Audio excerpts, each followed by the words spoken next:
I had a life-changing glitch in the Matrix happen to me back in the late 90s.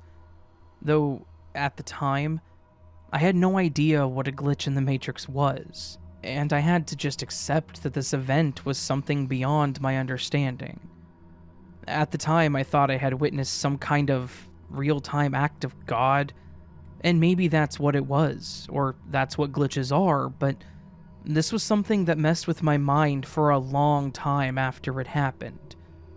Maybe someone else will have an answer for whether this was a glitch or some kind of mental phenomenon, or maybe I'll just be told that I'm actually crazy. Who knows? There was nothing about the day that made me think anything was out of the ordinary, or that anything would happen. It started out normal enough, and I didn't have any weird feelings about anything.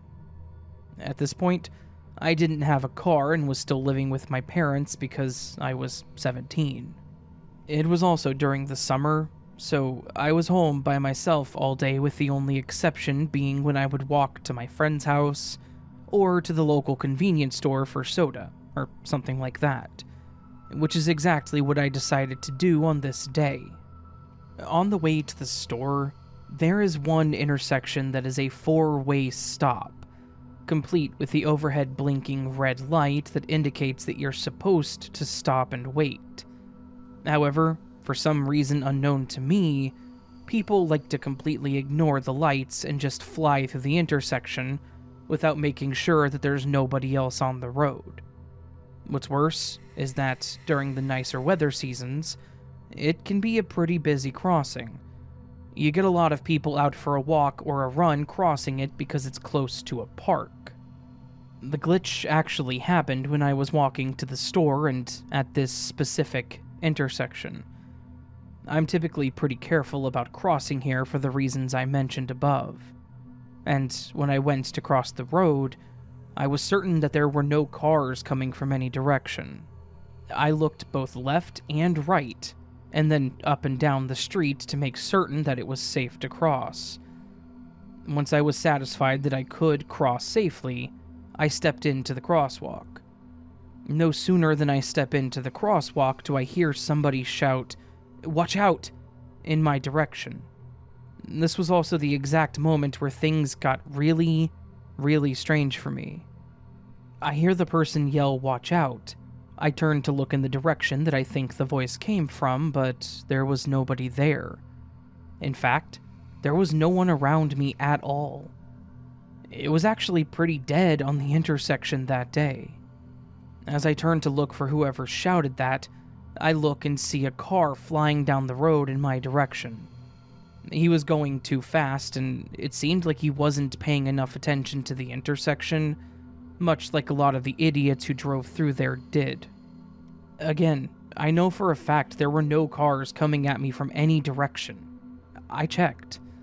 The road is incredibly flat, and you can see in all directions for a good distance. Much more distance than what you would need to be able to react to a car heading in your direction, and there were 0 cars at all on the road that I could see when I started crossing. Yet, here I was, standing in the middle of the road and staring at a car being driven by some punk that was blowing through the light and not paying attention, and was pretty much on a collision course with me. What's really weird though is how everything kind of felt like it was in slow motion. I say that he was speeding down the road, and I knew he was, but it was also like everything had slowed down and I was seeing it play out at 10% speed. I was standing there, this car zooming towards me, but I was seeing it play out at a much slower pace. I had enough time to stand there and notice all the details about his car. It was a small Ford sedan, 4 doors. I saw a dent in the hood, the peeling paint on the roof. I saw that one of his wheels was missing a hubcap, and I could even see the driver of the car as he just stared blankly at the road in front of him. But yet, he wasn't reacting to me in the road.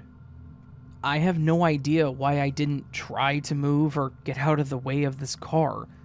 It was almost like I couldn't, or like I wasn't supposed to. Then, at the exact second that the collision would have happened, I instinctively cringed and closed my eyes and basically braced myself for what would likely kill me. But then, nothing happened. And when I opened my eyes, it was as if I had just blinked and was back on the sidewalk. I wasn't braced for impact anymore. I wasn't feeling scared. I was just on one of the sides of the intersection about to cross to the other, where the convenience store was. The big difference when I came back to was that there were a number of people walking around on the sidewalk, and there were cars driving on the road, all stopping normally and respecting the four-way stop. It took me a moment to really recollect what had happened, but as I was crossing the road, it re-clicked that I should have been hit by that car. I should have been dead. And I have no idea how everything had reset. So, that's my glitch experience. I have no idea what the hell happened, other than I didn't die. I reset and nothing else changed. I'm not sure if this was quantum immortality, or if this was something else. But it messed me up mentally once it all set in. Since that day, I've been way more appreciative of every day of my life, which may sound stupid or weird to some, but part of me feels like this could have been a second chance. And I'm not one to take a blessing like that for granted. Like I said, I have no idea if this was some kind of guardian angel or a deity of some sort saving my life by resetting me, or if I just shifted from one existence to another, but nothing else really changed, so I don't know. It was crazy to me, and I know that I sound crazy trying to retell this event, but I also feel it's best to just get it out there. Hopefully someone has answers, and if not, hopefully someone enjoys it.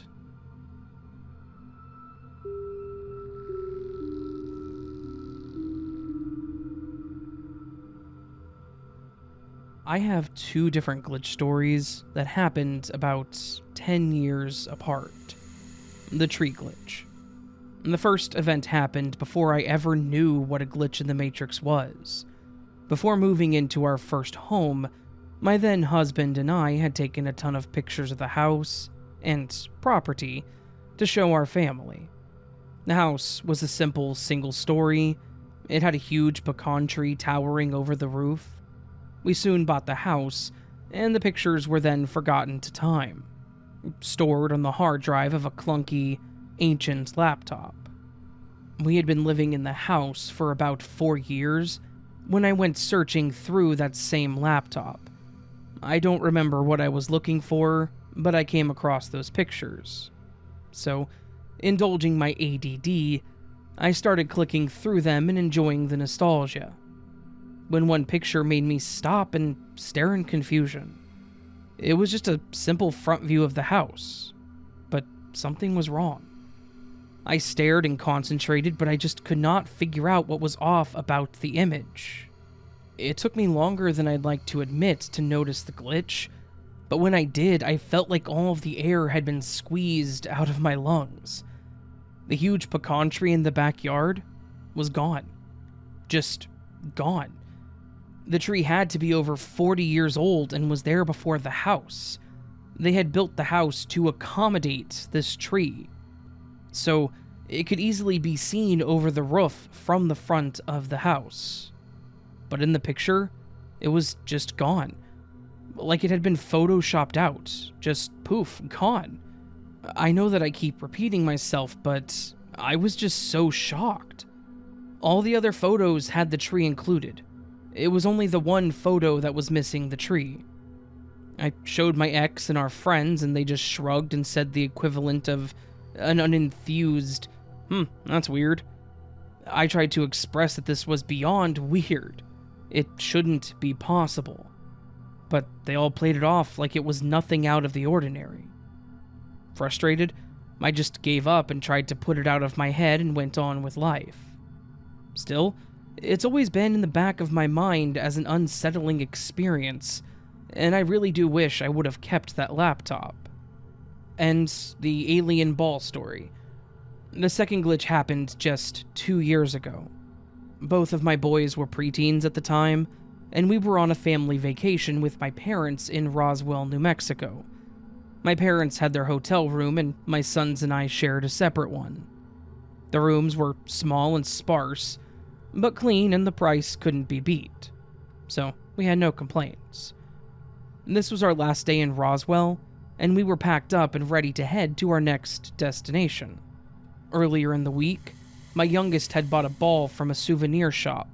It was a bright, fluorescent green, plum-sized bouncy ball with the classic gray alien face on it. My boys were each sitting on a bed, tossing the ball back and forth between them, just waiting to leave.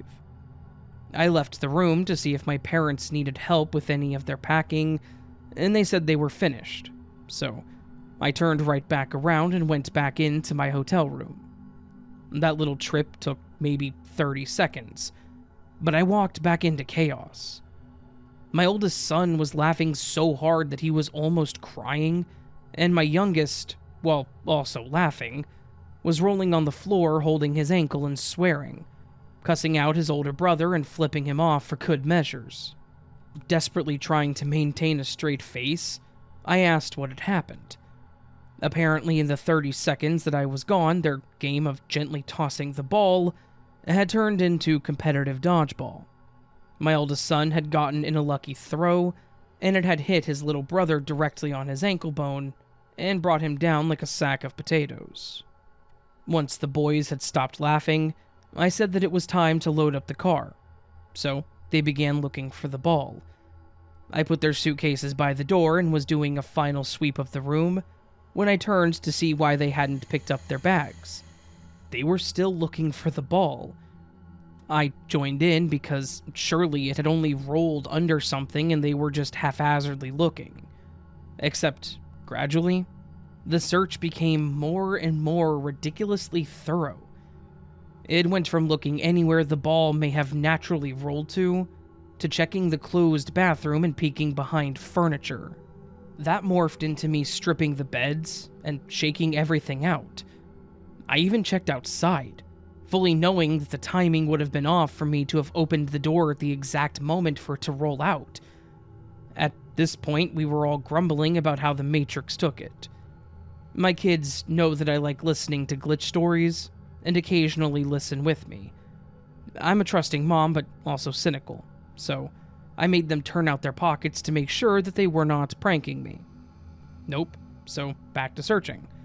When I say that we thoroughly searched, I mean it. There was no panic or rush, only determination to not be outmaneuvered by this strangeness. We weren't just throwing things around willy-nilly. First, I would look at an area, then one son would come check the same area, and then my other son would come check the same area. I didn't care who found it, just that it was found. Because I felt mocked. Since the disappearing tree incident still lived in my head, I was determined to solve this. We lifted the mattresses, removed the nightstand drawers, and then completely moved the beds, nightstand, dresser, fridge. We looked under and behind everything, checked every square inch of that room in the adjoining bathroom. I even opened the fridge and freezer and checked behind the hanging TV. The suitcases were zipped up and ready to go when the ball vanished, but I still unpacked, shook out, and then repacked everything. For some weird reason, I felt personally offended over a $5 ball. I was determined that we were not leaving the hotel until that damn alien ball was found. But eventually, we had to.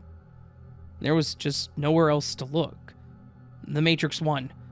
I bought a 12-pack of that exact ball for my son for Christmas that year, so there are no problems finding one now.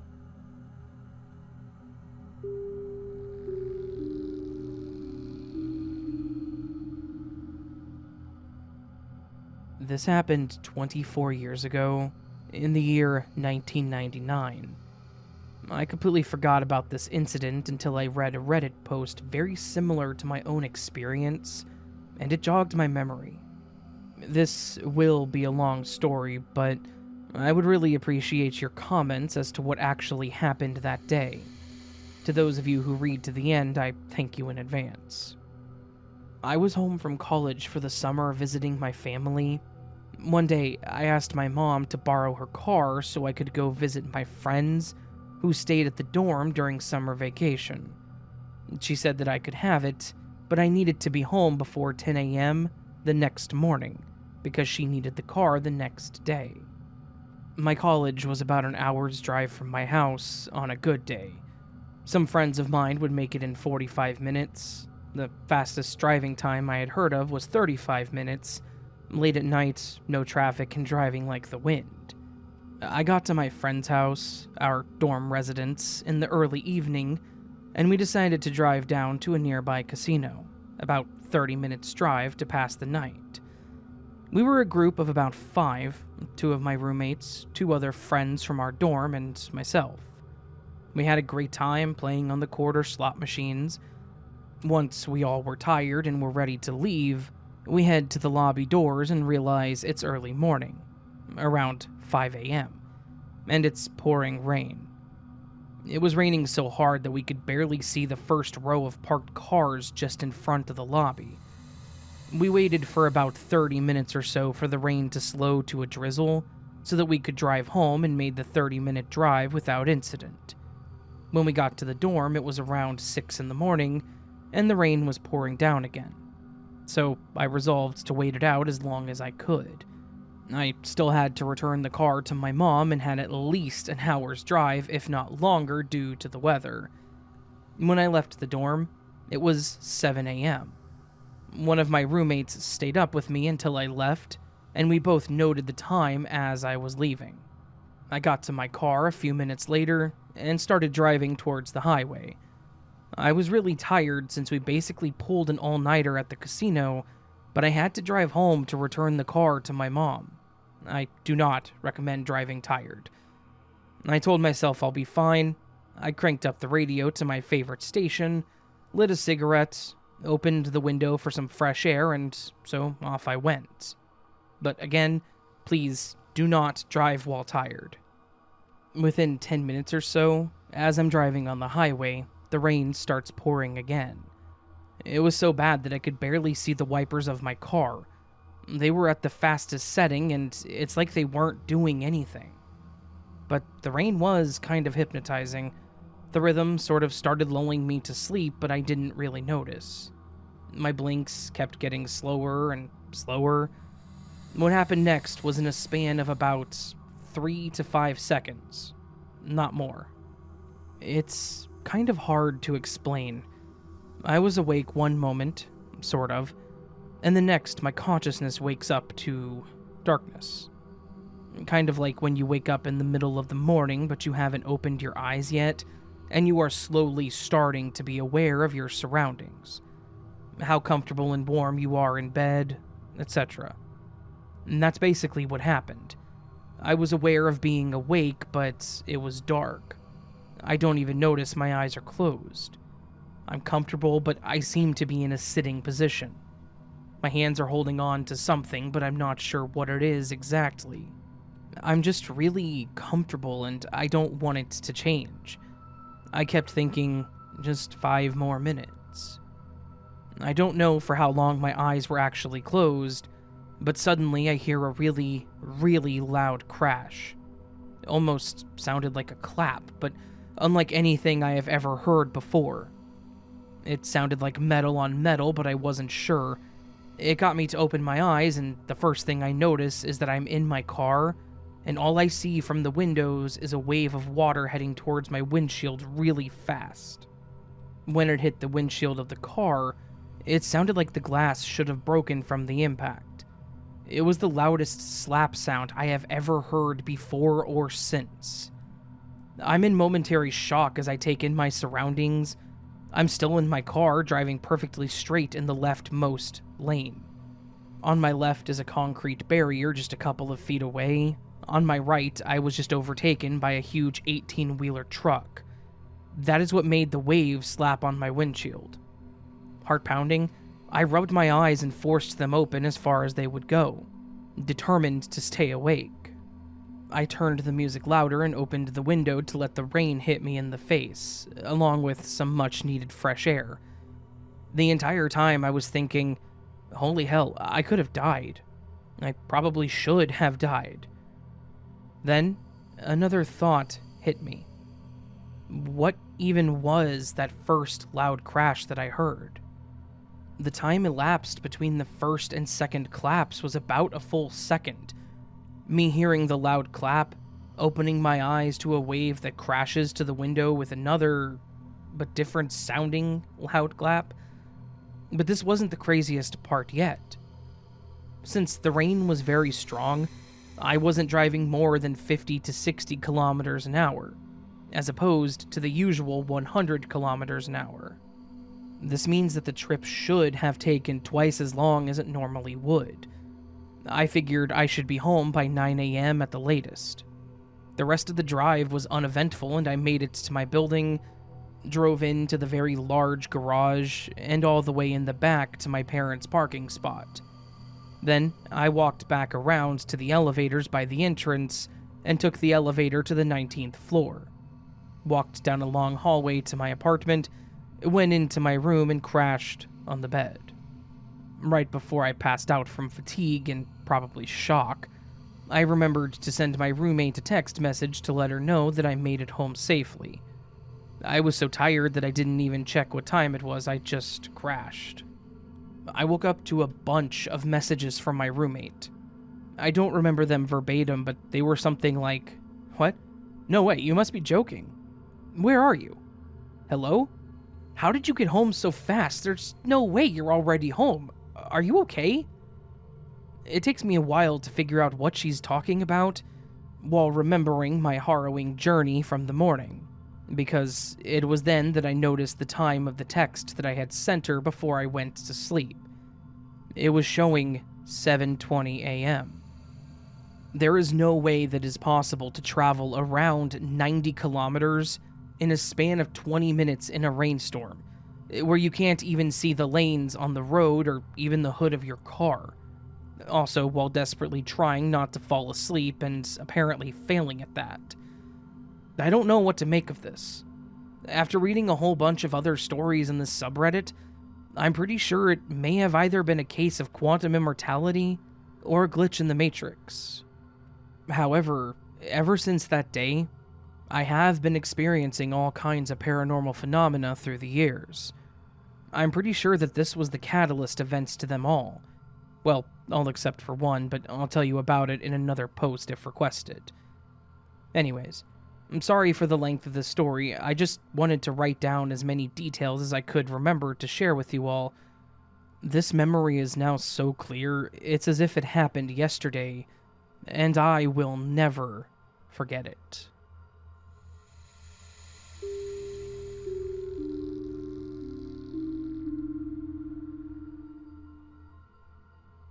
I have what I consider a glitch of some sort from way back whenever I was a very young boy. This was a long time ago, and I'm not going to get into the actual numbers of how old I was. I will just say that this was a very different time than what we're in now. I was in elementary school, and to put it delicately, I was of a different skin color than most of the people that went to this school. And because of that, I was quite frequently picked on or bullied by some of the kids in my class. For the most part, I could handle it. My parents always gave me the "be better than them" speech and told me that I couldn't retaliate. But there were these two boys in particular that were absolutely nasty to me. I won't name them here, because they don't deserve to have their names even listed in this story. But I'll call them T and M. T and M were the two biggest boys in class. Both of them were overweight big, not like muscles big. Of course, this was elementary school, so it's not like anyone really had much of a build to them. They seemed to latch on to the fact that they could bully me and get away with it for the most part, so that's exactly what they did. And they did it frequently. I was usually pretty good about looking over my shoulder and avoiding them, but I can't even begin to tell you how often they would find me when I was trying to stay away from them. Anyways, this isn't really about them being bullies. This is about the one time that something strange that I can't explain happened to me, and it's actually what seemed to stop their bullying. In this particular instance, I had gone to the restroom as I normally would, and of course, while I was doing what I needed to do, both T and M walked in together. I'm just standing there in a pretty awful way because I knew that this was not going to end well. I knew what they were likely going to do to me. T walked over to me and said whatever bull that he said, and M went to check the stalls to make sure there was no one else in there. Of course there wasn't. It was just these two and myself, much to my misfortune. T starts to push me and taunt me. M starts laughing at the whole thing, and after getting shoved to the ground and kicked a few times, M makes a comment saying that they should shove my head in one of the toilets and see if I can breathe underwater. At this point, there wasn't really much that I could do to stop them. I was already pretty well beat up, and I was much smaller than they were, so no matter how much I struggled, they were going to do what they were going to do. M grabs me to pick me up, T grabs my arms, and they start shoving me into one of the first stalls, when out of nowhere a booming voice shouts from the back stall of the restroom, "Put him down!" We all three look, and the door to that stall is now shut, but I can see what look like church pants and shoes from under the stall wall. The two other boys pause for a moment to think about their actions, and the voice starts in again, saying, "If you hurt that boy any more than you have, or ever again, I will find the both of you and you will regret the day you were born." At this point, I think they were confused and freaked out. They had absolutely checked the stalls. I watched M shove all the doors open to make sure there was no one there to stop their attack.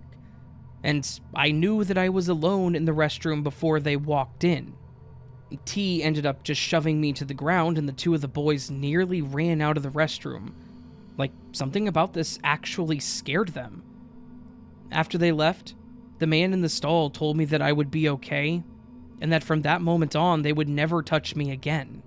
I started asking how he knew that, but when I blinked, he was gone. The stall door was now unlocked and open, and there were no feet under the door. I literally blinked and he just disappeared. I have no idea what that was. If it was someone from the future or another timeline coming back to help me out of this situation, if it was a guardian angel or what. But it saved me that day. Much to my surprise, M and T never touched me again. They never even came near me. Whoever or whatever that was, it absolutely saved me. Potentially saved my life. And it scared them enough to make them stop attacking me altogether.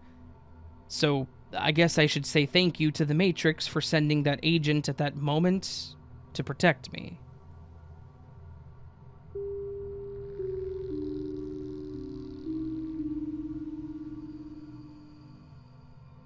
This is pretty lengthy, and I do apologize.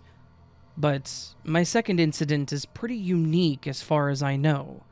Also, I didn't include any names, so I just refer to my brother as Bro.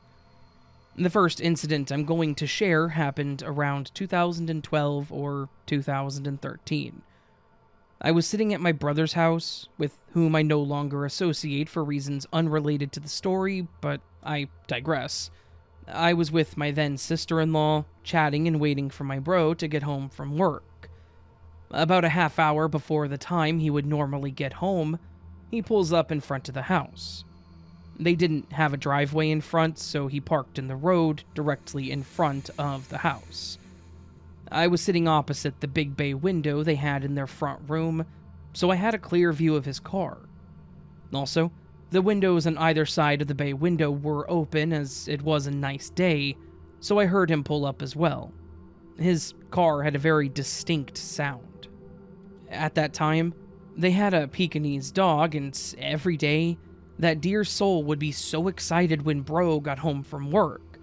He would start out by jumping up on the couch, which sat directly underneath the above-mentioned bay window, wagging his tail excitedly and giving the occasional happy yip that dogs do when their owners return home. The little dog jumped up and started his happy dance, indicating that my bro was home at the same time that I heard and saw him pull up. I said to my sister-in-law, bro is home early. I then watched my brother open the car door. Then I saw and heard him close the car door and proceed to walk up the short path to their front door. Simultaneously, the dog jumped off the couch and ran to the door in anticipation. Well, we waited. And waited. And waited some more. He did not open the door to come in, so my sister-in-law got up and headed towards the door to see what the holdup was, because the poor little dog was going bonkers at this point. At that same time, I looked out the window and his car was gone. Now, if he had decided to get back in his car and drive off, we would have heard his car door, and the very distinct sound of his motor/exhaust. He was just gone. She had opened the door at that point, and the dog was just as confused as we were. We sort of just looked at each other like, what the hell? So, fast forward to the time that he normally gets home, the same scenario repeats. But this time, he does open the door and walks in. I then asked him, "Where did you go?" He looks at me and says, to work, where I go every day. And he sort of half smiled at me like, "You feeling okay, sis?" Me and my sister-in-law then proceeded to relay what had happened, and he swears that he was still at work at 4 o'clock, the time the incident took place.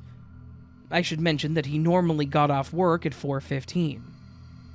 It is possible that my brother could have been playing a prank on us, but if that's the case, then why didn't my sister-in-law and I hear him getting back into the car, starting it up, and driving away? And why did the dog do his whole "I'm glad you're home" bit? We all experienced it on a very real level. Even the little dog reacted accordingly. Could it be that my bro somehow traveled forward in time? Or was it just a glitch in the Matrix? This second incident happened when I was very young, like 4 or 5, so forgive me if my memory is a little fuzzy, but I'll do my best to explain it so you can understand. My family and I were visiting one of my sisters about 2 hours away from where we lived at that time. To give you some context, I'm the youngest of 8, so there's quite an age gap between the aforementioned sister and myself. She has 2 children, which were then aged either 2 or 3 and 6 or 7. All I remember is us kids playing outside, and here's where my memory gets fuzzy. Something happened. I feel like somehow I got hurt. I don't really know, but my next memory is of my mom holding me under my arms, sort of in the air, shaking me and yelling my name. But here's the weird part. The memory I have is from the viewpoint of my mom. In the memory, I can see my 4 or 5-year-old self being held up in the air and shaken, but I can still feel the sensation of being shook. Years later, I asked my mom about it, thinking that she could fill in the gaps as to what happened prior and what happened directly following, because it had seriously weirded me out up until that point, and still kind of does. My mom had no memory of anything like that ever happening. And my mom was way overprotective of me, so she would have remembered something that serious. So, maybe my sugar-induced kid brain conjured up the whole scene, but I've recently started a spiritual journey. And yes, I feel that this is relevant to my story. Looking back on my life, in the process of doing my inner work and all of that, I realized that my life was the very opposite of what I wanted. I know, everybody feels that way, right? But listen, I've been through a lot of stuff. I am grateful, though. But my point is, Could I have somehow jumped timelines to a life most people would deem not worth living, and that's how my brain processed it? I must note that I feel that my life and all the hard times I've been through is shaping me to be a better person than I maybe would have been if I'd had it easy. I don't know for sure, but what I'm starting to believe, after listening to your stories and having my own experiences, is that anything is possible.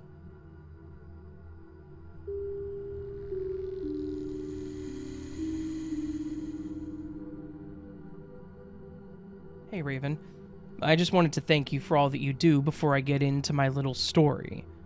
I've been an avid listener to the podcast for a while now, and no matter how scary the stories you read are, your voice never fails to calm me down after a long day. Well, thank you, Adam. That's honestly appreciated. Now, for the story. This event took place around a year ago, but I've never had the time to sit down and write it out until now. A bit of background is needed to explain my exact situation. I was in the spring semester of my senior year of high school, and my English teacher had assigned our class a project that required us to send letters to local businesses as a test of our persuasive writing. The goal was to convince the business to send us some of their products, both for our own personal use and to put on display at the school for advertising purposes. I wrote to several companies, but only one ended up replying. It was a soda company based in the next city. My father had urged me to write to them because, from what I remember, he had personal connections within the business. The company sent back a letter thanking me for contacting them and a crate of exactly 15 bottles of soda.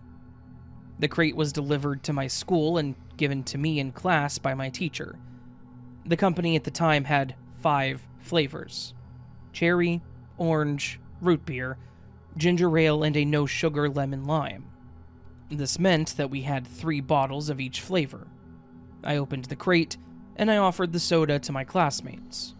And one particular classmate was interested in the sugar-free lemon lime. She grabbed a bottle, and I did as well. We both drank it, and immediately decided that it was not very good, but finished regardless, and we took our bottles to the recycling out back. By the end of class, I was left with an orange soda, 2 ginger ales, and the final lemon lime to take home with me. The crate had come with a few of those cardboard bottle carriers with 4 compartments, so I filled the 4 bottles in and drove home with them in the passenger seat of my car. Once I made it home, I had to carry my backpack, my bowling bag, and the cardboard carrier into my house. To make clear, I went straight from my school to my house, and my bowling bag just happened to be in my car earlier in the week. I made it inside, plopped the cardboard carrier on one counter next to the stove, and put my bowling bag on the floor. My backpack was still on my back, but before taking it off, I took one of the ginger ales out of the carrier to drink. I turned away and began going through my regular after-school routine, which mostly consisted of checking my phone and rifling through my backpack.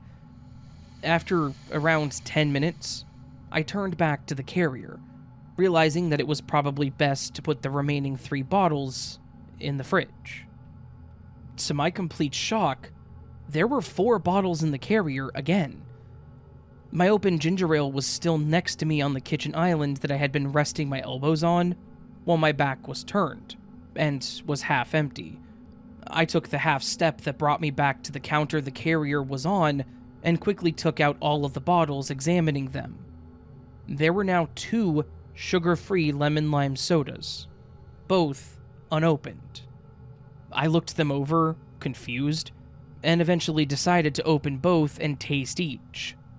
I had known what glitches in the Matrix were, and I believe at this time I had begun listening to your podcast too, although I never thought that something like that would happen to me. So I was determined to logic this situation out. I opened both bottles, and each made the telltale pop and fizz you would hear from a bottle that had not been opened before. They both tasted the same as well, and I, confused as all hell, slid them back into the carrier. I turned to check on my ginger ale to make certain that I had not been hallucinating, as at that time I was unfortunately prone to doing so, although not to this extent. The bottle was still there next to my backpack and still half empty. I began turning the situation over in my head and realized that I could not have carried this one in, as carrying the 4 bottles in one hand and my 20-pound bowling bag in the other made it impossible for me to hold an extra bottle. So, I hadn't just forgotten that I had carried it in. And even more obviously, the company had only sent me 3 bottles of each flavor. My classmate and I had drank 2 of the lemon lime flavors in class, leaving only a single one remaining. I was home alone, and no one could have snuck it in onto the counter behind me to confuse me. I even found out later that this particular flavor at the time was only available through special order, so the chance of this being some odd joke were even more slim. I sat and thought for a while and eventually put the carrier away in the fridge and tried to move on with my day. Of course, it still stuck with me. I wasn't scared by it. The idea of glitches don't particularly scare me, but because it was my first experience in which I realized I was dealing with a glitch, I guess the memory follows me. I even bring it up to my mom from time to time, as I told her about it later that day, and she had no explanation for it either. I had brought that specific lemon lime flavor home for her to try, as opposed to pawning it off on another classmate because I didn't like the flavor. I think I might even still have the 2 now empty bottles buried somewhere in my room, since I used to collect bottles, mainly root beer. Even though this event wasn't a major glitch or anything that genuinely affected me, it does make me think sometimes. It's a fascinating world that we live in, even if things fall through the cracks from time to time.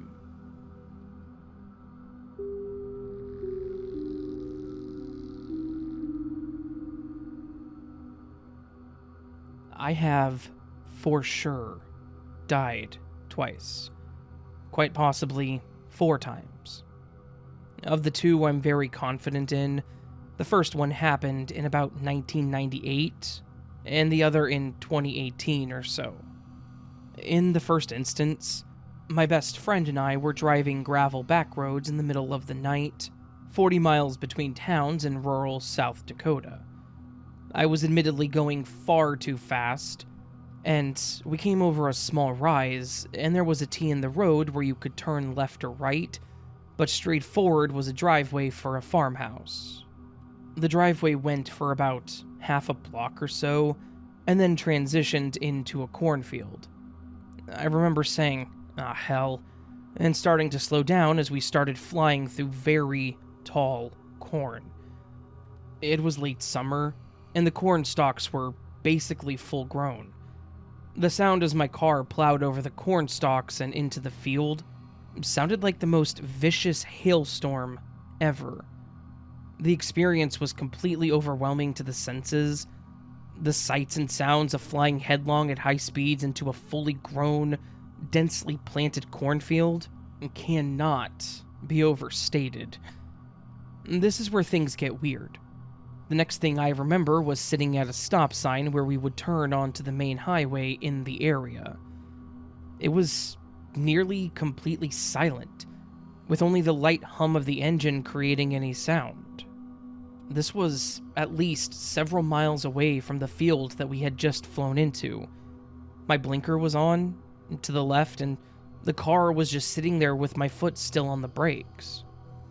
The lack of motion and dead silence was, for some reason unknown, also absolutely overwhelming. I felt extremely disoriented and discombobulated, and honestly was not certain how I had come to this point, and was even concerned that perhaps I had blacked out or something. I just was not certain how we had arrived where we were currently sitting. At this point, I did not remember flying through that intersection or crashing through the cornfield. my memory was gone, either blocked or just unremembered. I looked over at my friend and again said, "What the hell?" He had a dumbfounded look on his face as well and shrugged his shoulders, then after a moment said, "I think we go left." I actually got out of the car and found the northern star to make sure that we would be turning the correct direction onto the highway. I also surveyed the situation, grasping for some semblance of understanding. We were surprisingly close to the town that I lived in at the time. In short order, we made it to my apartment, and both crashed as it was 4 in the morning, and we'd had a very long day. I was dead sober for this entire experience, but I did not feel right, and I knew that something was amiss. We got up the next day, about mid-morning, and got back in my car to drive to my friend's town where he was attending college, which was going to be about a 5-hour drive. We needed gas, and I stopped at the station to fill up and get other miscellaneous supplies. My car that I was driving at the time was old enough to be using a bit of oil, so I almost always checked the oil. Again, at this moment, my memories of the cornfield and all that were completely gone. I popped the hood and went around to the front of the car to get at the engine. I lifted the hood and glanced down. I have never been so absolutely baffled and immediately enlightened at the same time. A light breeze would have knocked me over. The engine compartment was almost completely chock full of corn stalks. My knees went weak and I became very, very heavy, and I felt the world perform several full spins. Once again, I very loudly and firmly proclaimed, "What the hell?" I called to my friend so he would come around to the front of the car. The very instant I saw the corn stalks in the engine compartment, the entire accident flashed back to me. I don't remember the point of death, but I remember all of the other details, including being very confused, sitting at the stop sign by the highway, and the brutal contrast between flying through the field and sitting still at a stop sign. My friend said to me, "Do you remember?" I said, "Yeah." We talked it over multiple times during our long drive, and we had the exact same memories. His memory also returned to him the second he saw the corn in the car as well. A couple months later, I tried to drive the same back roads that we had been driving to find that intersection, and the farmhouse, and the driveway, and the cornfield. There were a couple of very unique specific details to the location where the accident happened that should have made it very easy to recognize and find. I was never able to locate a spot like this on any of the roads anywhere around where we would have been driving. Microsoft had also just released their satellite imagery, and I scoured everywhere between those two cities. And I've never been able to find the location where we had our accident. I honestly don't think it exists on this timeline. The other time I was out in the middle of the night, again in a very rural area during a thunderstorm, to take lightning photos. I'm pretty sure that I saw the lightning bolt that killed me prior to my timeline jump. I remember sitting in the car and finishing my styrofoam cup of gas station coffee, and hopping out of the car to smoke a cigarette and go to the restroom on the gravel road. Most of the lightning was several miles to the west, and it wasn't even actually raining where I was parked. I wasn't worried about the lightning's safety at this point. Now, the very large power lines that take electricity to the town I was living in were right by this road. I've been pretty close to a couple of lightning strikes, so I'm no stranger. I remember getting that very powerful static feeling and the hair on my head and arms started to stand up. I knew what was coming. I started to say, "Oh hell." I reached for the door handle, and before I could even get my profanities out, I remember a profoundly huge snap sound and a blinding white light. The next thing I remember was sitting in my parked car with my nearly full cup of coffee in my hand. I remember thinking that I wanted to smoke a cigarette and needed to go, so I chugged the lukewarm coffee and started to get out of the car.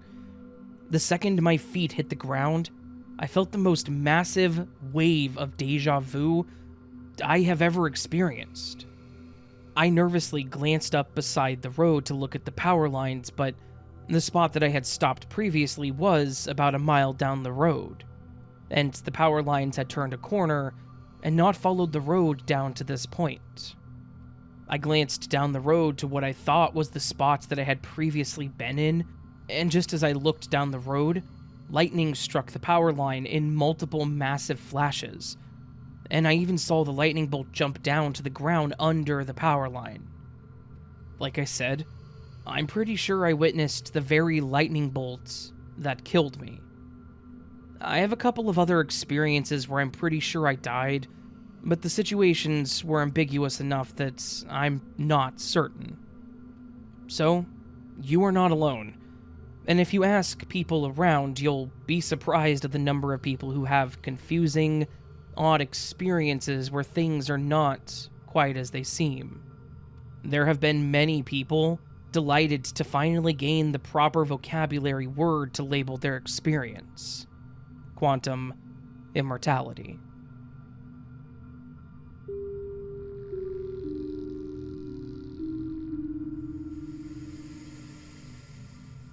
It was December 9th, 2018, when my father died.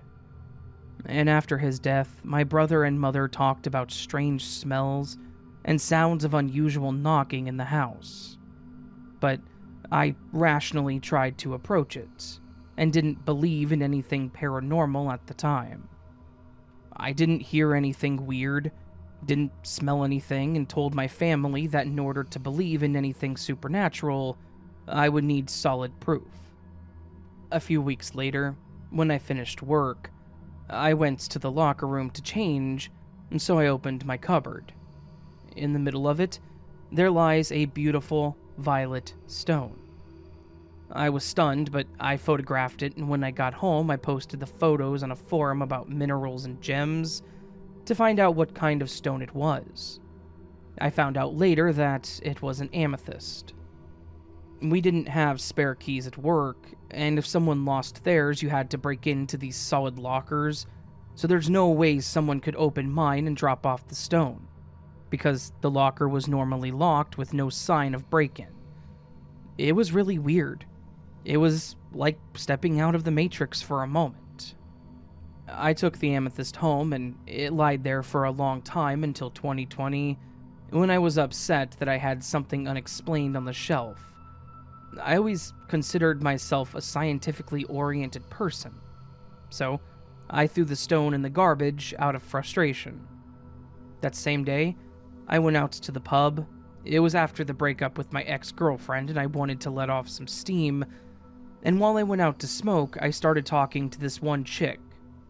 We got along well, so after a while we went inside and she bought me a drink.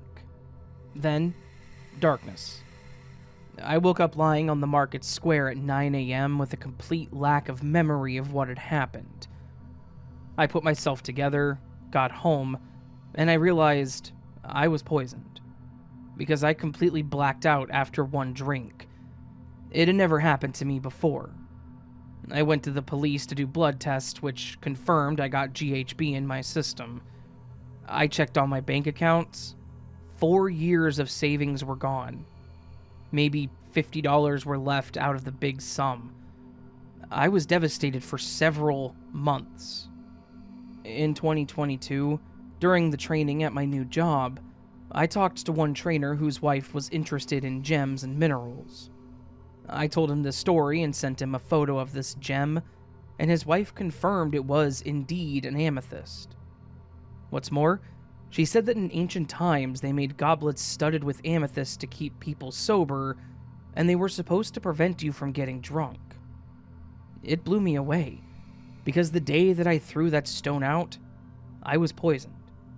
And to this day, I don't know what to think, because it sounds like a story straight out of a cheap book. In addition, I always had the keys to the locker with me. I thought maybe someone had played a prank on me, but I know these people well, and I looked around like crazy after seeing this stone, looking for smiles, tells, anything. But everyone had a poker face and no one knew what was going on. Plus, it would be a weird prank if someone broke into a colleague's locker to leave an amethyst there. Plus, it doesn't sound like a joke. The fact that I had the keys with me all the time bugs me to this day, and I don't see any rational explanation for this amethyst appearing out of thin air. Also, the locks to those cabinets are damn strong. I remember when someone lost a key, it took 20-30 minutes to break it, and then the lock needed to be replaced. There were no traces of a break-in in my case. This story does have an interesting twist, because last year, I went to Dresden, Germany, on my own, and on the last day of my trip, for the first time in my life, I couldn't choose a restaurant. And in the middle of the day, a lot of the best spots were closed. Usually, I choose a restaurant in a minute. This time, I stood there undecided in the center for 30 minutes, and I could not choose a place to eat. Then I heard a beautiful melody being played on a violin. I turned around and walked toward the music, and in one of the squares was a duo playing classical music, which I loved. I'm standing there, and out of the corner of my eye, I see that I'm standing next to a gift stand. I turned around because I just wanted to buy a small souvenir, and on this stand, apart from the magnets and the postcards, there were amethysts. I felt like in a movie. I bought one and I still have it to this day, and even now, it hangs around my neck.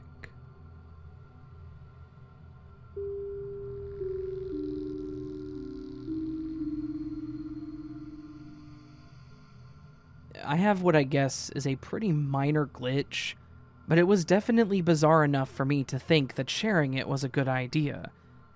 I've heard and read a lot of these glitch stories, and honestly, I think the small ones, like the one that I experienced, are the most scary. Mostly because it seems like they could happen at any time to anyone. Don't get me wrong, I love hearing the stories about quantum immortality and such, but the small ones, where the seemingly mundane thing seems to happen, to me, are the scariest. I'm actually still trying to fully wrap my head around what exactly it was that happened to me. A few weeks ago, I was sitting in a local coffee shop, waiting for a few of my friends to arrive.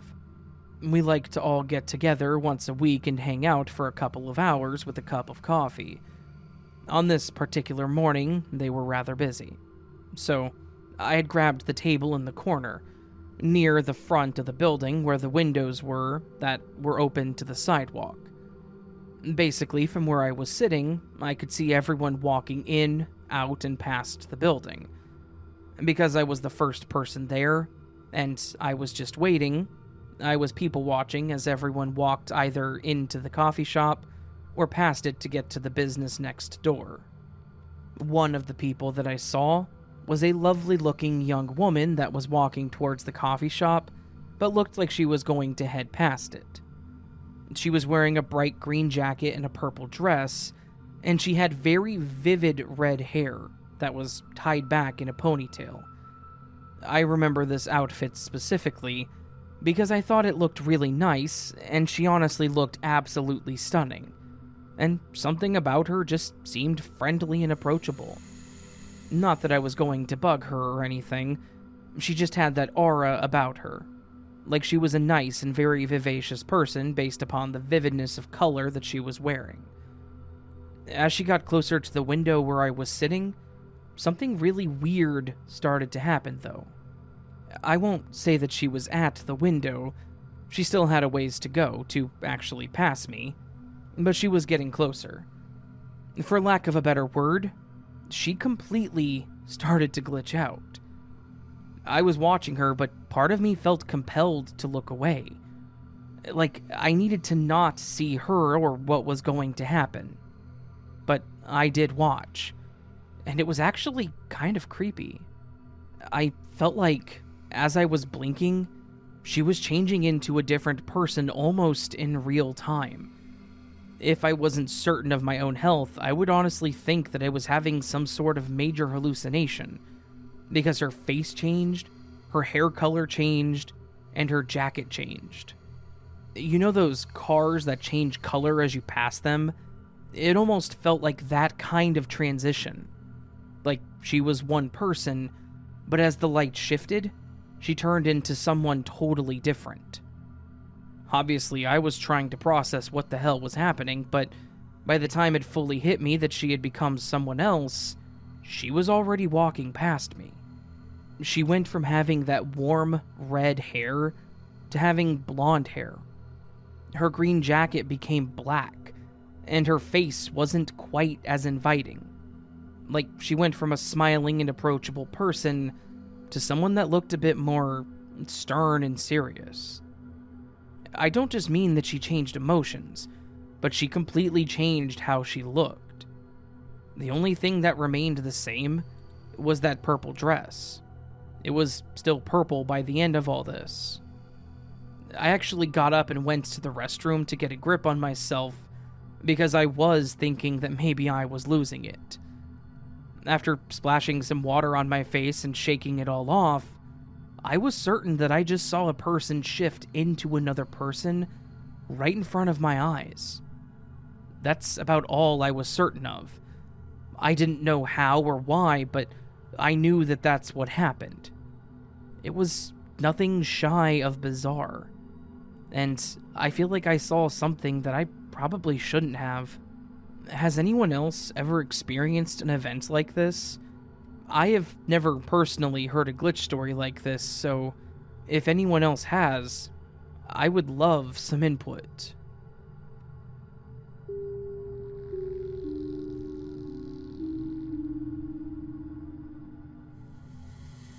I jumped timelines in a car accident. So, this happened when I was fresh 18. I'm 24 now, and at the time I was living in Florida with my dad and stepmom. My now husband, boyfriend at the time, was in jail with no chance of getting out.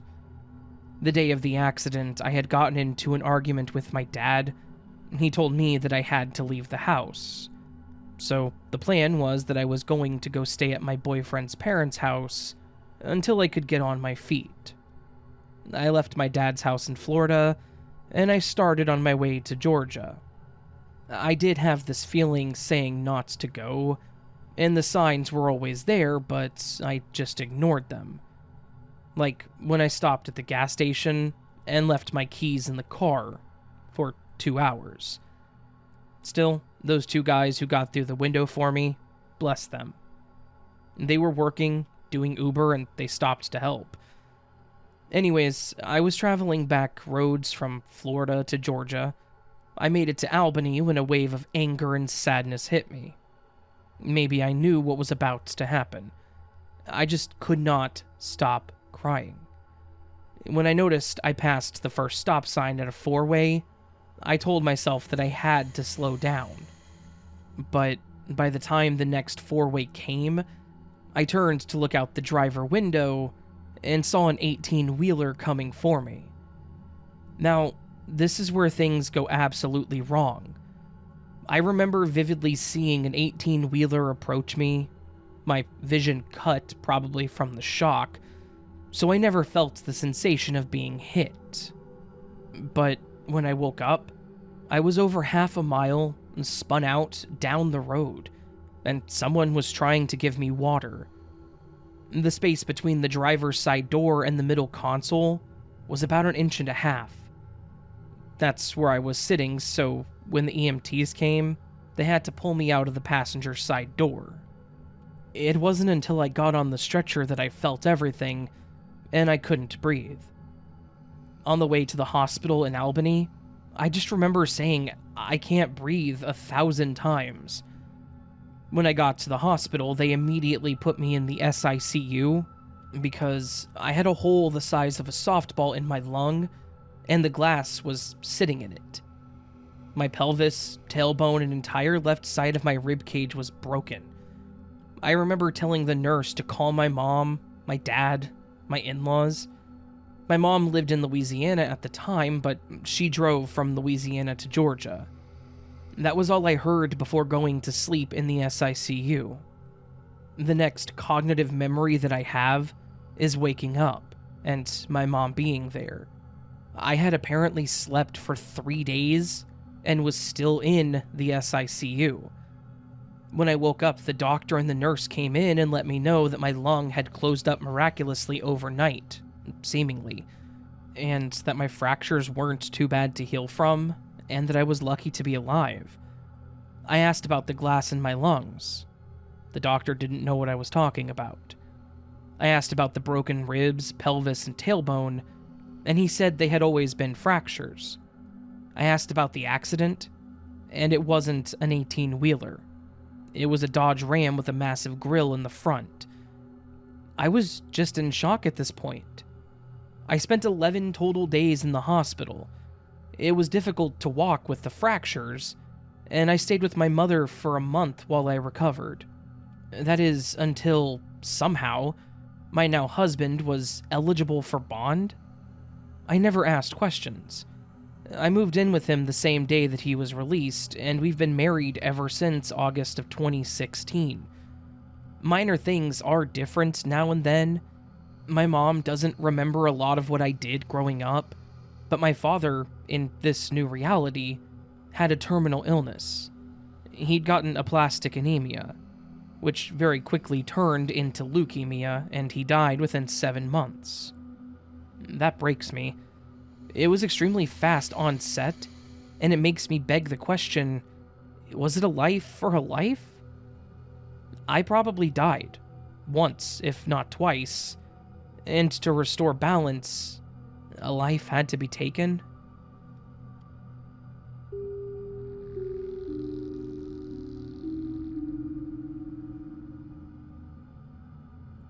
I've been lurking the Glitch in the Matrix subreddits for a while, and I recently learned about your podcast through another poster there. I was a bit hesitant at first because my event was just really weird and was something that I didn't really know what happened with, but I figured, why not put this out there into the world and let people know about it? Maybe someone else out there has had a similar experience and can help me to understand what the hell it was that actually happened. So, let me set the scene. It was a pretty normal and rather chilly morning in early winter. I remember that because I woke up and I felt colder than normal, to the point that I checked the thermostat, which is something that I never do, to see if it was set right. It was, so I just shrugged it off and thought that it was me. I went to the bathroom for my morning routine, and I started brushing my teeth, and as I stood in front of the mirror, I noticed that my reflection was a little off. It was kind of like it was lagging a fraction of a second behind my movements, and that's really the only way I can think to explain it. It just seemed like I was moving and it was moving, but the two were no longer in sync. I rubbed my eyes thinking that I was just seeing things, but the lag persisted.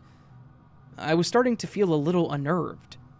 I quickly brushed my teeth and then splashed some water on my face, hoping that it would help me to snap out of it. However, things only got worse from there. As I was drying my face, I glanced up at the mirror, and to my horror, my reflection seemed to just stop. Like it was completely frozen, staring back at me with a completely unmoving expression. I slowly waved my hands, jumped around, and then even tried to physically touch the mirror, but my reflection would not move. It just stood there like a creepy statue, capturing me in that awkward moment of time. At this point, I was terrified. My heart was pounding in my chest. I was starting to hyperventilate and feeling a bit dizzy. I leaned out of the bathroom to call for my boyfriend, and I guess that I sounded freaked out, because he jumped up and ran into the hallway towards me. I waved him into the bathroom, and when he entered, he kind of looked around like, "What?" I motioned towards the mirror. He turned toward the mirror, and I looked up at the mirror at the same time, and sure enough, it was normal. I could see myself moving like normal. When he looked at the mirror, he saw my reflection acting normally. My boyfriend laughed a bit under his breath and just shook his head like, "Oh, you're crazy." I ended up kind of just standing there for a few moments and trying to get my grip on what that was. But I had to let it go because whatever it was no longer happening.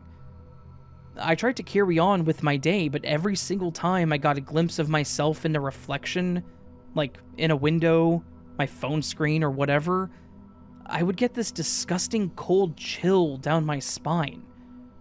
It was as if I was getting hit with adrenaline, like I was about to go into a spiral of panic. This nightmare persisted for the entire day. I felt completely out of sync with reality. Like I had seen something that I wasn't supposed to see, and it was clawing at my brain. When I got home, I was exhausted, and I just wanted to go to bed. So I did. My boyfriend was worried, but I just told him that I wasn't feeling well and that I wanted to sleep. Thankfully, when I woke up the next day, everything was back to normal. My reflection followed my movements perfectly again, and I wasn't feeling weird anymore when I looked at myself. I still can't explain what happened, but it has made me question some things about our existence, I guess. Because it felt like reality was out of sync with me, or vice versa. Has anyone else ever had something like this happen? Or do you have any theories on what could have caused this glitch in the Matrix?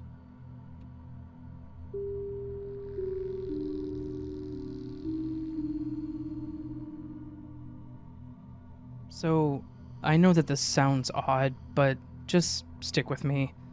The first time this happened was about 5 years ago.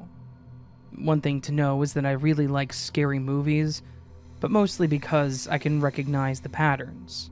They have interesting plots, and I don't get scared easily. Anyways, on the night that this happened, my family and I, my mom, her boyfriend, and sister, had decided to watch the original Blair Witch movie since my mom really liked it, and neither my sister nor I had seen it. We watched the movie, turn on the lights, and everyone is joking about the iconic snot bubble and whatnot. My sister and I then go to the bathroom.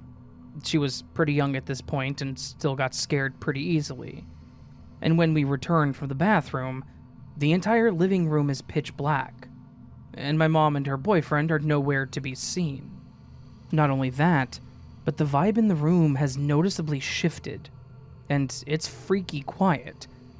At first I thought they were trying to prank or scare us, so I started calling out for them and saying things like, "Hey guys, not funny, my sister's still really scared," and, "Okay, joke's up, sister is starting to freak out."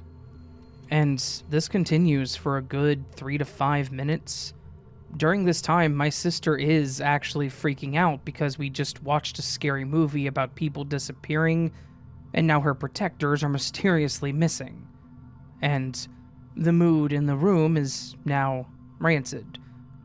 After those minutes passed, it's like we both blinked, and then all of a sudden we were back in the brightly lit living room, and my mom and her boyfriend were sitting exactly where they were when we left, and were looking at us super concerned. Obviously, both my sister and I are thoroughly freaked out by this point, and I confirm with her that she did, in fact, also just experience what I did. My mom and her boyfriend are trying to console us, and, to be honest, I highly doubt they actually believed us. We got through the night without any other weirdness, but my sister and I will not forget that night for a very long time. Of course, just one weird glitch like that would have been more than enough for me during this lifetime, but the multiverse seems to have different plans. So, the next time a glitch like this occurred was about 6-ish months ago when I was rewatching the newer version of Blair Witch, the 2016 version, with my roommate. While we were watching the movie, everything was fine and nothing was weird. Neither one of us got particularly scared, and I had decided to call it a night. Before heading to bed, I wanted to get my work clothes washed and dried, so I started doing that. By this point, my roommate had left to go to her room. Important note, this was a student apartment, so it was laid out with the living room, where we watched the movie, in the front with the partially enclosed kitchen next to it. Next to the kitchen was a small hallway that had a small laundry closet on one side, and my room on the opposite, and then 2 bedrooms at the end of the hall. In order for my roommates to get to the living room from her room, she would have had to have walked directly in front of or behind me. As I'm putting my laundry in the washer, I look and see my roommate's door cracked and can hear her on the phone with her mom. So I just go back to my business and finish loading everything up.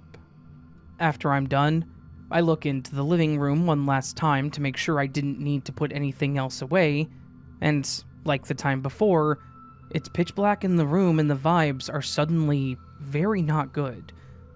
I can't see the streetlight that is usually shining through the living room, it's freaky quiet, and I can't hear my roommate on the phone anymore. While taking this all in and trying to figure out what the hell is going on, I'm standing in the middle of the hallway, essentially blocking the path, and have not moved from the laundry closet. Then, like last time, I blinked and all of a sudden my roommate is sitting on the couch watching TV, asking me why I'm just standing there staring at her. I still have absolutely no clue why this continues to happen to me, or why it has something to do with the Blair Witch franchise, but I think it's safe to say that I will be avoiding the franchise for the rest of my life. I don't think my brain could survive another glitch like one of these.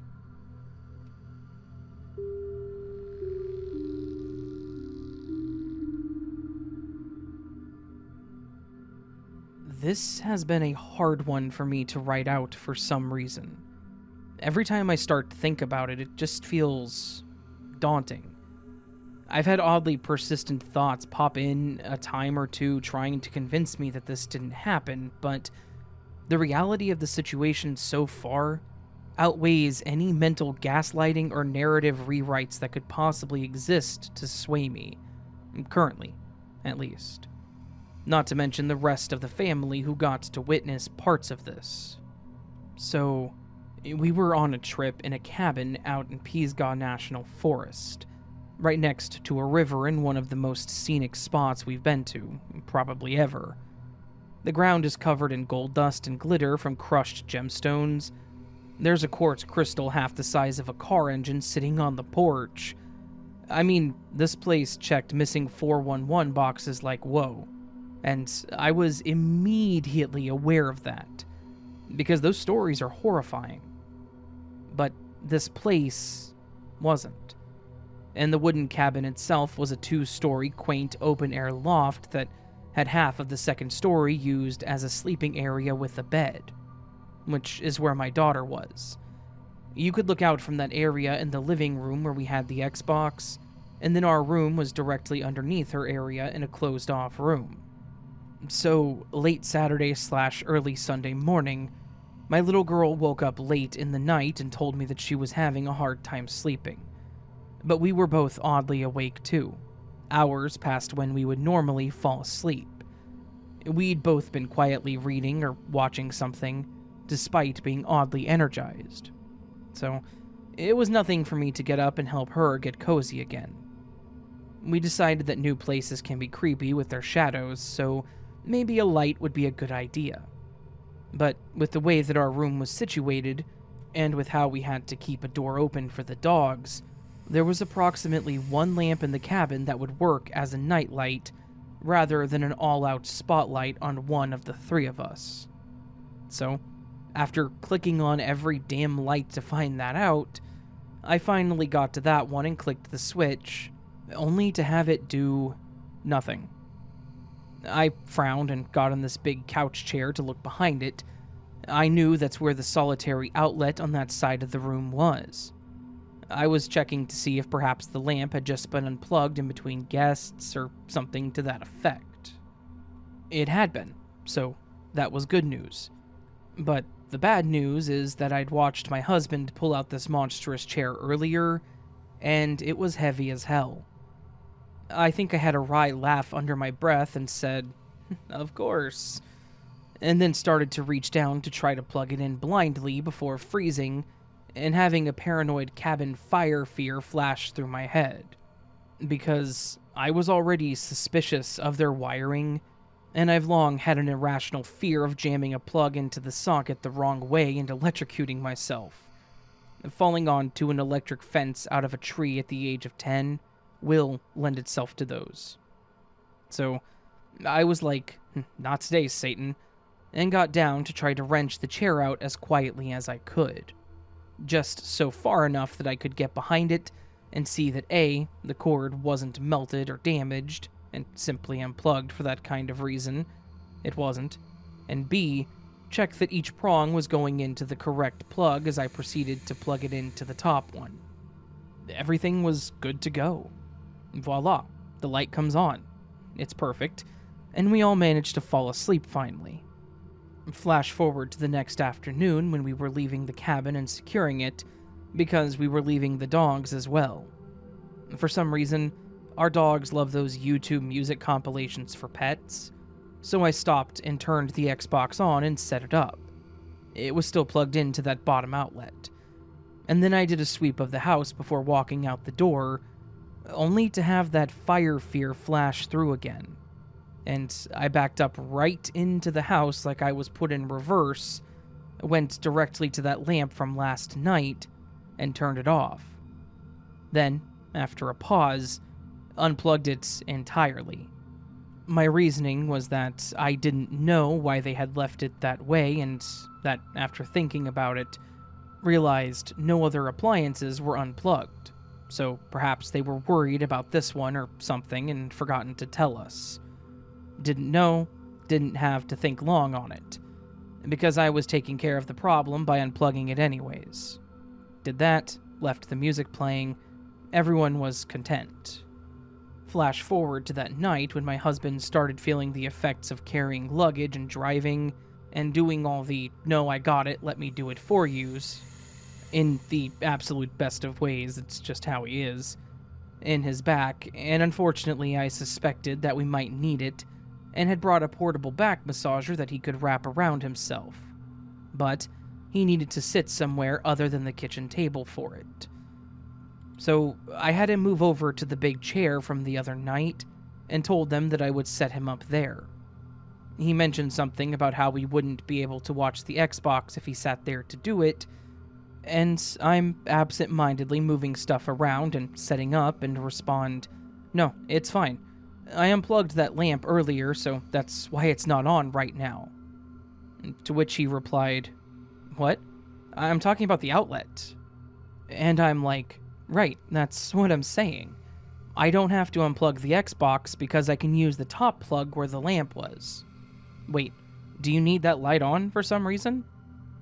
At this point he says no, but he's staring at me, clearly confused and trying to sort something out. I'm practically horizontal now, just trying to pull this damn chair out and shaking my head at how he's not understanding me, but I'm letting it go because he's clearly in pain. This time, I only pulled it out a bit, because I had already done my check last night. It was daylight, and thus I would be able to see it to plug it in much easier with much less space required. But this time, when I looked down, what I saw was what initially looked like a melted top outlet. So I'm startled. I call him over to come help me pull it out further because it looks like that outlet had melted.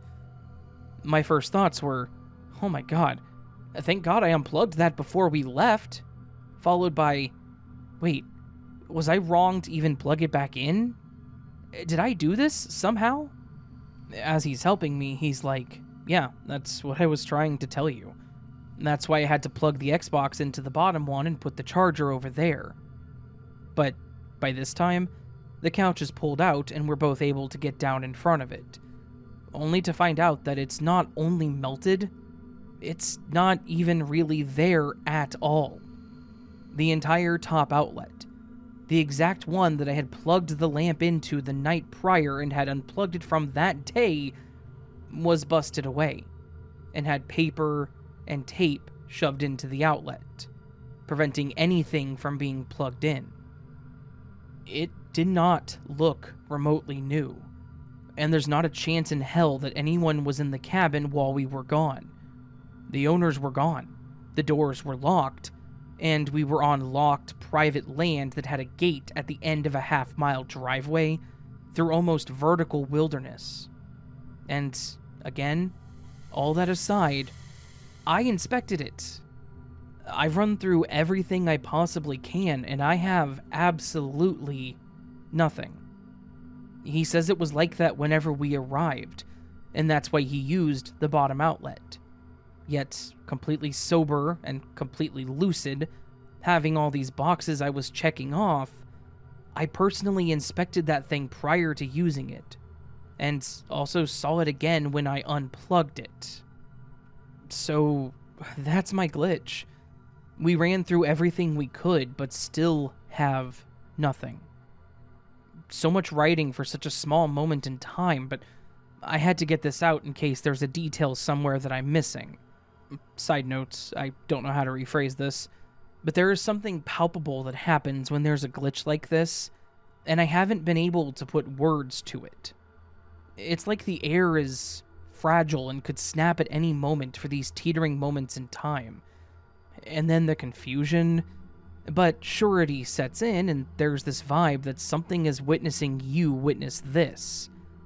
This was the first glitch that the last part in particular felt incredibly strong to me. Something of note is that I am never this attentive to detail. Almost ever.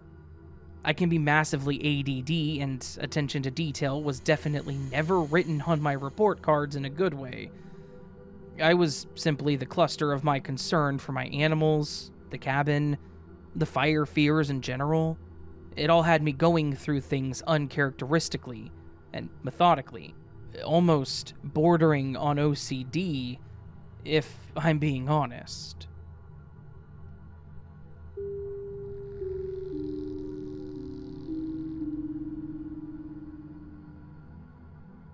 Okay, so it's taken me a while to come to terms with what happened, and even now, I'm left with more questions than answers. I'm hoping that by sharing this story, someone may say, hey, that happened to me too, or perhaps I can gain some insight into the nature of reality itself. And if not, maybe getting this story out into the world will do something good for my mental state. Let me start by giving just a little bit of background, probably not fully relevant. At the time that this happened, I was a university student living off campus with a couple of roommates. We were all pretty close, and would often hang out together when we had free time. Our apartment was situated in a fairly quiet residential neighborhood, and I would frequently walk to and from campus, which took about 20 minutes at most. One day, I had a late-night study session at the library, and I decided to head home around a bit before midnight. The streets were obviously deserted, and the only sound was the distant hum of traffic on the highway. As I made my way through the familiar streets, just making my short trip from point A to point B, I kept getting this really weird feeling like something was off. It felt like I was being watched or stared at. I chalked it up to my overactive imagination and the eeriness of the empty streets and just continued on my way. As I approached an intersection, I noticed a woman standing on the opposite corner. I couldn't make out all of her details, but she had shoulder-length brown hair and a beige coat. I didn't recognize her, but I could tell that there was something unsettling about her presence. She seemed to be looking straight at me, and as our eyes met, I kind of felt sick to my stomach. I shook it off and just went ahead across the street as I was planning and continued on. However, as I rounded the next corner, I was met with a sight that made my heart skip a beat. That same woman was standing on the opposite corner, staring directly at me. I couldn't believe my eyes. There was no way that she could have reached that corner before me. At this point, I was really feeling a bit uneasy, so I decided to take a detour and cut through an alley that would lead me to a different, more populated street. I hoped that by changing my route, I could shake this odd feeling. Unfortunately, my plan did not work. Once again, at the next intersection, I ran into that same woman. And every time, she would look up and stare at me and give me that same nauseous feeling. By this point, I was starting to panic. I felt like I was trapped in some kind of messed up loop. It was seriously impossible for me to have run into this same person like this at numerous intersections, and honestly, the night air was starting to feel oppressive and suffocating. It was likely just panic, but it felt like I was being crushed under the pressure of the air. At this point, I decided to just make a run for it to get back to my home. I sprinted down the street, my heart pounding in my chest, and I struggled to take deep breaths. I swear, I could feel the woman's presence behind me. Like she was chasing me as fast as I was running, but she was never there behind me. After sprinting at full speed, I ended up getting to a park that was connected to the property where our apartment was, and it was almost relieving. I knew what this was. I knew that this was close to home and that I was done. As I paused to catch my breath, I kept getting this weird urge to look back. And I really didn't want to, but I felt that I had to. I did. And of course, at the back edge of the park opposite from where I had entered, she was standing there, staring at me. To say that I was freaked out would be an understatement. I said screw it and ran to my building just thinking that getting home would be enough to break me away from this lady. When I arrived at my apartment, my roommates were still awake, and I immediately shared my story with them.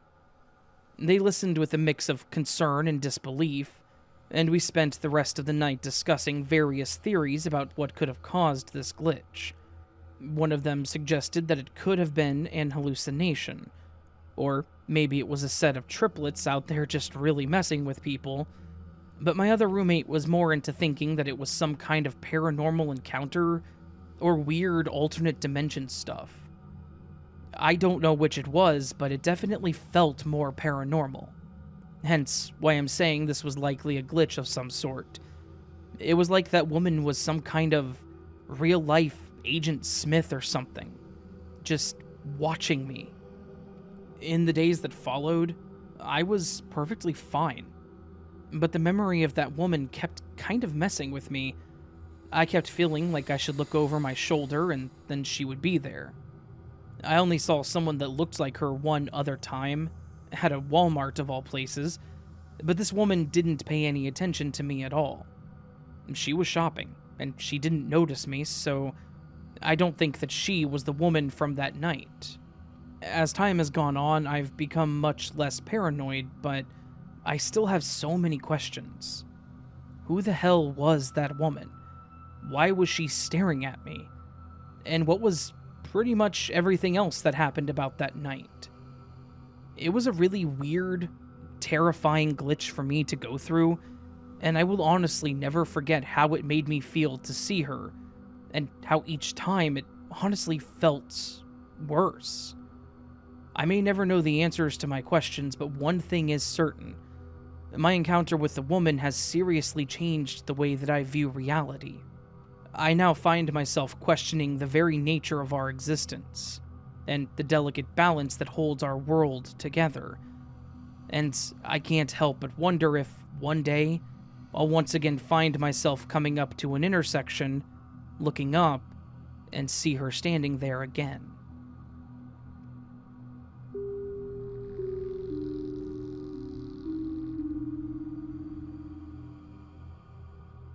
I have a frustrating and confusing thing that happened to me that I'm calling a glitch. mostly because I have no other word for it. I'm obviously confused about what the hell it was, what happened, and how it happened, but I've come to accept that things are weird in our world, and sometimes there just are no answers. So, I was getting ready for work in the morning one day, and I could not, for the life of me, find my car key. My car has a push-to-start button, and the key doesn't actually have a key, so it's just a fob. The keys are always connected to my keyring, which has my house key, and my little RFC thing to get into my office at work. I also have a fun little keychain too, but other than that, it's always just those 4 things attached to a single ring. This way, I never lose any of them because they never come off. For some reason, when I went to head to work that morning, my car key was not on the ring. The keychain was there, the house key was there, the RFC thing was there for work, but the car key was just gone. I was annoyed, but I thought that maybe the plastic that held it onto the ring had broken. Like maybe it just fell off somewhere in the house and I would find it soon. Thankfully, I have a spare that I keep in the junk drawer in the kitchen. So I went and grabbed it and headed off to work. One thing to note about the one that I keep in the junk drawer is that it is broken. I don't remember how it broke, but part of the housing on the bottom corner is broken off, so I have a small strip of duct tape wrapped around it to keep it from coming apart or getting worse. I grabbed it and just headed to work thinking I would eventually locate my good fob, or else I was going to have to go and get a new one, which was not ideal. The whole day, I was trying to figure out what I could have done with the old fob, or where I could have dropped it. Like I mentioned, the car is a push to start, so in order to drive it literally anywhere, you have to have the fob in the car. If you start the car and remove the fob, it starts beeping loudly at you and saying that the key is not in the car. Plus, if you turn the car off and then try to turn it back on without the fob being in the car, it will not turn the engine over, and you cannot shift out of park. On top of this, if the key is in the car, you can't lock the doors. If you try to use the second remote to lock the car with the fob in the car, the doors immediately unlock. Basically, this car was designed so that you could not leave the key fob behind, and you could not leave it in the car. So, because of this, I knew that I couldn't have left it at the office, and I couldn't have lost it at the Wendy's where I had my dinner the night before, and there was no way that it was in my car as the car was locked overnight. It had to either be in the front yard between my car and the front door, or somewhere in the house. That was my final deduction. I put it off my mind and just decided that I would worry about it whenever I got back. When I did get home, I looked all over the front yard for the fob, and it's not like it's a big yard. I then looked all over my house where the fob could be and several places that it couldn't be, and of course it was in none of them. I was so confused and lost. It made no sense how it could just up and disappear like this, even if the plastic broke, because it would have had to have been somewhere here at home. I played over every second of the last 2 days when I went to bed, just trying to think of the last time that I saw it, and I was certain that I saw it when I walked in because I typically hang my keys up on the hook by the door. I knew for a fact that I saw it at that point, which meant that the last place I saw it was on my keyring, hanging on the wall, the night before it seemingly vanished. Once again, I just kind of shrugged it off and thought that it would most likely show up. It had to be in the house at this point. The next morning, I got up and did my morning routine, and then when I went to grab my set of keys that I am now certain were hanging on the hook, they weren't there. I was seriously frustrated at this point. First my car key, and then my whole damn set of keys? I looked all over the floor, the table near the front door, the kitchen. They were nowhere. I frustratingly grabbed my jacket to go outside and see if I dropped them on the way to the door, when I noticed that the jacket had some heft on one side. My keys were in the pocket. I laughed at myself for not checking the jacket, as that was an obvious spot for them to be, and I just grabbed them and pulled them out. This is where the weird got even weirder. The car key that was on my keyring was the original one, not the spare that I had to use the day prior. I stared at it like, wait, what? I inspected it, and yeah, it was the original. The fob was fully intact. There was no duct tape holding it together. Strangely enough, the spare one, it wasn't on my keyring at all. It had been replaced by the normal one. I went to the kitchen and checked the drawer, and there was the spare one, sitting in the same spot as always, as if I had never pulled it out or had to use it. I was dumbfounded. I have no idea what kind of trick the Matrix was pulling here, or why it was doing it, but I now had my original key on the keyring, and the spare back in the drawer, as if nothing had ever happened. I was annoyed. I think that's the best word for it, but I wasn't going to look a gift horse in the mouth here. I had both of my fobs, and that was that. I don't see any way for this to have happened. How did my original key get lost and then come back and replace itself on the keyring like that? Before anyone asks, I live alone. I don't have any pets, not that I can think of any domestic animals smart enough to do this, and there's no one that has a key to my house that lives anywhere nearby. My mom can get into my place, but she would have no reason to steal my car key and then replace it like that. Plus, she lives an hour away, so if she did do so, well, it just wouldn't make any sense. But that's my glitch. As mundane as it is, it frustrated me.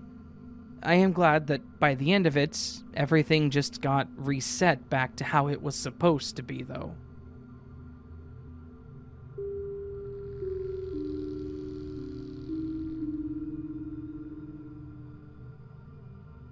This is one of the somewhat silly, yet still unexplainable glitches that I've experienced.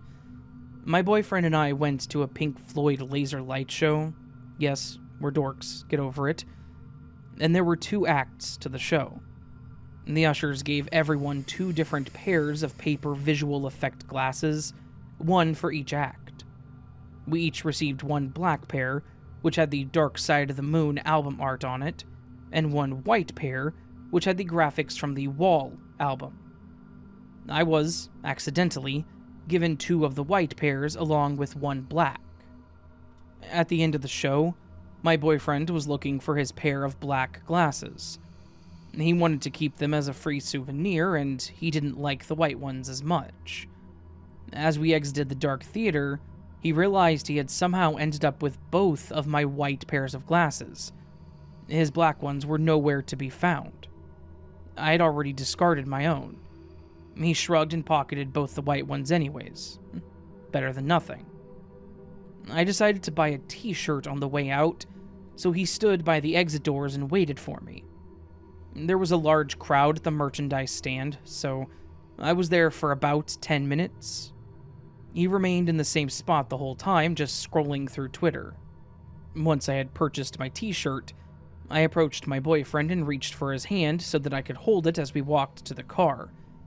When he removed it from his pocket, he was shocked to find the missing pair of black paper glasses. All the more shocking, the white ones were suddenly nowhere to be found. I suppose it was a positive glitch, he got what he wanted, but it was creepy nonetheless. And for a second glitch this person had, they submitted it in the same submission. I've worked in the same large hotel for 6 years. Since the very day that it opened, There are 19 floors and hundreds of staff members, but only 2 service elevators. So, you can probably imagine that they need a whole lot of maintenance. They also have a nasty habit of malfunctioning. Usually it's harmless, even familiar. There's a boom. The polite elevator voice says, "This elevator is out of service." And then it starts right back up again as if nothing happened. But every once in a while, someone will get stuck. And depending on what the problem is and how quickly help arrives, it could be a little while before they see the light of day again. There are, of course, failsafes in modern elevators to prevent them from dropping you 19 floors to your ultimate doom. But it's still frightening being trapped inside of a giant metal box, hundreds of feet above the ground. It happened to me once. I got stuck on the 17th floor, but I didn't panic. I knew that the chief engineer, and potentially also the fire department, would be on the way to set me free as soon as possible. So I waited patiently. But what I didn't know was that the entire building had lost power, not just the elevator. So shortly after the gears locked up, the lights also turned off. There's a different kind of darkness that exists within the thick metal walls of a dead elevator, where there are no natural sources of light. I couldn't see my hand in front of my face. Everything was quiet and still and black. It was off-putting, to say the least. And suddenly, the number display lit up again. It read V12. And that was very strange because I've never seen the letter V anywhere on the display before, and I certainly was not on the 12th floor. But before I could make sense of it, the doors opened with a mechanical whoosh. My jaw dropped. I was in the lobby. For 6 years, I've been riding the same shifty, shaky elevators, and I'm accustomed to the sound of the heavy doors sliding open, the shuddering noises in the shafts, and the very noticeable jerk that happens below your feet as an elevator begins to move. There is nothing smooth, quiet, or subtle about these old machines. Therefore, there is absolutely no way that I could have unknowingly descended from the 17th floor all the way to the lobby. It just isn't possible. I did not feel one single jolt, did not hear one clank. I felt like I was emerging from a horror movie, and suddenly, I couldn't help but imagine what sinister things might have been lurking there with me in the impenetrable darkness, while I vulnerably waited for assistance. Maybe it was a glitch in time, or space, or something else altogether. Suffice to say, I can now understand why some people are afraid of elevators.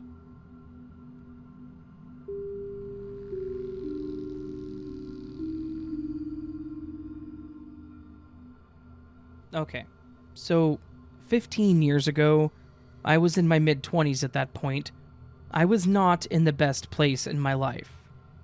My boyfriend had cheated on me and then left to work in Libya, leaving me to exist alone in the very house that the act had occurred in.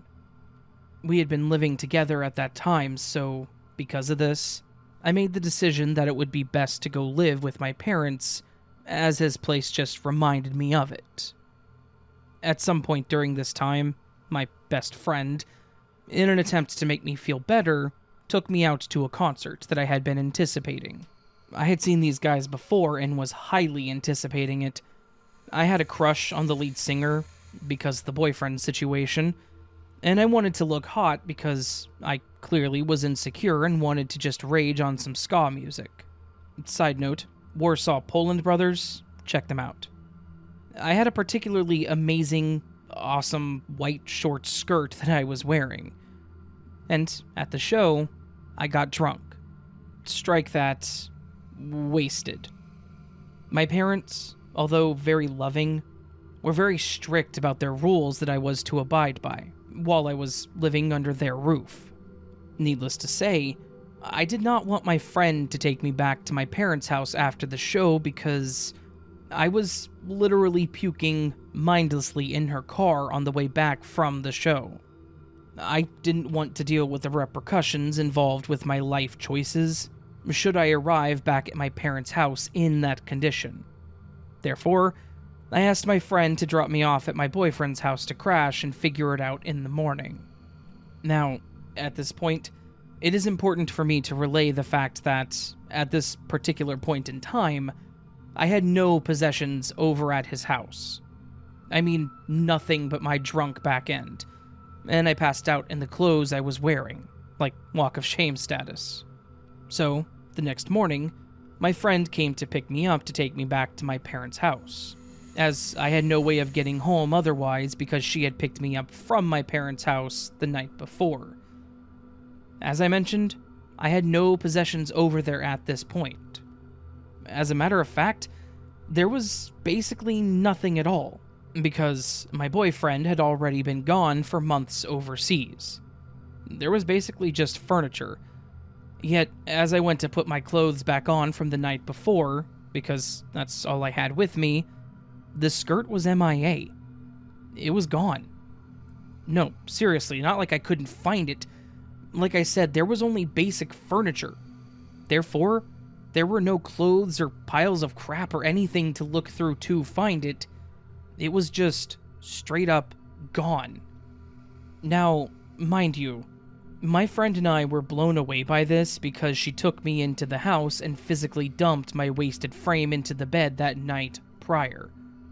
The next morning, according to my friend, she found me exactly as she had left me.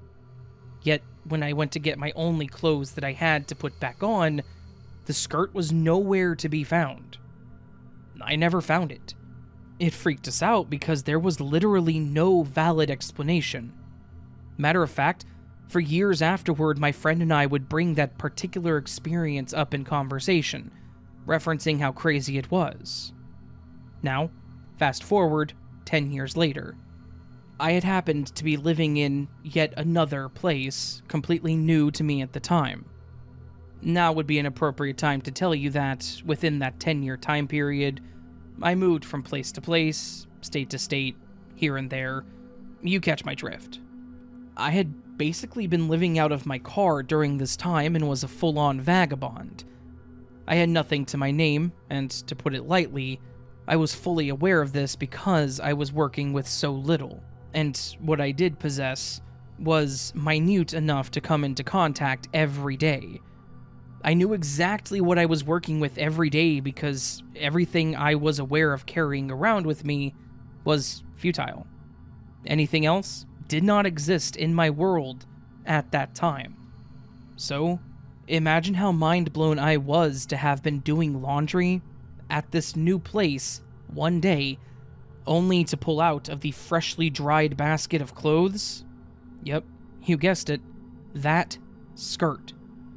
10 years later, in a completely different location.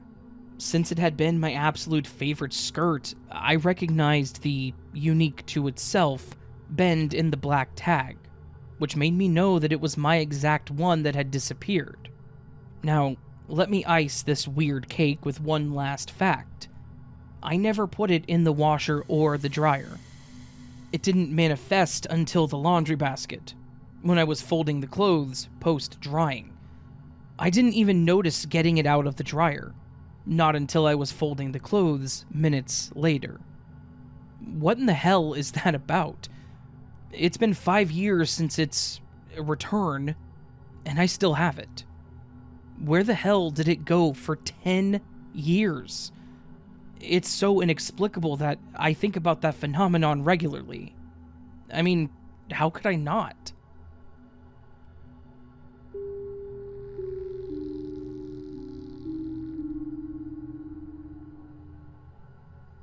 I don't know if this was a glitch or paranormal. It was 2005, a little over a year after my grandmother had passed away from pancreatic cancer. At this time, I was finishing up my 12th grade year and an adult education that is located in my hometown, which is in Michigan. Growing up, I was extremely close with my grandmother, and the house that we lived in had 2 full houses, an upstairs with its own appliances, and a much bigger downstairs with its own appliances, plus a huge spooky basement. My mom lived upstairs, and I chose to live downstairs with my grandmother. During this time, my mom was mostly doing drugs and selling them, and she had very little time for me, so my grandmother became my backbone and we had a great connection. My mom was there, sort of. She mostly gave me things, but we never really hung out, and it sucked. So, to bring this glitch story back on subject, I'll start here. After my grandmother passed away, I was devastated and depressed, especially since we lost the home that I grew up in and all my memories were there.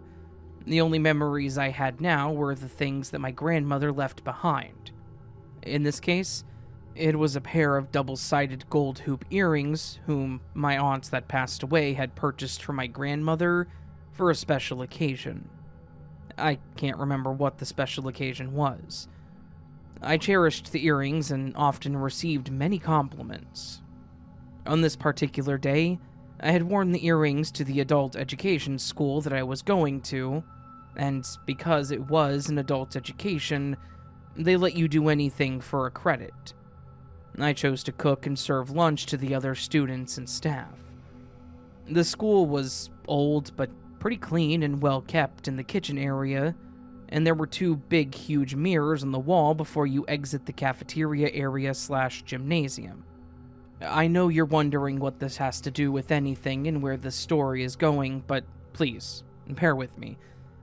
After the lunch was made, because it was self-serve, I decided to eat while everyone else was eating, but I stayed in the kitchen area while everyone else was, of course, in the cafeteria.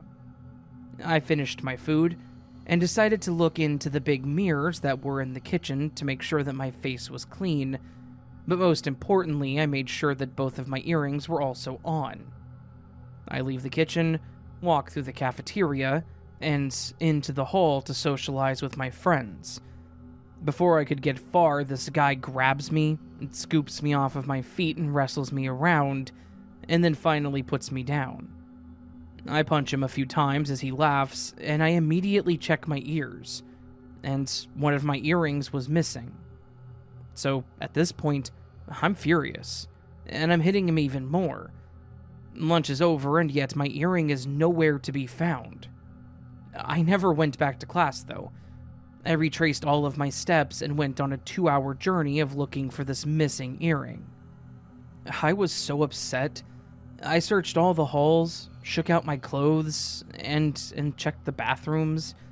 I searched the entire school. It was so frustrating. I lost an expensive earring that was my grandmother's. I moped and realized at this point that it was useless. I was outside, anticipating my mom's arrival to pick me up from the adult education center, and she was already late and most of my friends had left. It was springtime, so the weather was decent.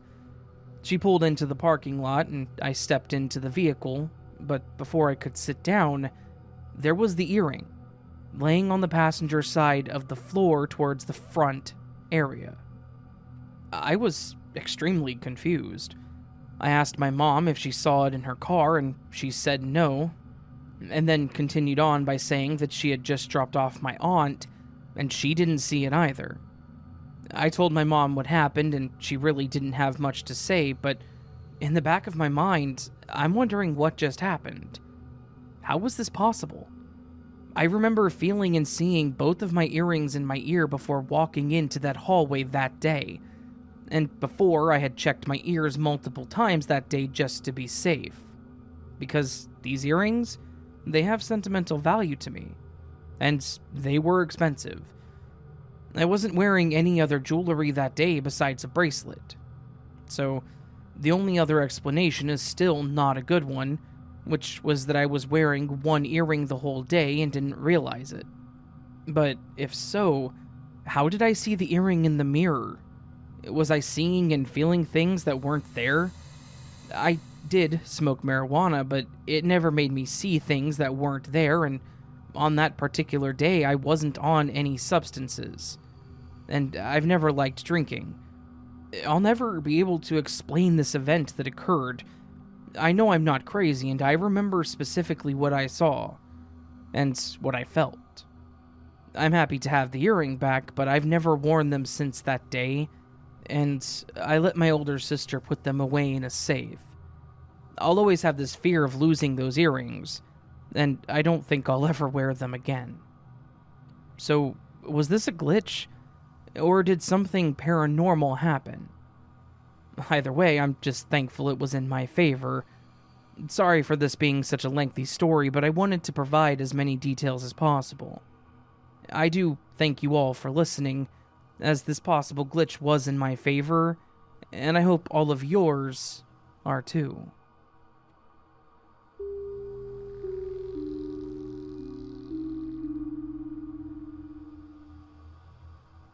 I posted this on another subreddit, and it got some attention and brought up a lot of discussion.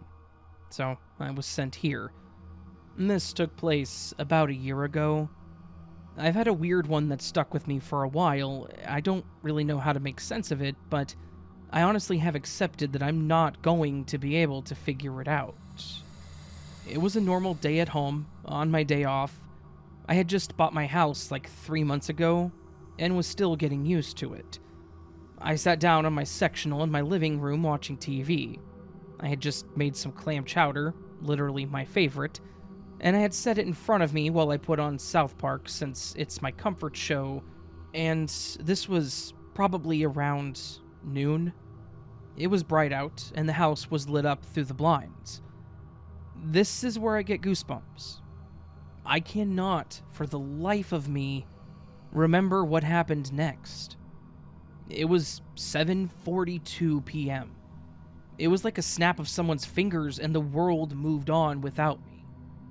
South Park was still on, definitely not near the episode that I started on, which was the episode about Yelpers.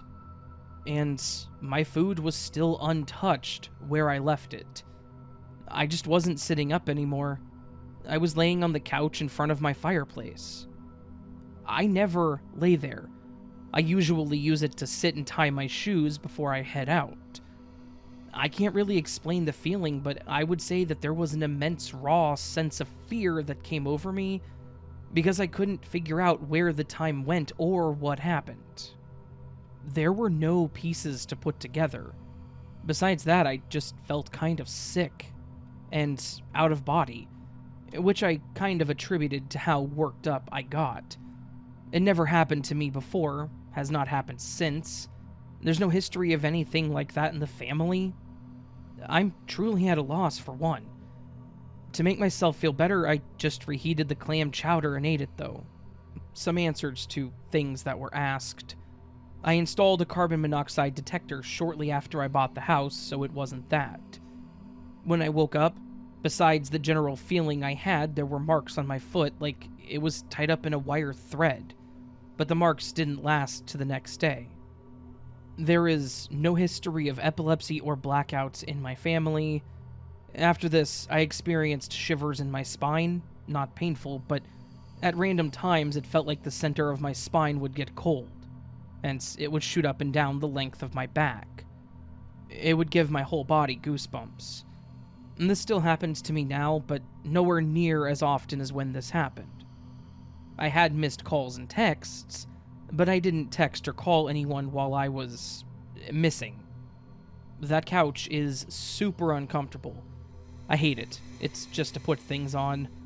I have an awesome sectional that I can't get enough of. No idea why I would randomly wake up on the couch. I would never do it to begin with, and I wouldn't even let a puppy sleep on it. And also, feel free to ask anything else.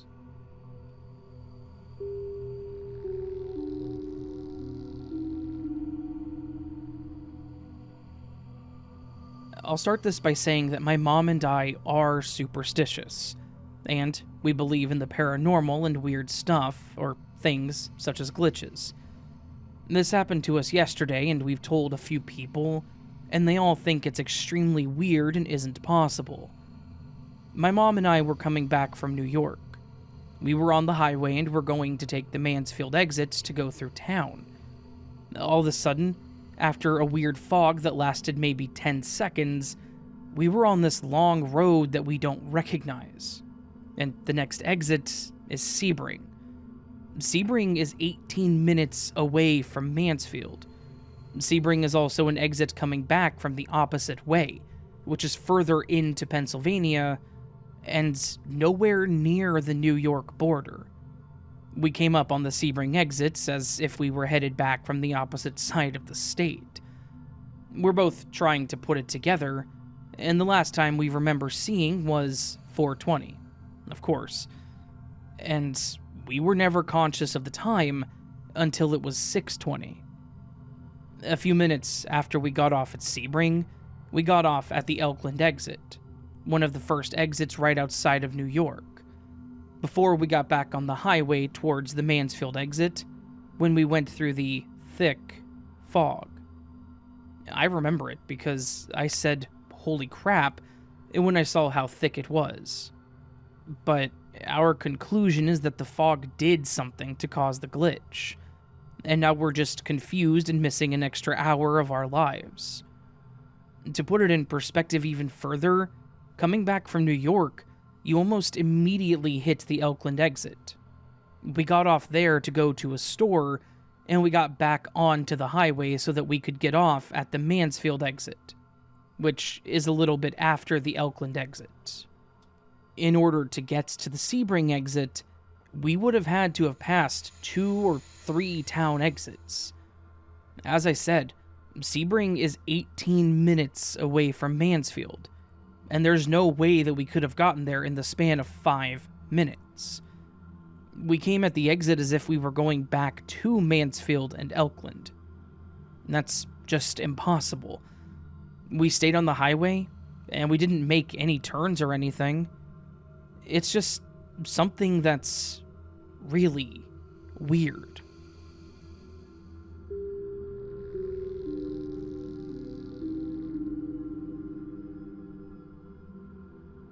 On the night of December 21st, I was in the basement watching a movie when my dad's phone started blowing up with calls. He was asleep, so I went up to see what was going on. It was my brother, and he had called multiple times.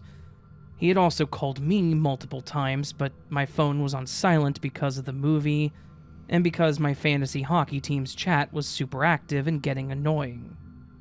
I called him back, and he said that he had been in an accident, and that he thought he was going to get a DUI. He was coming home from out of state, and I'm still not sure of the details. I guess that he had pulled off into a truck stop and police saw him not go through the wait station, so they stopped him. And at some point, he accidentally backed into a big rig. Nothing happened with actually backing up into the truck, just minor damage on his end, but he refused the field test and opted for a blood test, which he got, and he also got to spend a night and a half a day in jail. That is all really irrelevant and personal, so I'll spare the other details. Anyways, a week later, my dad gets a call from a random number. The person on the other end says, "Dad, I was in an accident." He said it sounded just like him. After some frantic calling, which he never picked up, we finally got a hold of his friend who knew where he would be working construction that day. My dad and my other brother decided to drive out there to see if they could find any sign of him in his truck. Remember, his previous accident is still fresh in everyone's head, so everyone was in a state of panic. They finally get to the job site and see him there. He has no idea what they're talking about when they tell him that they got a call from him saying he was just in an accident. He had not been in an accident, and had just been working all that morning. We were all baffled by what happened. Who called my dad's phone? The number just disconnects when called, but it's associated with the local mortgage company. Was it someone playing a prank? Was someone else actually in an incident and dialed the wrong number? Why did it sound like my brother? And why a week after all of that? We all find this extremely disturbing with the timings, so I guess that's my glitch. I'm not sure what to make of it, but I find myself entertaining the idea that it was a call from a different timeline or something. Also, I wasn't sure about adding this, but maybe this will just add to the strangeness. 7 years ago to the week, I saw a major car accident from a police chase, and then 2 years after that, which would be that same December week, I got into an accident with someone that same brother knew. It ended amicably, but the girl I hit said, "These things always seem to happen during the holidays," because she had also been in an accident around that same exact time a year or so prior. Maybe this is all a bunch of coincidences, but I feel like that's a few too many.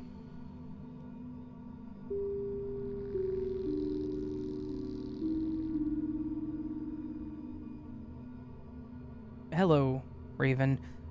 I've never experienced a glitch in the Matrix up until the point of this story. And I want to say that it's something I never want to experience again. Something about reality breaking right in front of you makes you feel... I don't know how to explain it, but I guess sick is the best way to put it.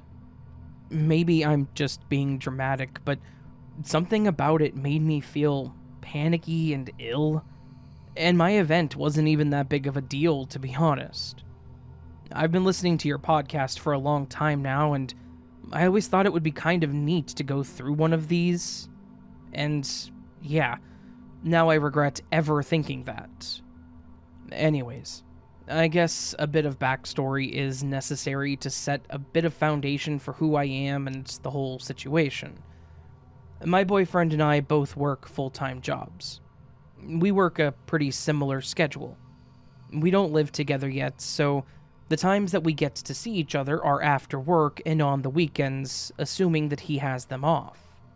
We've decided that, in order to have a date night every week, we would meet up at a local restaurant after work every Thursday night. That way we could have our nights together and do anything else that we wanted to do after we ate dinner. A few weeks ago, it was a normal Thursday and we were meeting up to have dinner, and I was pretty psyched because I wanted to tell him something about work. I had pulled in, and he had texted me saying that he was going to be a bit later than normal because his boss wanted to do his annual review right then. So, it was going to be about 20 or 30 minutes. I told him that I would go in and wait for him, and he said he would try to be as quick as he could. I was there, sitting at the table by the door and waiting for him to get there, when I look up and see his car pull into the parking lot. I could pick his car out of a lineup, mostly because it is the prettiest shade of blue/green, and he has a vanity plate that is literally his name. It's an uncommon male name that starts with an L.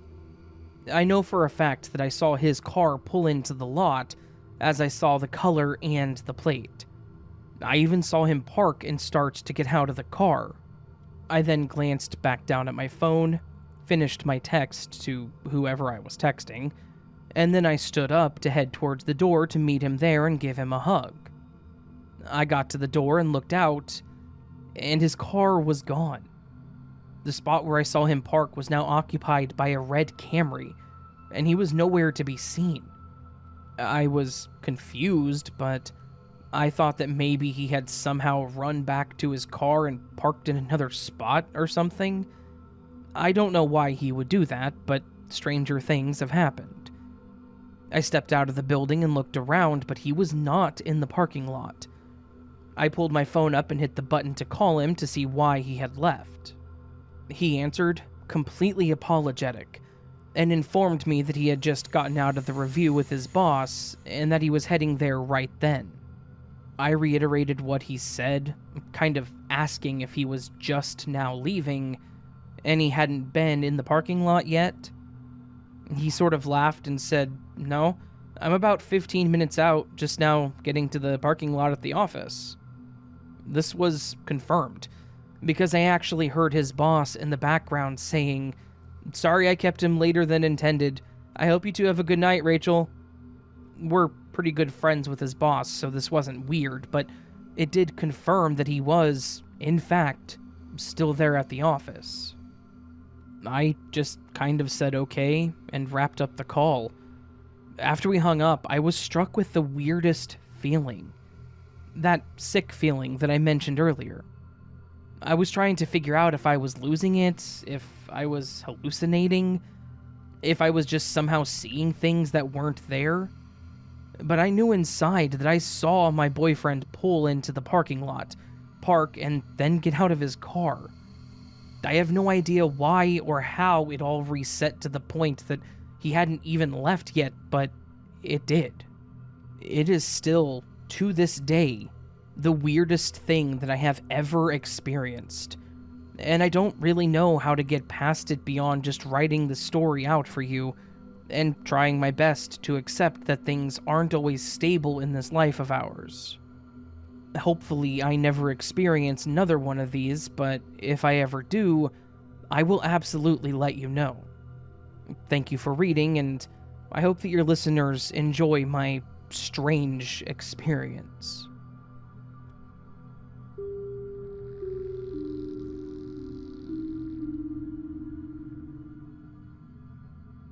This happened about 8 years ago, and I still cannot explain it. Nothing like this has ever happened to me before or since. To put things in perspective, I was living alone in a 3.5 condo at the time, and I like to keep things in order. I rarely lose things because everything has its place. But here's what happened. I returned home very late one night from work, around midnight. I had my glasses on all day at work and was certainly wearing them on my drive home. The next day, I left my glasses at home because I went to the gym and wore my contacts.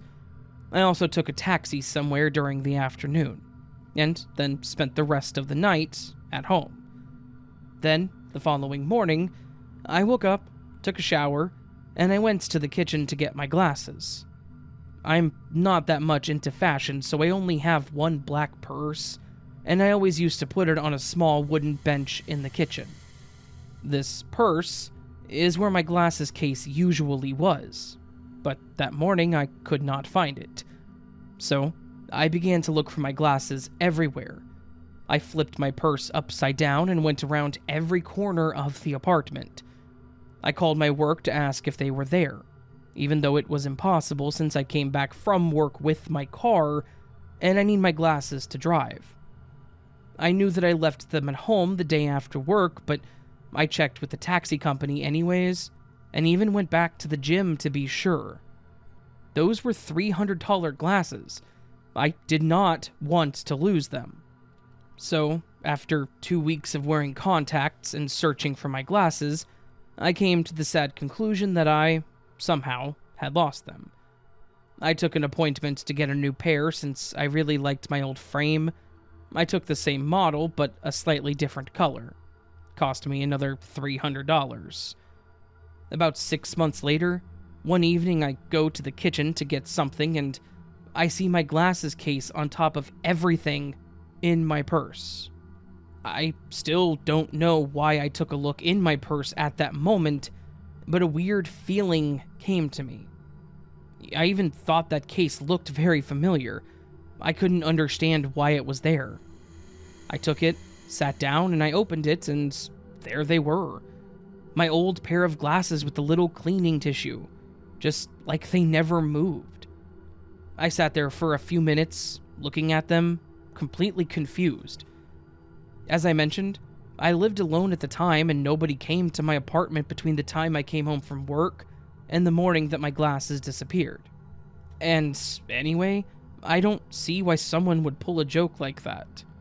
I ended up selling my new frames to a friend, and I wore my old ones because I preferred the color. 8 years later, and this still freaks me out.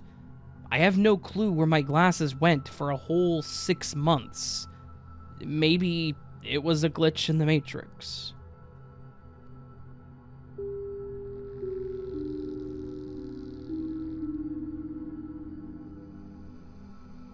Okay, so I know how this sounds, and the irony of the situation is not lost on me. I enjoy listening to your videos on YouTube where you read a selection of true Glitch in the Matrix stories. I enjoy reading these stories on Reddit too, but in the evenings, sometimes after working all day, I can't be bothered scrolling through the threads looking for good stories, as my job requires me to stare at a screen all day, and I like to actively avoid doing that in my downtime, so the YouTube videos are perfect for that situation. So I can listen and enjoy rather than actively read. So, on this evening, I found a video that was a little over an hour long, reading multiple Glitch in the Matrix stories. Eagerly, I pressed play, and I settled in with my blanket and my Coke Zero and the ball thrower for the dog. I get about a minute into it, and my mom calls me on Facebook Messenger. I'm a little bit annoyed as the story was just getting good, but I answer anyways. I keep it short, I tell her I'm watching a video, and I'll call her after. Once we hung up, I had already forgotten the build-up to the stories, so I rewind and start from the beginning. Now, I actively scrolled back to the beginning so I know for sure that I did. And I'm listening. And the stories are great and I'm really enjoying them, but it feels like only 10 or 15 minutes or so and I've reached the end of the video. Wow, I think to myself, time really flies by when you're having fun and just leave it at that. I call my mom back and we talk for a few minutes, and I'm like, okay, I'm going to say goodnight now because I kind of just feel like doing nothing for the rest of the night. I'll watch a few more vids and then I'll go to sleep as I'm on early shift starting tomorrow. Mom says goodnight, we hang up and I catch a glimpse of the time. It's only 21:49? That seems a bit odd seeing as I only finished work at around 8:30 p.m. and then went out to put fuel in my car, got home around 9 or so, fed the dog, tidied the living room, took the rubbish out. So I checked the time that Mom first called me when I had settled in and it showed 21:37, 12 minutes ago. What? The video I was watching was meant to go on for an hour and 2 minutes. I watched the whole video. I actually rewound the first minute I had already watched before Mom called because I forgot the build-up. How was it only 12 minutes ago?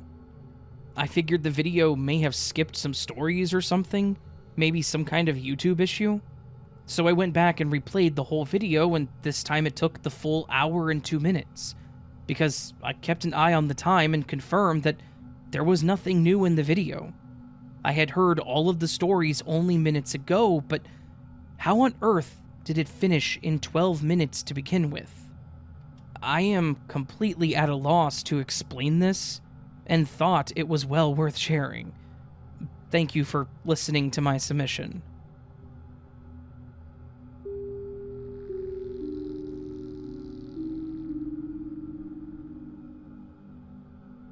I live in an apartment that has a small patio. I live with my cat, and there's no way for another animal larger than a cockroach to get into said patio, because the wall separating it from my neighbor's patio is tall and unclimbable, and anything coming from above would need to take a 4-story fall. There's only one way to enter the patio, through a door in my kitchen. There are windows to the patio, but they all have mosquito screens, or nets, not sure what the right word is, that can't be removed and have no holes. I have only one cat, no other pets, and my neighbors do not own any animals. The door to the patio is sometimes open for my cat to go out when I'm home during the day, but I bring her inside and close the door when it gets dark. She's used to this routine by now, and will sometimes run inside without me coaxing her when she hears me walking to the door to the patio. So, one day, I'm going to get her.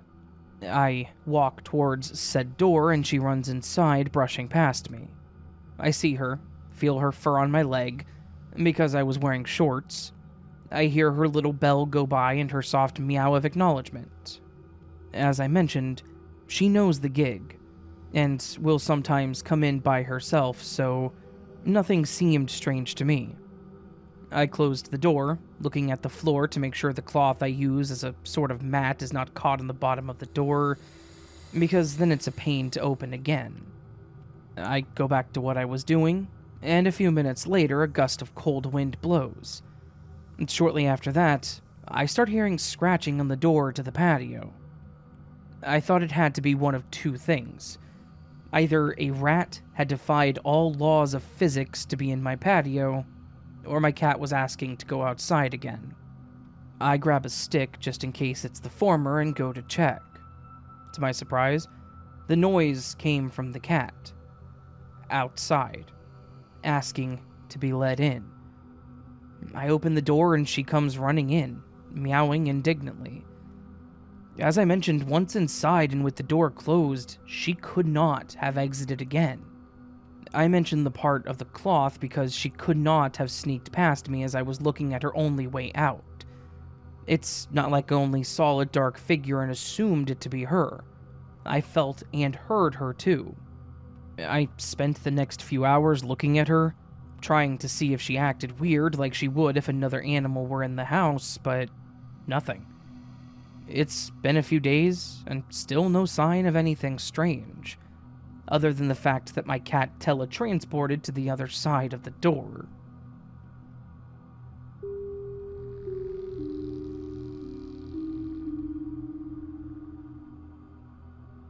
Hello, Raven. I just wanted to tell you my story about a time glitch. Well, that's what I think it was anyways. And this happened approximately 30 years ago. I grew up in a city that is famous for its mission-turned-famous hotel. My friends, my sister, and I used to sneak into the hotel and explore. On one such exploration, 3 of my friends, my sister, and I decided that we would try opening doors and see if we could peek into some rooms. We started on the 3rd floor. The hotel has 3 floors and rooftop suites, with no luck. We then proceeded to go down to the 2nd floor, where we were successful in opening some doors just to find conference rooms. One of the open doors led us to a small L-shaped exhibit. It contained like 5 statues of saints and 3 old Bibles behind glass. We spent some time putting our noses against the glass trying to read the Bible passages and the plaques under the statues. After like 20 minutes, we left, and didn't really think anything of it. The next week, our other friends wanted to explore the hotel, so we snuck in again. While there, one of my friends that was with us the previous week said that we should take our friends to the exhibit room. We went to the 2nd floor and started opening doors to the conference rooms. We got to the door where the exhibit was, and it was locked. A maintenance man happened to be walking by, so we asked him when the exhibit would be open again. He looked confused and told us that there weren't any exhibit rooms in the hotel, only in the museum. The hotel also has a museum on the 1st floor. We then proceeded to tell him that the previous week we had been there, and he asked us to show him where. We took him to the locked door. He said that the locked door was to an electrical room, and he opened it and showed us. Sure enough, it was an electrical room. We were confused and explained to him what we saw the previous week. He was concerned and took us down to speak to the manager. The manager assured us that there was no such exhibit room within the hotel. Then, he took us down to the museum and asked the curator about it. She confirmed that there wasn't any such room, and even showed us the floor plans to the hotel. When we pointed to where the supposed exhibit room was, the plans said electrical. My friends and I were so perplexed. I know for a fact that we were in that room. 5 people cannot all be wrong. We all still even talk about that room. Could we have ended up in a parallel universe?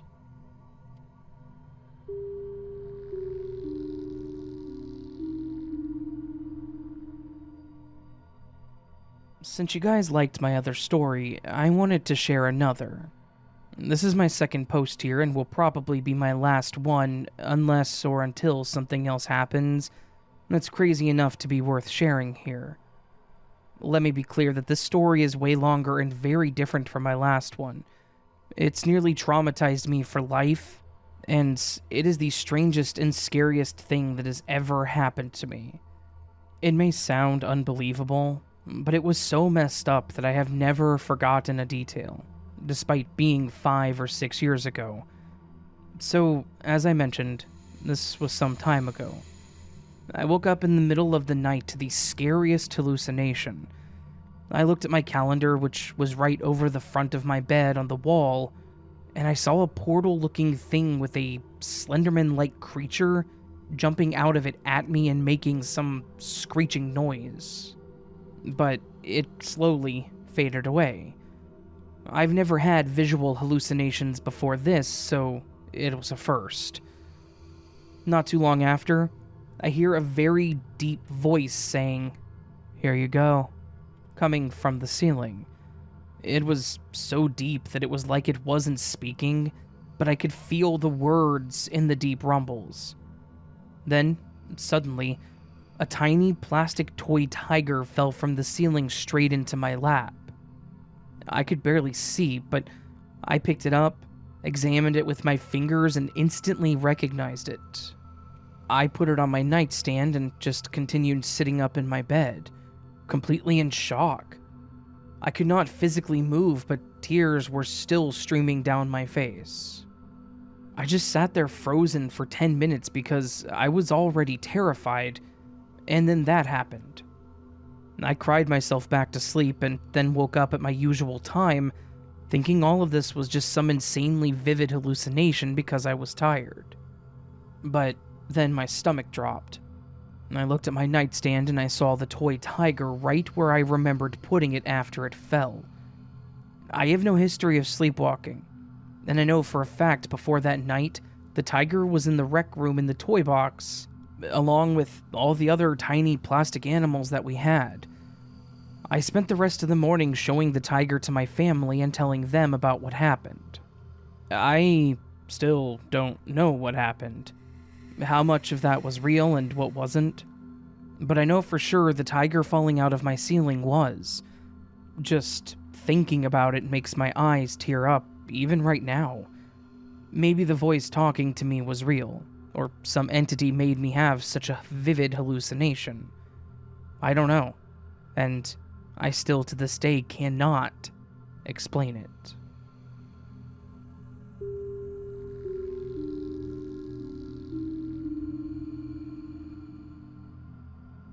Hey, I've been watching your videos since you added one of my stories from Reddit.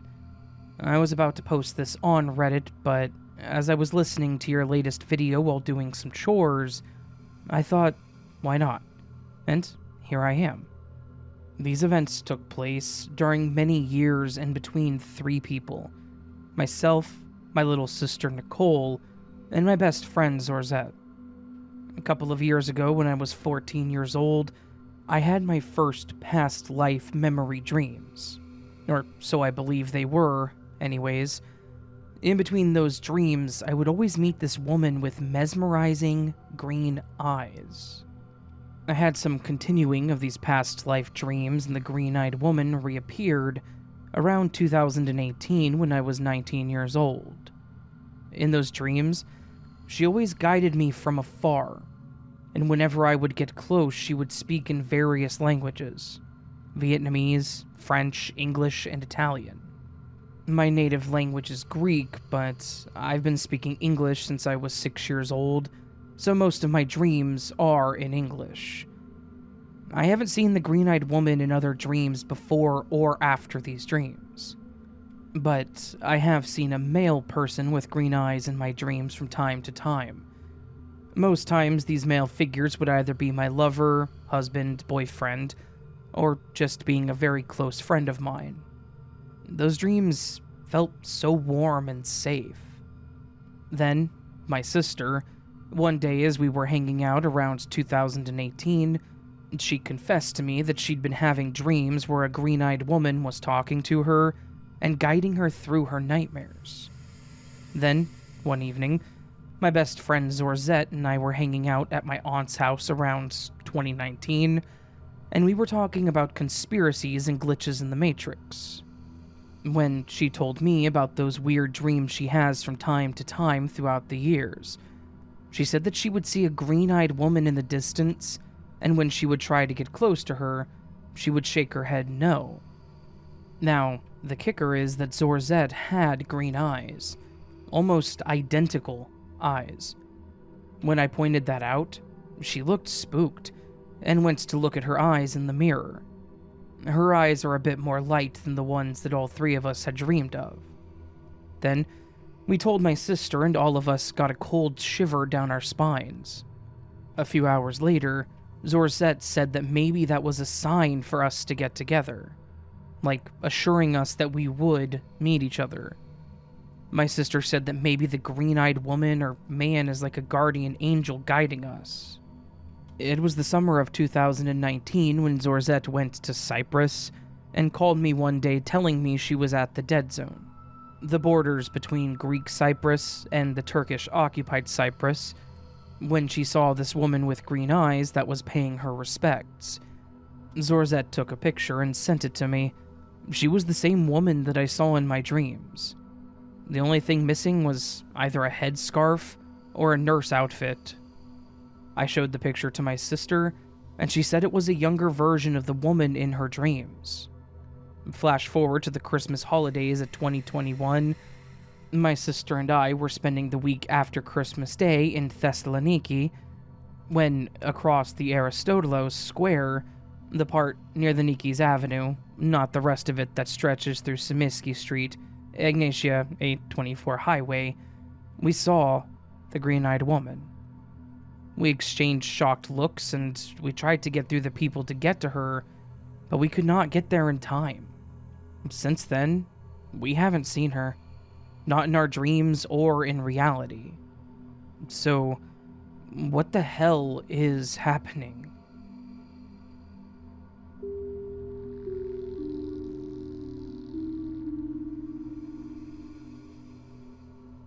Howdy, Raven. I have a couple of short ones that, until recently, just thought of them as things that happen to people. A little setup to the two stories. It was in '99, and I was living with 11 roommates because we were all too poor to get into any place on our own.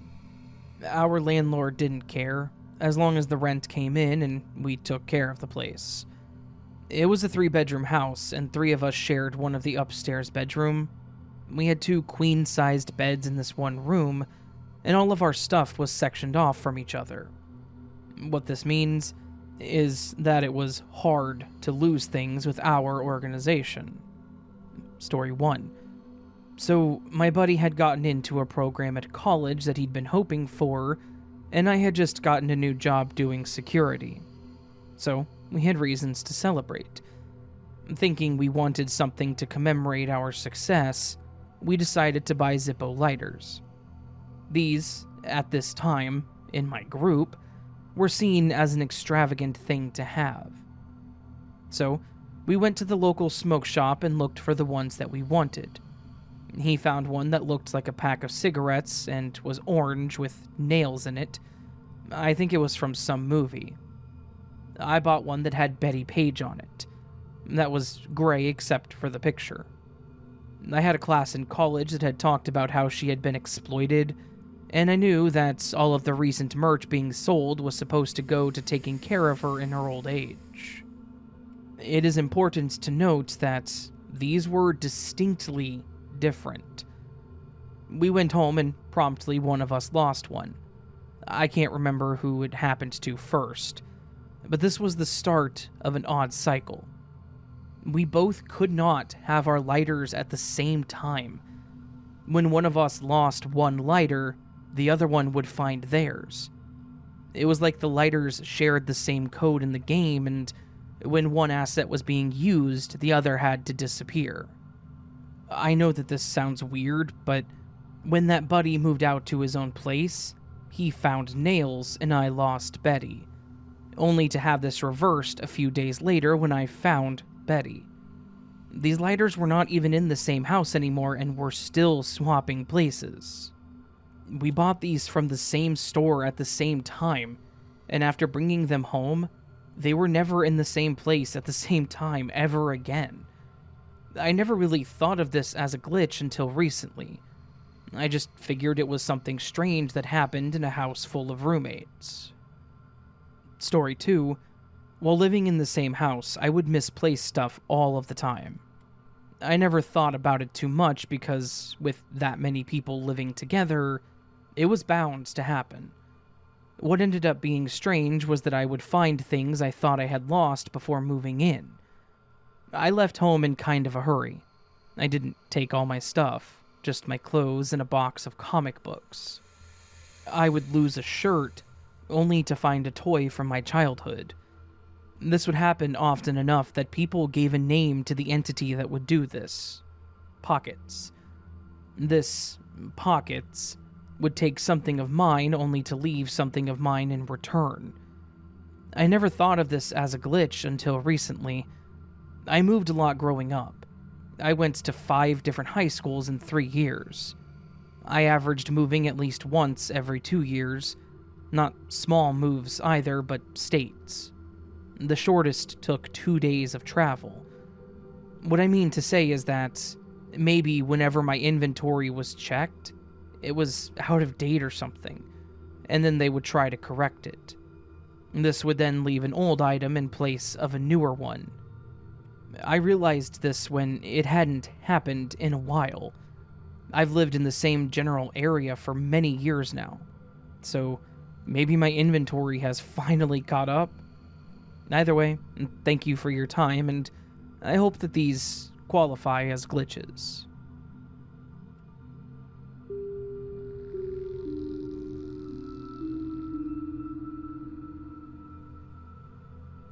So, this glitch that I witnessed happened in June of 2022, when I was on a work trip.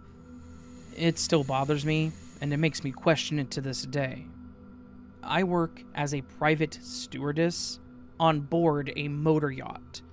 This job requires me to travel very often, so I spend a lot of time at Atlantis Resort on Paradise Island in the Bahamas. One day, when I was off, my crew and I decided to go to the beach that is part of the Atlantis Resort. Only people staying at the hotel or marina can access it. It was myself and 2 of my other crewmates who decided to go. Our boat was docked in the marina village, part of the resort, but the beach was about a 20-minute power walk through the hotel and casino and breezeways outside. So we left the boat, and the first place we had to walk through was the casino. Mind you, there are a lot of stairs to climb just to get into it, probably about 50, and many other stairs throughout the walk. These 2 crewmates are good friends of mine, and we're always talking and making jokes with each other. We talked pretty much the entire walk. As we were walking through the casino, I noticed a lady, maybe in her mid-30s, standing near a machine with a stroller and digging through her purse looking for something. She stood out to me because I really liked the athletic dress and gym shoes that she was wearing. Although, I usually like a lot of people's outfits, so it wasn't a weird thing for me to notice. I didn't feel the need to point her out to my crewmates because they were both guys, and they wouldn't appreciate her outfit as much as I did. The 3 of us continue walking at a swift pace through the casino, the lobby, and the outside breezeway paths, with many random stairs. Eventually, after a solid 15 minutes of walking, we approach the kids' arcade/daycare center. And, as we walk past it, I was shook. The woman in the athletic dress and stroller was in front of us waiting in line at the daycare, as if she had been standing there for a while. In my mind, I thought that there was no way she could have gotten there before we did. There's just no way. There were way too many stairs for her to have done that by herself, especially with a stroller with a small child in it. What gets me is that it seemed as if she was standing there waiting for a bit. I thought about when we walked past her in the casino. She was rummaging through her purse, looking for a phone or something, and she had no intentions of leaving right after we passed. I didn't say anything to my crewmates when we walked past her, because I was making sure that it was definitely her. As soon as we walked past, one of my crewmates goes, "Is it just me? Or was she in the casino when we left?" I could not have been happier that he said that, because it was confirmation that I wasn't the only one who witnessed this. He and I both noticed her, and thought of the exact same reasonings as to how it would have been impossible for her to have beat us there. It was a really strange coincidence, and I just don't think that she could have walked faster than the three of us, especially with the stroller to push and carry up and down the stairs. Since we spend so much time at Atlantis, we are for sure certain that the way we walked is the fastest way to get there. If there were any shortcuts, we would know about them. He and I still talk about how weird that encounter was. The whole time we were at the beach, we were discussing how the only logical explanation was that it had to be a glitch in the Matrix. Has anyone else experienced this or something very similar? It bothers me so much, and I need to know the truth.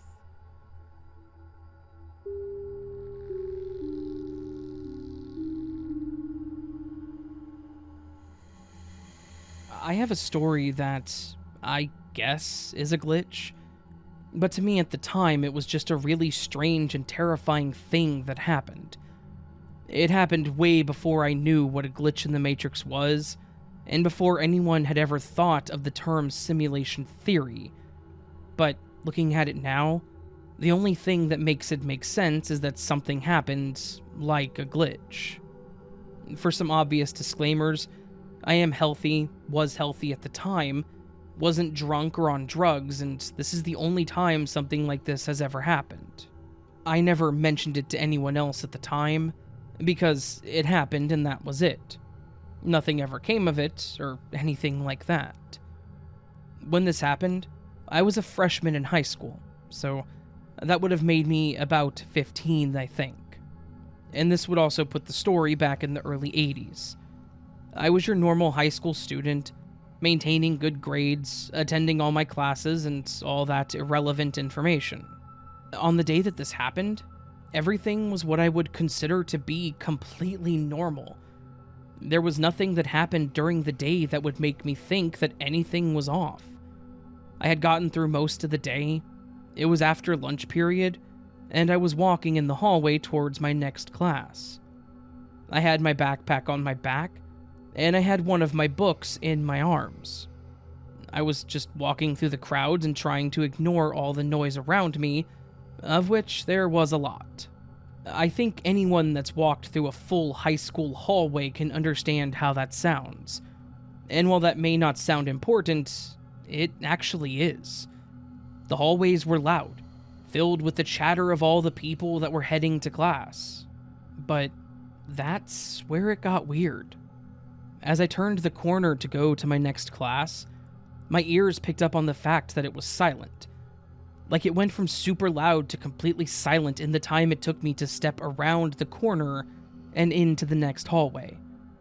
As I was walking around the corner, I was kind of looking down at the floor, not at where I was walking. So it wasn't like I could see the group of people just disappear, but it felt like the filled hallways quickly became empty. In this same moment, as I went to look up, I collided with something, or rather someone. I could tell it was a person that I ran into based on the collision. I fell to the ground and blinked, and when I went to stand up, I realized I wasn't in the hallway anymore. I was sitting on the floor of my living room. I know that sounds weird, but I went from walking in the school hallway to my next class, to colliding with someone, and when I landed, I was on the floor in my house. I had actually collided with someone, It was actually my mother that I ran into. She asked if I was okay and helped me up, but as soon as she saw that I was okay, she started asking me what happened and how I didn't see her walking into the room.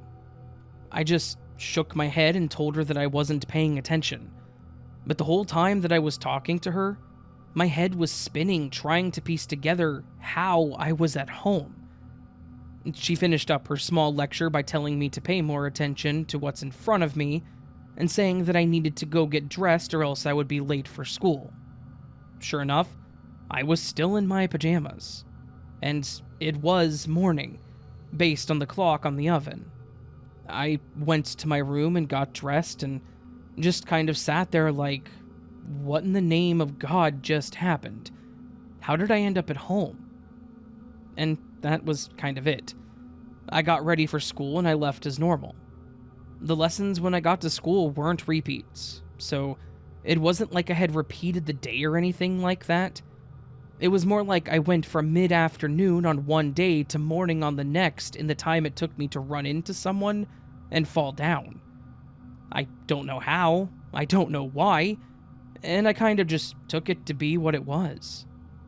It's one of those events that I have never forgotten, but I decided that I had to just accept that sometimes things happen that we honestly cannot explain.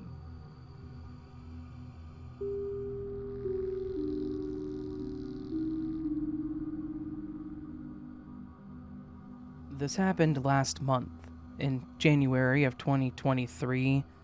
My wife and I and our 18-year-old daughter live in a small home, 3x2 with 2-car garage, and we've been here 14 years. We know every nook and cranny. We have a water dispenser with 3 blue translucent bottles, and we love our water, and when the bottles are empty, one of us goes to fill them up at the water station not too far away.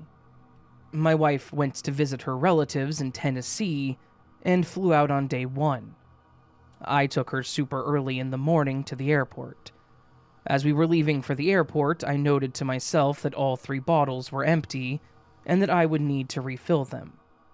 When I got back from dropping her off, I did a bunch of chores and some work for my job, and in the afternoon decided to get some fresh air, get out of the house, and refill the bottles. Except, I could only find 2. I looked all over the house and could only find the 2. At this point, I didn't really think anything of it. I went to fill the 2 of them, but the machine was being serviced, so I returned home with no water. I left the 2 bottles in the SUV. Day 2, I once again looked for the missing bottle. It was nowhere to be found. It's not really an easy thing to miss. It's a 2-foot tall by 1 foot in diameter blue bottle. We've had these bottles for years. 3 of them. For 3 of us. Day 3, and now it's becoming weird. I call my daughter, who is house sitting for friends, and I ask her if she has the bottle. Of course, being 18 and a wise arse, she asks me if I'm ready for the senior care home. No, I don't have a giant blue bottle randomly in my car, she replies. I ask her just to check her vehicle, which she does, and reports, yeah, bottle not there. Day 3 and 4, I am looking everywhere. I am openly declaring this a mystery. I call my wife and ask if she broke one or threw it in recycling. No, is the answer. I ask if she remembers anything, and again, a flat no. Now, as I have said, this is not a large house that we live in. There's only so many places a big blue water bottle can go. At the end of the 4th day, my daughter comes home to get some personal stuff, and I open the door to greet her. I explain how weird it is about the bottle, and I ask her to help me look. We both look everywhere. High, low, under tables, in closets, everywhere, including the attic above the garage. We're standing in the garage at the table next to the washer and dryer, discussing the possibilities. She suggests that perhaps I was loading them in the car and left it outside and someone swiped it. I said not a chance, and I remind her that she filled all 3 bottles last time because I helped carry one of them inside when she returned home. We're both standing, looking around the garage, and just declare it a mystery and move on with our day. Much later on day 4, my wife returns from her trip on the late flight. I pick her up from the airport. She travels light, so there's no real luggage. We get home and go to sleep as it's midnight. The next morning, I'm making coffee and she goes to do laundry. She calls out from the garage, "Hey, that water bottle's right here on the table." My blood ran cold. I walked out to the garage. There on the old kitchen table that is under the fluorescent light, where my daughter and I ended our search the day before, is the missing blue bottle. It's sitting upright against a white wall, beneath the bright lights in the garage. I know that over the 4 days I looked at that spot. It's not hidden. It's not dark. She and I stood there the previous day looking all around and ended the conversation at that table. My daughter was flummoxed as well. So my wife went away and one of the 3 bottles disappeared. She came back and it rematerialized. I will never forget this. It happened, and I get creeped out whenever I think about it.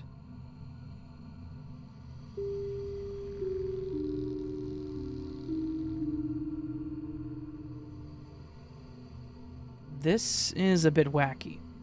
For context, my friend and I had brought our laptops and chargers to a class yesterday, and then after we left the class, she realized that she didn't have it, her charger, and we looked around for it but couldn't find it. I don't remember putting anything in my backpack except my own charger and my homework. This morning, I don't remember taking out any chargers except for my own. I know it's mine because it isn't neatly wrapped up. So, this morning, there was no charger on the floor. Nothing there. After school, I placed my backpack down with an eyesight of this mystery charger, and there's nothing there. I haven't even touched my backpack after I put it down this afternoon, and I definitely did not take out that charger. But then a few minutes ago, there was a charger, neatly wrapped, lying with the name side down on my floor. And it's neatly wrapped. I definitely don't remember neatly wrapping up a charger. So I pick up the charger and flip it around, and wouldn't you know it, bam, it's my friend's charger. My mom suggested that maybe it got stuck in a backpack pocket or something, but I never took any chargers out of my backpack except my own last night. And it would have been impossible for it to have gotten stuck in a pocket anyways. If it was hanging off my backpack, then they would have seen it, considering she walked behind me in the hallway for a bit. Anyways, if one of us had accidentally packed it into my backpack, it would have gotten tangled with my charger and came out with it, which did not happen, because last night only my charger came out of the backpack. And even if it did, I wouldn't have placed it in the middle of the floor upside down. I have literally no explanation for how this happened, but at least I found their charger.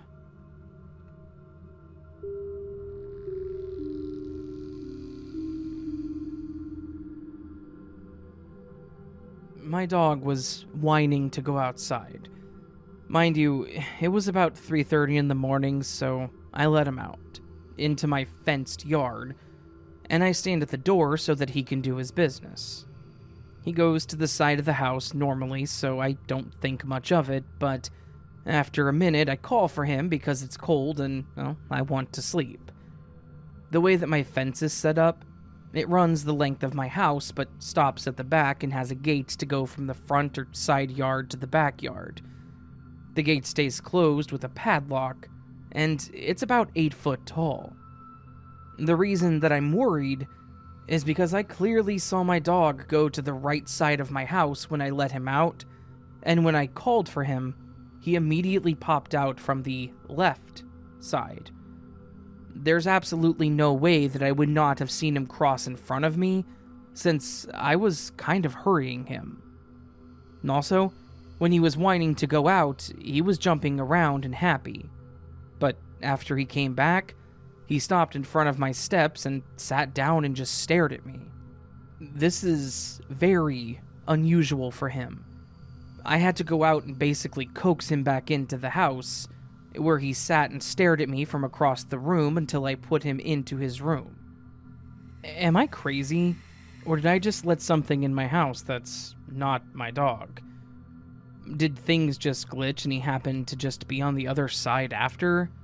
He's been acting weird since he's come inside. An update. My dog is going back and forth between the two doors to my bedroom and sniffing around them. This is not his normal behavior since he knows he's not allowed in my room. And update 2. My dog and I had a conversation, and I think that we agreed that if he is a skinwalker, he'll switch out with my real dog every once in a while. Oh, and he won't kill me.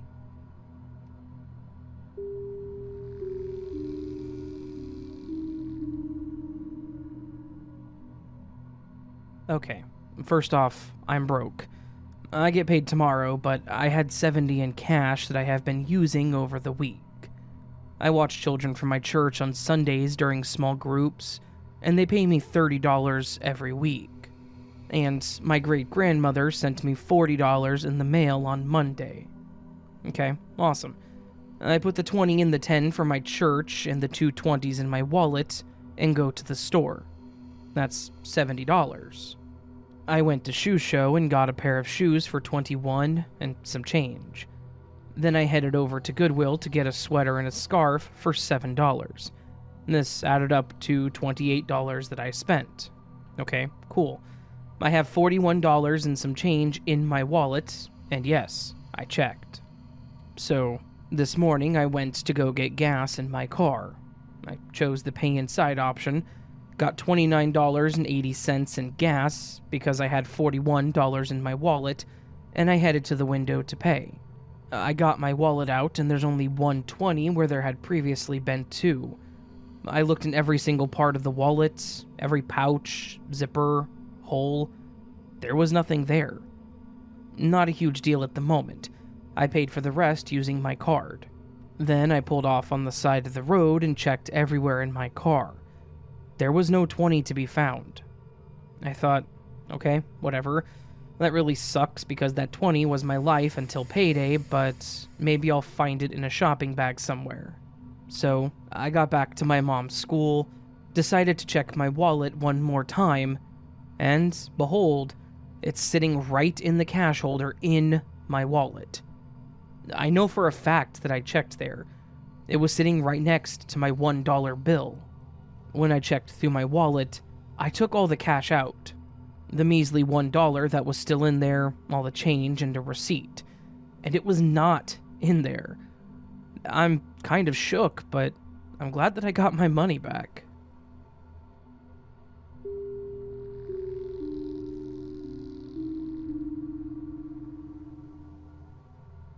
Hey Raven, I love your storytelling, been listening to your channel for a while. I've had my fair share of glitches, but this one stood out and I thought I would share. I don't know if this story will be allowed, but anyways.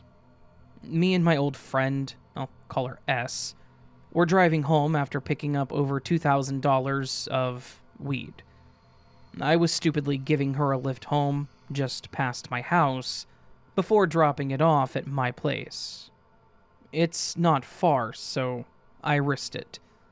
We were driving down this bend on top of a hill with heaps of traffic piled up, and we both looked down the hill to see what looked like cops or construction workers parting the traffic.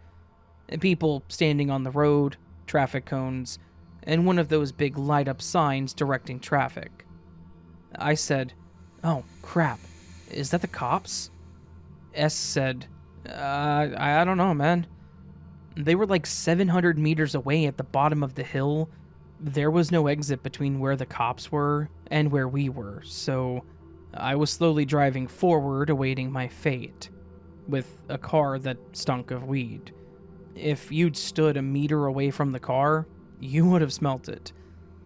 Anyways, As we were moving around the corner, the cars in front of us and trees beside us now blocked our view of the bottom of the hill. As we're slowly making our way through the traffic, my heart is pounding, and I was panicking. I was just about to either get in a lot of trouble or potentially get jail time. Weed is illegal where I'm from. As we drove further down the hill, the traffic moved away from blocking our vision of the bottom of the hill, and no one was there. No construction workers, no cops. It's like there was no one there to begin with. I was like, oh, never mind, I guess that must have all been in my head, and went to brush it off when S said to me, no, but man, I saw it too. We talked about it the rest of the drive home, trying to work out what had just happened. I'm pretty sure there's now an alternate reality version of me that's probably in jail right now. Another weird thing about the story, I tried to talk to a friend about this story, and it was like they couldn't listen to the story. I have a couple of friends who love conspiracies, and I thought they would be super excited to hear about my glitch story. But when I told them, it was like they just couldn't hear it. Like, they didn't respond to what I said, and they changed the subject straight away. I would even say after they finished talking, like, yeah, that's great, but did you hear what I said? I experienced this crazy glitch. And they just kind of looked at me blankly and changed the subject again. I told a few others, and it just seemed like no one really cared or responded. I guess maybe it's just a boring story, though.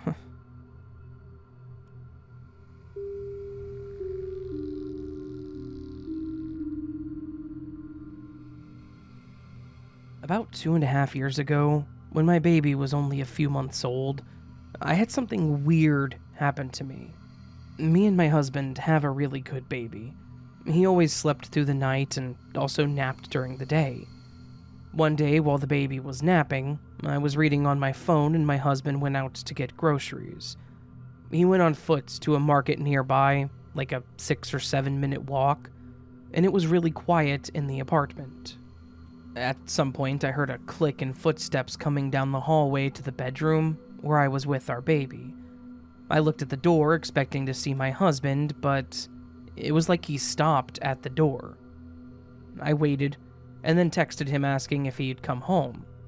He replied no, that he was still at the store, and had a few more things he had to get. That moment, I freaked out, because I clearly heard footsteps and the door unlocking, and I panicked. No one else had keys to this apartment. We had just moved and relatives were living far away and would let us know if they visited. I told him about what I heard, and then I went outside to the bedroom to check the hallway. Nothing there. Went to check the front door. It was still locked. I relaxed a little and texted him back saying everything was fine, and maybe I imagined it, whatever, and then got back into the bed next to my son. A minute after I got back into bed, I heard the front door click and footsteps down the hallway. And I froze and I panicked, and I was about to scream because it had happened again and it sounded exactly the same. Only this time, it really was my husband. He came through the bedroom door panting and gasping for air, asking me what's happened. Apparently, after I told him that I had heard someone in the house, he left everything and ran back home. He didn't even get to see the "everything's fine" text because he rushed to see what was going on. We still don't know what happened that day, but it was freaky.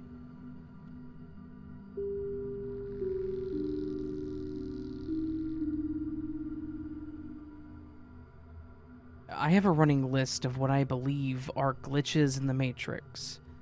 They're not the most exciting, just kind of moments. My commute to work is approximately 45 minutes each way. I've been making this drive for 6 years. It's a boring stretch of interstate that I could probably drive in my sleep. About a year ago, I began noticing that I saw the exact same cars every day. And that isn't weird. What is strange is that they were all black or white cars. Often there would be 2 or 3 of the same make or model and color of car or truck in a row. I checked the tags and they were similar but not identical. I shrugged it off as a weird coincidence, and then I said out loud to the Matrix, I suppose, I would really like to see a car in some color other than black or white. Then, coming from the opposite direction, I see a green car. So I start naming the colors of cars that I would like to see just to see what happens. Again, out loud, I ask to see red, blue, purple, and pink. I see them all. The purple car was parked at a used car lot. The pink one was a cell phone company vehicle. I'm sure you know which company. I regularly play this game on my drive to work now. Second story. My adult daughter recently bought claymayonnaise, which, as an aside here, as Raven, I wanted to say that claymayonnaise is apparently mayonnaise with clams in it. I had to go Google that to figure out what it was, because I did not believe that claymayonnaise was going to be a thing. Anyways, she bought it to get special cards for Cards Against Humanity. In the container, there was a card to get a free pearl. She got the tiny pearl in the mail and sent a picture of it in our family chat. She put the pearl in her jewelry box and forgot about it until she got a second pearl in the mail. She thought that the company had made a mistake until she couldn't find the first pearl. It had disappeared from her jewelry box. It was in a plastic bag and had just ceased to exist. The second pearl was identical to the first one. We all remember her sending the picture, and it's still in our chat history, but the original pearl has not been found. Also, Shannon, this aside here at the end is specifically for you. How was the clam mayonnaise? Is it any good? I like fried clams, but I don't really like clams. I'm just curious, that's all.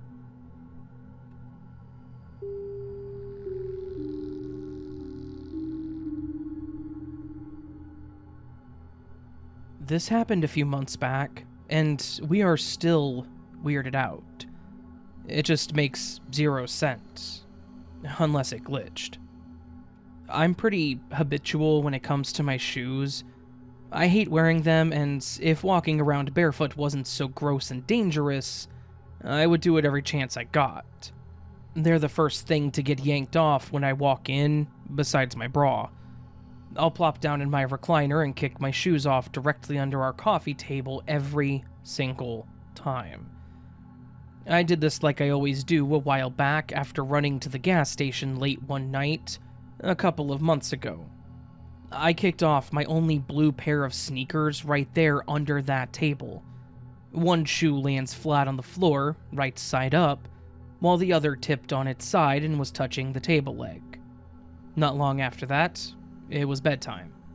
We got up the next morning and discussed what we would be doing that day, and yard work was at the top of our list. I got up from my chair and took note that both of my shoes were right where I left them the previous night, and that I would use them while mowing. I went in my room, changed clothes, and then walked straight back out into the living room and plopped back down in my chair. There was only one shoe sitting there, though. The one that landed right side up is only there. Odd. I go ahead and slip it on. So, I then immediately get down on all fours and look under the couch. It reclines so my shoes get shut up under there sometimes. No dice. I stood back up and walked around the back side of the couch. Nada. I try looking under the opposite end of the couch where my husband always sits. Nothing there either. I'm starting to get frustrated because my husband is dressed and headed outside, but I'm not ready. He noticed me getting flustered and asked what's up. It's my damn shoes. I kicked them off right here last night and even noticed them before I changed a minute ago, but one's missing now? He cocks his head. Yeah, you're right. I just walked right by them myself not 5 minutes ago. I know they were both there. But did you, check under your... I squint. Yes, of course, I checked under the couch. I've looked all around and underneath. He now looks as perplexed as I feel, so I know that we're on the same page. He walks over and just lifts my end of the couch straight up. I again get down on the floor like an animal and confirm there's not a damn thing under there except a lot of dust. So, we flipped not just the entire living room, but the entire house over. It's a tiny cottage, so it doesn't take long, and we still both came up empty-handed. I'm starting to get super upset because I've always struggled with short-term memory, so little hiccups like this are pretty infuriating. I get pissed at myself, and when that happens, I have to fight back tears, and at this point, that's exactly where I am. We both walk into the living room and are still talking about how damn strange that it's just magically poof gone, and that's when we both instinctually look down at the very spot where I started. And there it was. It's sitting exactly how it was earlier, on its side and touching the table leg. We stood there for a long minute before I let out a, "There is no freaking way." My husband's face scrunched up. I mean, you got down there many times. You were literally just there. You would have been sitting directly on top of it. What the hell? So I put my weird shoe on and stared at it for a few seconds. I mean, it just glitched, I guess.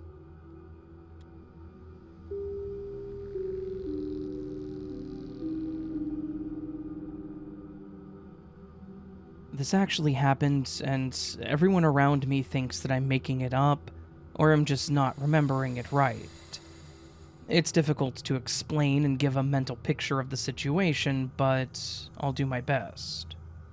Every Monday, I have an hour lunch break where I drive a mile down the main road to a plaza with a McDonald's. It's important to note that my place of employment is also on this main road, sitting on the corner of it, and a dead-end residential road. There's also a church across from my workplace on this residential road. I was eating my lunch in the parking lot of the plaza like I do every Monday. There is only one exit back to the main road, via a stoplight, and that you get to with a right turn from a straightaway that splits the parking lot from right and left. I was coming perpendicular to the straightaway from a parking aisle when a car pulls up on the straightaway. She stopped at the stop sign before making a right to exit. This put my car facing hers, sitting perpendicular. She didn't move for a few minutes, just staring at me with dark and cold eyes. I didn't see her blink once. I gestured multiple times to make the turn so that I could leave. She put both of her thumbs to her ears, stuck out her tongue, and did the na-na-na-na-na-na face. She finally looks away and makes a right into the exit lane. Now that I'm free to turn to the stop sign and turn into the exit, I end up right behind her car at the exit, which had a red light. When the light turned green, she and I both made a right onto the main road going towards my place of employment. She passed the side street where my building sits, while I turned left onto the street. I made a quick 3-point turn to parallel park in front of the church, now on my right, facing the main road that I turn off of. I was getting my belongings together when I got an eerie feeling that I was being watched. I looked out my driver's side window when I saw her car lined up with mine, giving me that na-na-na-na-na face. She then drove off and turned back onto the main road, leaving me there stunned, confused, and honestly kind of scared. There is no other way she could have gotten onto that road, facing the direction that she was going, in the amount of time that she had, without me seeing or coming into contact while I was parking. No explanation, just a weird and eerie, unexplainable thing.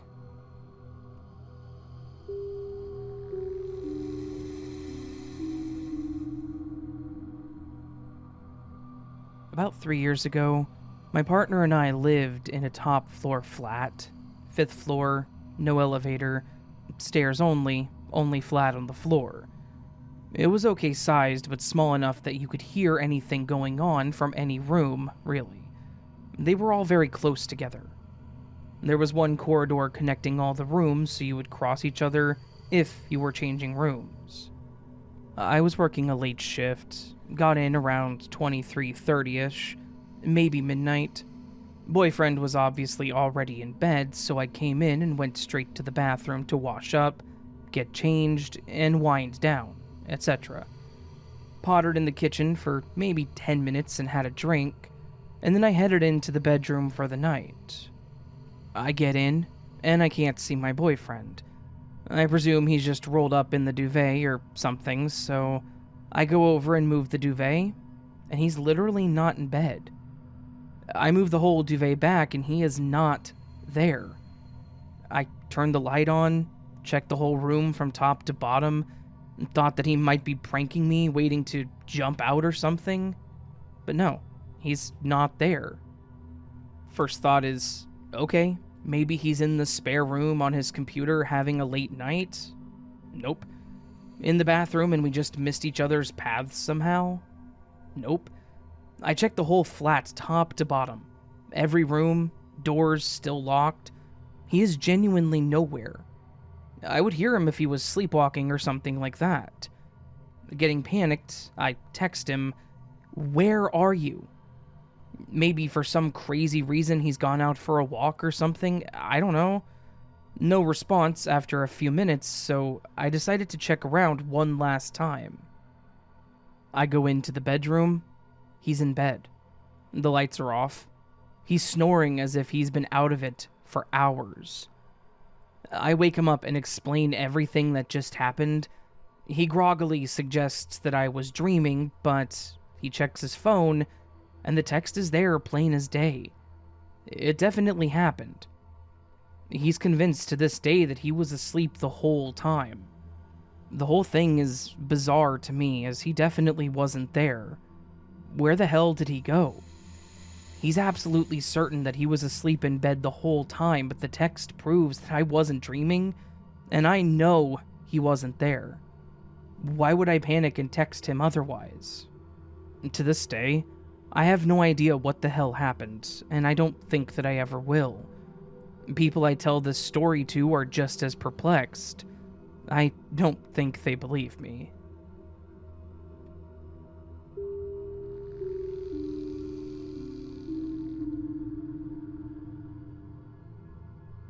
For some context, in 2017, when I was 18, I spent my whole summer days playing Destiny 4 on PS4 with my friends online. It was a routine. I wake up at 9, go to the TV at around 9:30, milkshake by my side as breakfast. I boot up Destiny, connect with my friend via voice chat, and then play until bored. I did this for 3 months almost every single day. I noticed that I would get bored after 5 or 6 hours of playtime, and then I would just quit to go do stuff outside. So it would always be around 2 or 3:30 p.m. when I turn off my PS4 and start preparing to go outside. Note that I always play in an upright position on a chair, because sweaty PvP. So on this one day, after 2 whole months of this routine, all was normal until I got bored and salty because I was on a magnificent loss streak. I said goodbye to my friends and looked at the hallway expecting to see a 3 p.m. or 4 p.m. max, because I always hang out with my friends in the neighborhood at that time. To my shock, I saw 2300, or 11 p.m. The hallway was dark with the only source of light being the red digits on this digital wall watch. My head started to hurt from the sheer shock. I felt cold, got goosebumps, because I simply could not believe it. I grabbed my head with my controller still in my hand and started loudly whispering to myself that this cannot be real. I remember having tears in my eyes. I always pull the curtains and turn on lights while playing because I don't like sunlight with TV. Mom was always annoyed at me for this, and I have no medical condition where I fall asleep suddenly or faint out. The annoying part is that my friend and mom acted all normal. It almost felt staged. He said that I left as usual, and she said that I didn't notice her no matter how much she tried to talk to me. My neighborhood friends told me that I didn't come out, they just didn't meet me outside that day.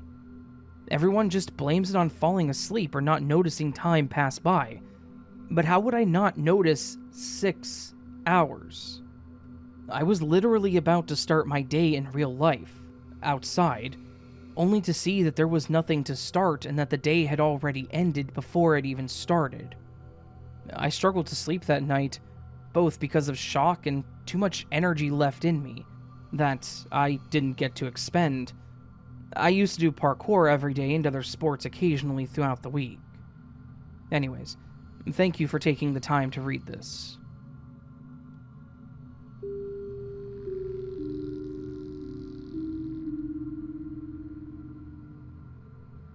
Sorry for the big, stupid lead-up, but I promise it's relevant.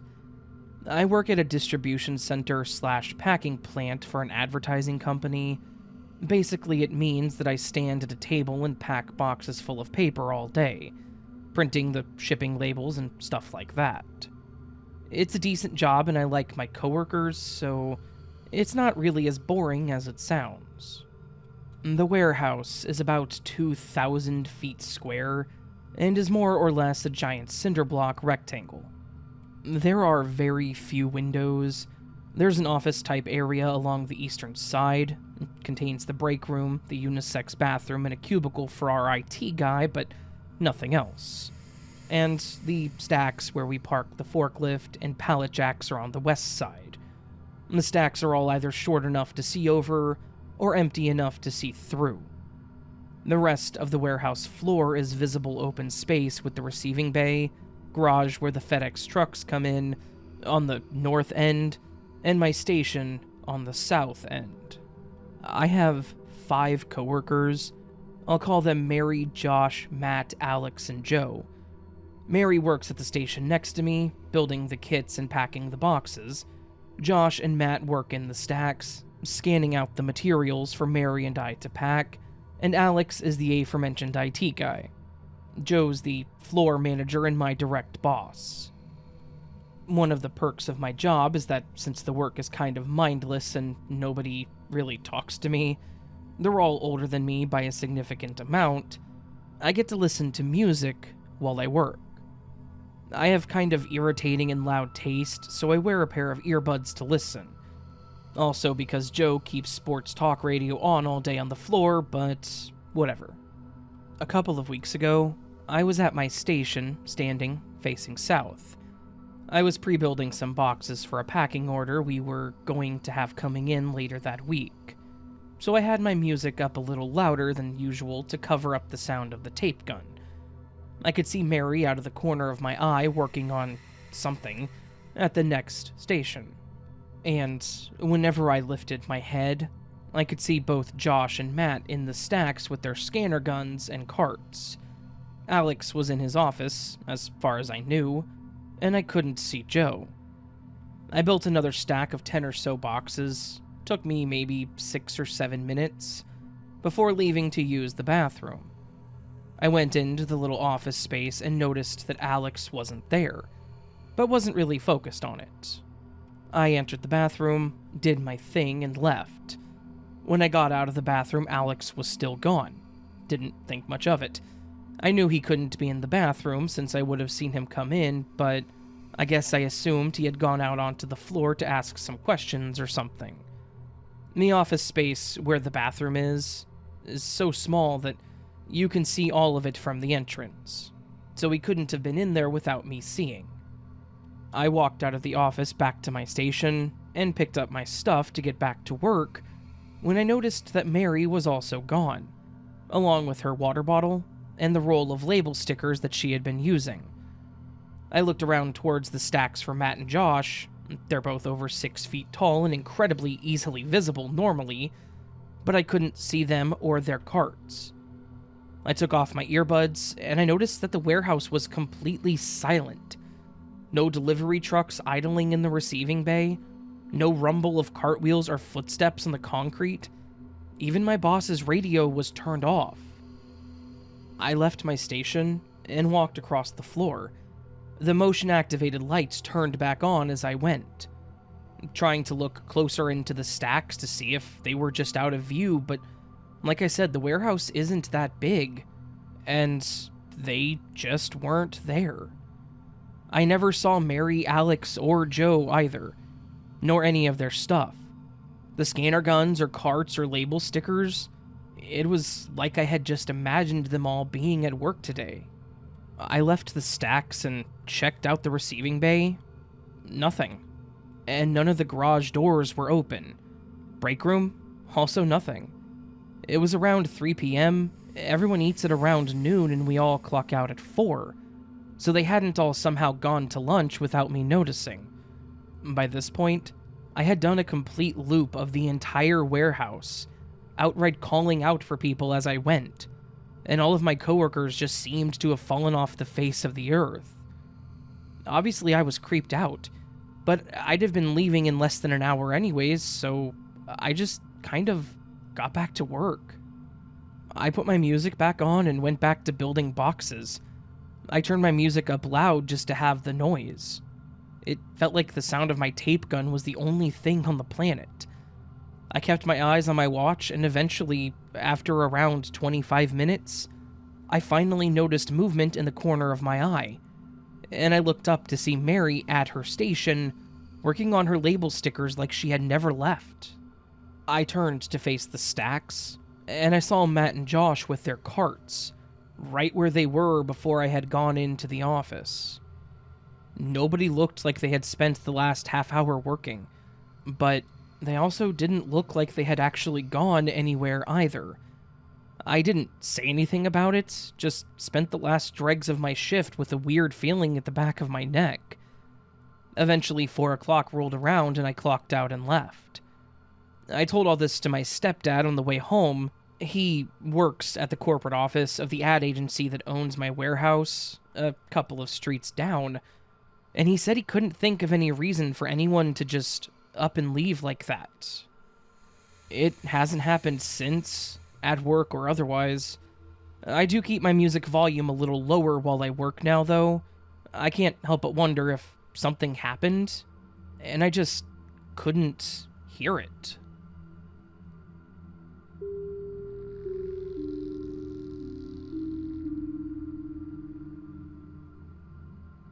I was told to post this here, so I hope it's interesting. This happened many, many years ago, but I've been telling the story ever since, and I thought it would be fun to share and hear what people think really happened. So let's start the story. I was visiting stores with a dear friend of mine on a weekend. We hadn't seen each other in quite some time. We didn't go to the same school. We were on our last year, 17 and 18, so we were very loudly catching up and just talking non-stop. Mind you, we used to go to the store all the time. We knew the way by heart, and we could do it without paying much attention.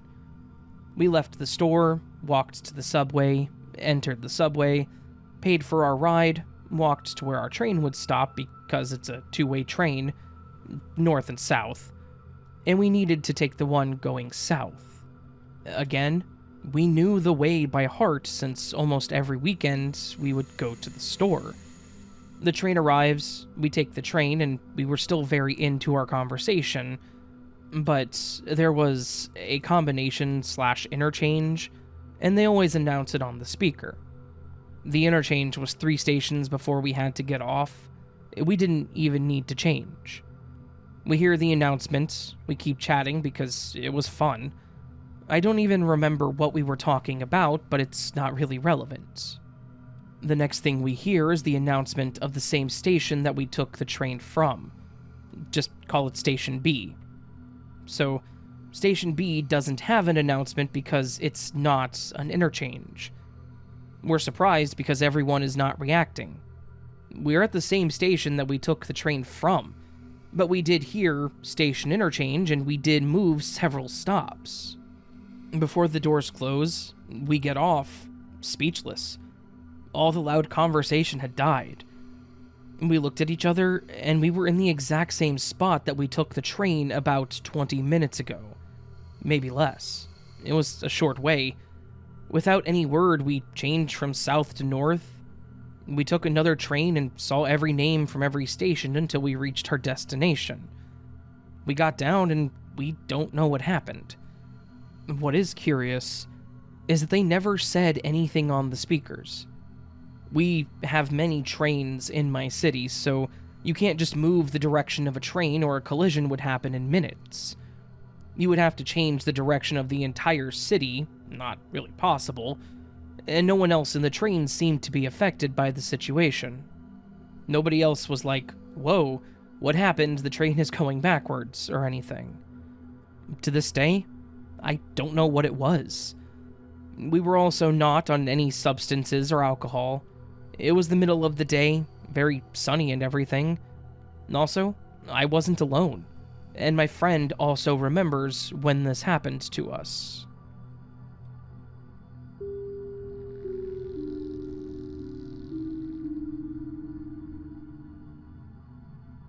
Hi, Raven.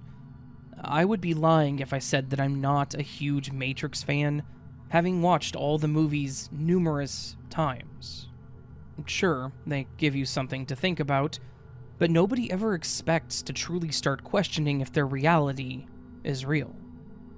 Sure, there are always the odd thing here or there that happens that one chalks up to forgetfulness or tiredness, but this one, I cannot rationally explain.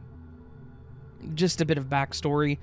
My husband and I moved in with his dad a number of years ago, as he is in his 80s and is unsteady on his feet. If he should fall, he can't get up by himself. Or, if he drops something, he battles to stand back up after bending over to retrieve the item. So, of course, I listen out carefully in case he should fall or drop something. Anyways, around mid-November of last year, my husband and I were sitting in the lounge, which is adjacent to my father-in-law's bedroom, and I can clearly hear the sound of breaking glass coming from his room. So, I go to check and see if he's dropped a glass or a bowl. On walking into his room, he's sitting up on his bed looking pale in the face, so I ask him, "What did you drop? Are you hurt?" To which he replied, "I didn't drop anything. I was sitting here watching TV when, all of a sudden, there's this huge crash of breaking glass." Needless to say, I put the main bedroom light on to see where the glass is, and there's all these pieces of clear glass on the floor near the bottom of his bed. I thought, well, maybe he's embarrassed at having dropped a glass. So I went and retrieved the hand broom and scoop, but while I was busy sweeping up all this glass, I noticed that this was not glass from a glass, cup, bowl, or anything like that. Firstly, it was thick, and it looked more like safety glass, the type that are used in car windshields. Secondly, it hadn't shattered like a normal glass would. It was in clumps, just like when a windshield is broken. And lastly, it was not curved like a glass or a bowl would be. So, I swept it up and threw it away. All the while, my mind was whirling along trying to figure out what he could have dropped. I mentioned all this to my husband, who, by this time, had gone to bed. He thought that I must be mistaken due to the tiredness and low light in the room. In the days following, I decided to check the cupboards to see if there was anything missing, which there wasn't. A few days later, I found a few extra pieces of glass under my father-in-law's bed that I must have missed during the nighttime cleanup, and I took them to show my husband. He too says it looks like safety glass from a broken windshield. So, where did this glass come from? Another timeline? Another dimension? Or was it just a strange glitch in the Matrix?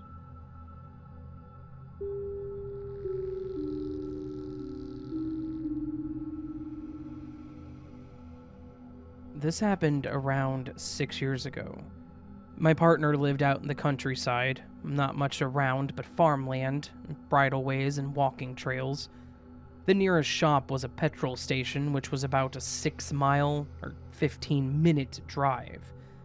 There were only 2 routes from his place to the shop, and we always took the same route.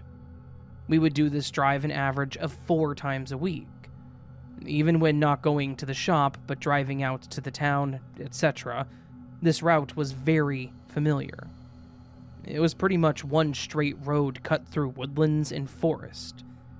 Your typical winding country lanes where for half the journey through the woodland, you would be on alert for deer randomly jumping out in front of you just to scuttle off into the woodlands on the other side.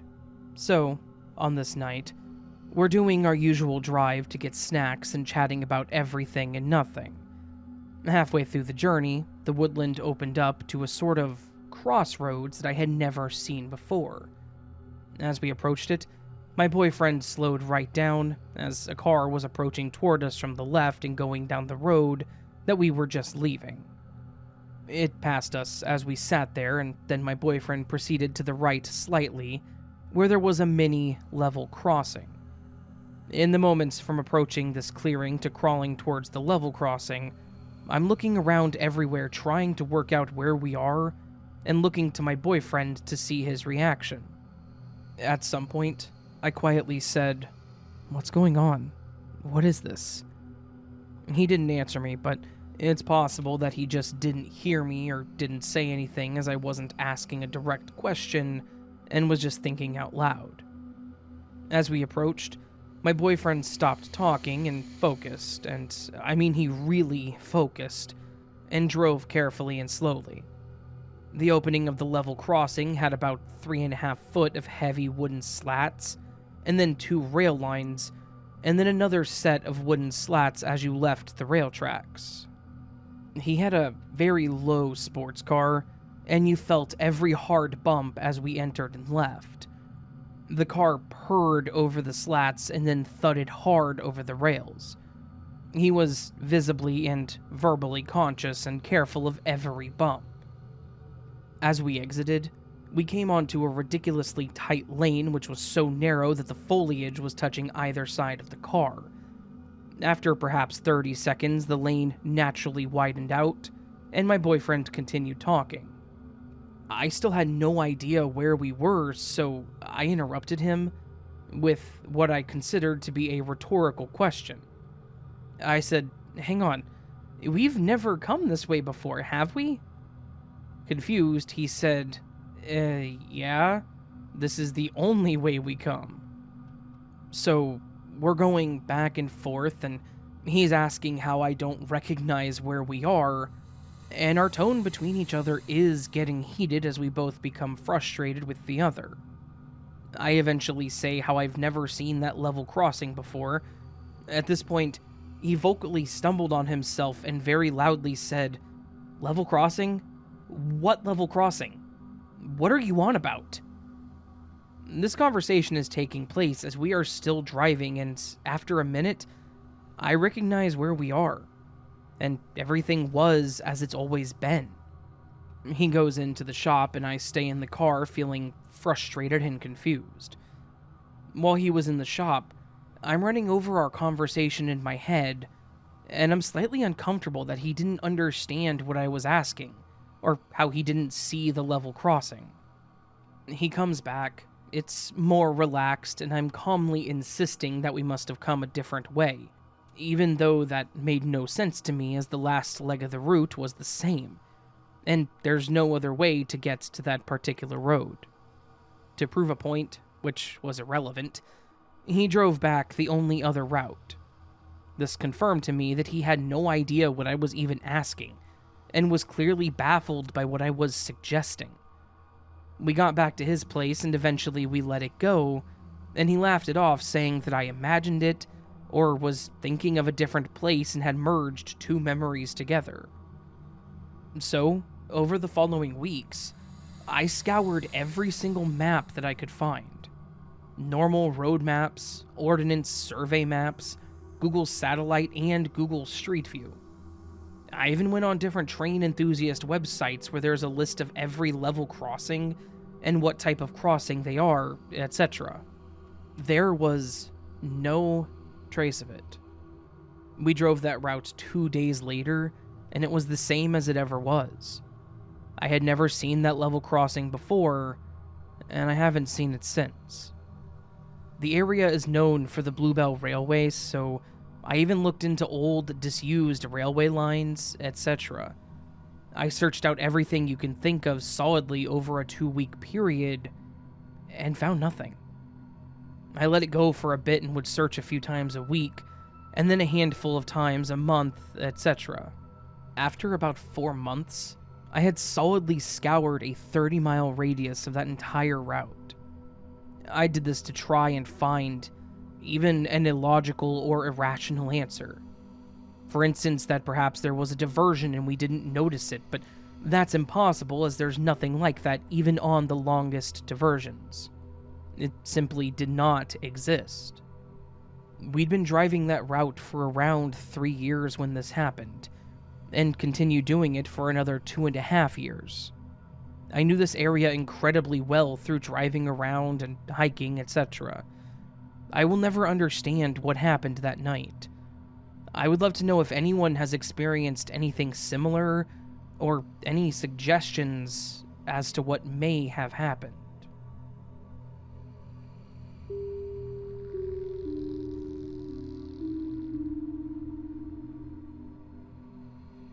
In 1992, I was in my early 20s and had bought a 1986 Camaro.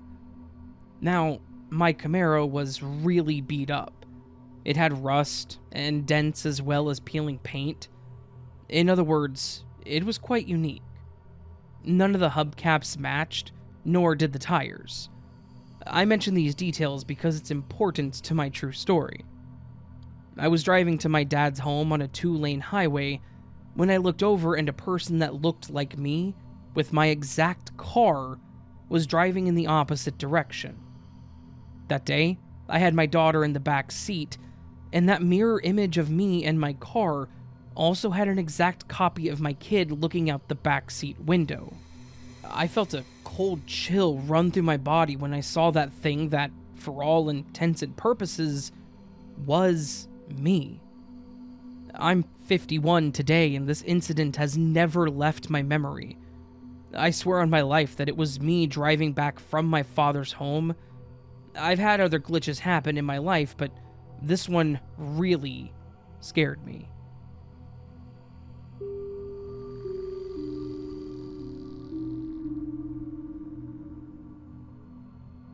This glitch, for me, it could have killed me or badly injured me, but keep in mind, I felt no pain. So, let's start. There was this spinning thing on the playground, and this was back when I was 4 or 5 years old. I was spinning pretty fast, my hands let go, and I was launched back. I landed on my feet and my hands with my back facing the ground, kind of like a crab walk. Well, when I landed, the top half of my body, like from the belt up, spun a full 360. My feet are still not off the ground, so after my top half of my body did the 360, my bottom half did it. When my top half was done, I saw my bottom half, belt and below, and the legs didn't spin. My hips did. My legs were still in the bent position. I looked like an action figure. When my bottom half was done, my head spun a full 360 like an owl. I stood up perfectly fine. I felt more bendable and way better, but I was wondering what happened. The first thing to come to mind was that my legs and how I was standing. Then I remembered my torso and how am I breathing. Then I remembered my head last, and then when I did remember, I felt like I got pale. But I continued on about the day like normal because, for some reason, in a school playground full of kids, no one saw this happen. I still think of it today, and it's been over a decade since then. I remember how terrified I was. I'm sure that a camera saw it, but whoever sees it will be scared too because it only lasted for about a second. This is the only scary one I have. I have a strange one that wouldn't be scary if you saw it in person, like I did, but let me know if you want to hear another one of my stories.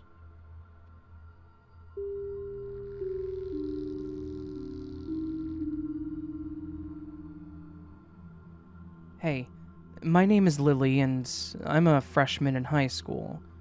This happened on Thursday, February 23rd, And the day I am writing this is the same day, just a few minutes after I noticed. Yesterday, I got a mini in-class science project, and it's where we have to make a boat, and we have to put pennies on the boat, and we have to put as many on as we can before the boat flips over, sinks, or a penny falls off into the water. I made my boat out of a sponge and 2 pieces of duct tape, and I put my name and the name of the boat, see me now, on the top where you can clearly see it. And I have eligible handwriting. I put my boat on the respective table that I was told to by the teacher yesterday. Today I went to look for it on the table to test it, and it was gone. I just wrote it off as someone messing with me, so I told the teacher. She let me rebuild it today, and I did, and I asked to test it, which I could. She then went to look for my paper, but it was also gone. We then had to redo the paper, too. I'm not sure if someone messed with my boat and my teacher just misplaced the paper or someone somehow took the paper, or if the Matrix just took my paper and boat and erased them from reality. Sorry for the length, I'm just a bit confused.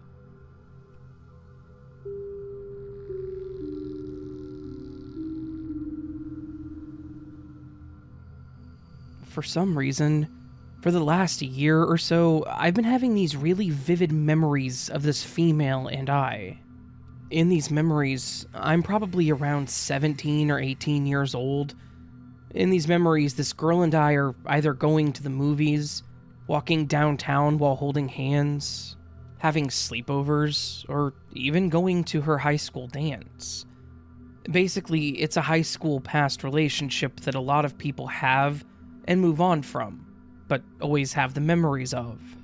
These thoughts of her just come out of nowhere throughout my day. I'm 25 right now. I had a girlfriend from when I was 16 to 21.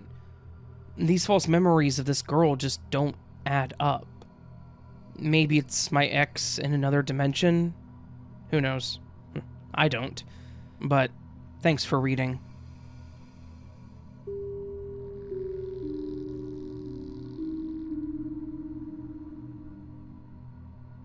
I have an ongoing saying that I fear nothing because I'm raising a teenager. This is mainly true except for maybe being invisible to them for no explainable reason, and that brings me to the glitch that 4 of us experienced one breezy full moon night in the deep south. I've submitted a story before about living in a constant glitch. I guess the Matrix people decided that that wasn't enough and wanted to amp things up a bit. My son had a friend over for the weekend, and after raiding the fridge, the 2 teenagers tackled a video game and, of course, blasted their music while laughing and talking about things that teens talk about these days. During this time, my fiancé and I binged watch our favorite shows for a while, and then decided to go out on the front deck for some fresh air. We were out there for about 20 minutes, and just enjoying each other's company, when my son and his friends swung the front door open. They both looked panicked and confused, and I asked them if everything was okay. My son replied with, "Mom, where were you?" And I told him, "We've been right here, outside." And he replied, when did you come outside?" I told him that we had been outside for almost 20 minutes or so. My son looked like he was going to faint. He looked over at his friend, and his friend was noticeably speechless. His friend managed to utter the words, "But we were just..." My son finished his sentence. "Mom, we were just out here looking for you and no one was out here." I instantly got chills up my spine. The look in my son's eye told me that he was not kidding. His friend chimed in saying, "That is so weird, bro." My fiancé and I just stared at each other, knowing that we had not seen anyone outside, nor did we hear anyone for the last half hour. To this day, I cannot explain what happened.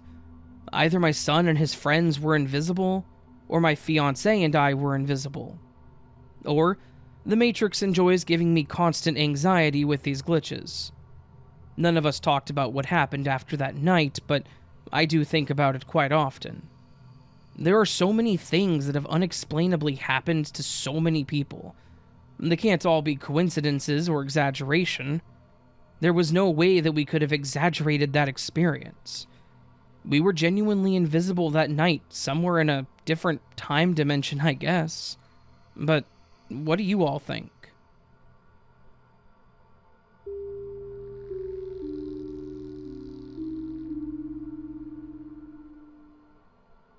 A few years ago, I decided to spend a few days in New York.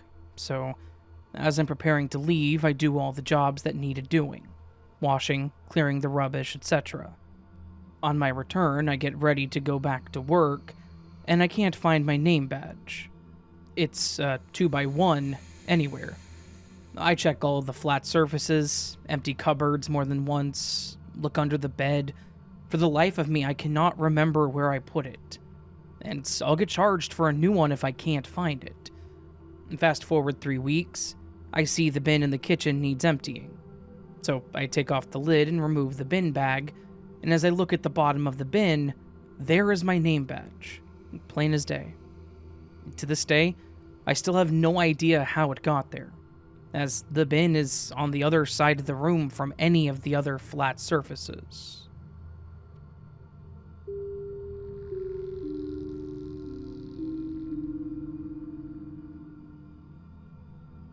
I know that this is a short one, but something absolutely bizarre happened that I cannot explain for the life of me.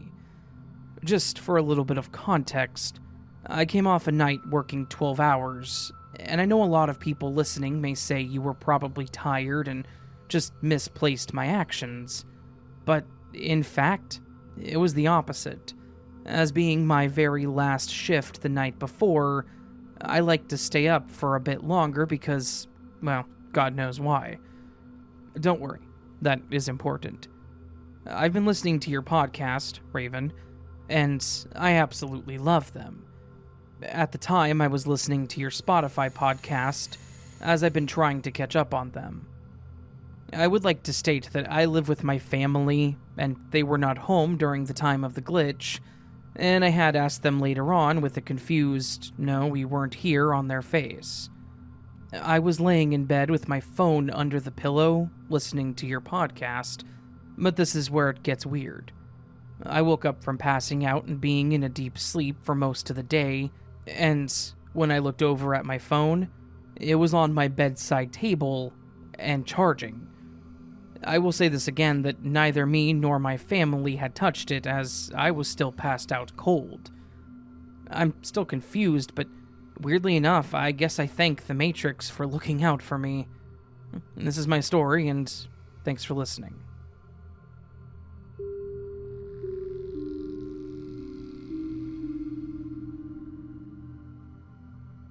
The story takes place in 2020, and since this event, I have not been the same.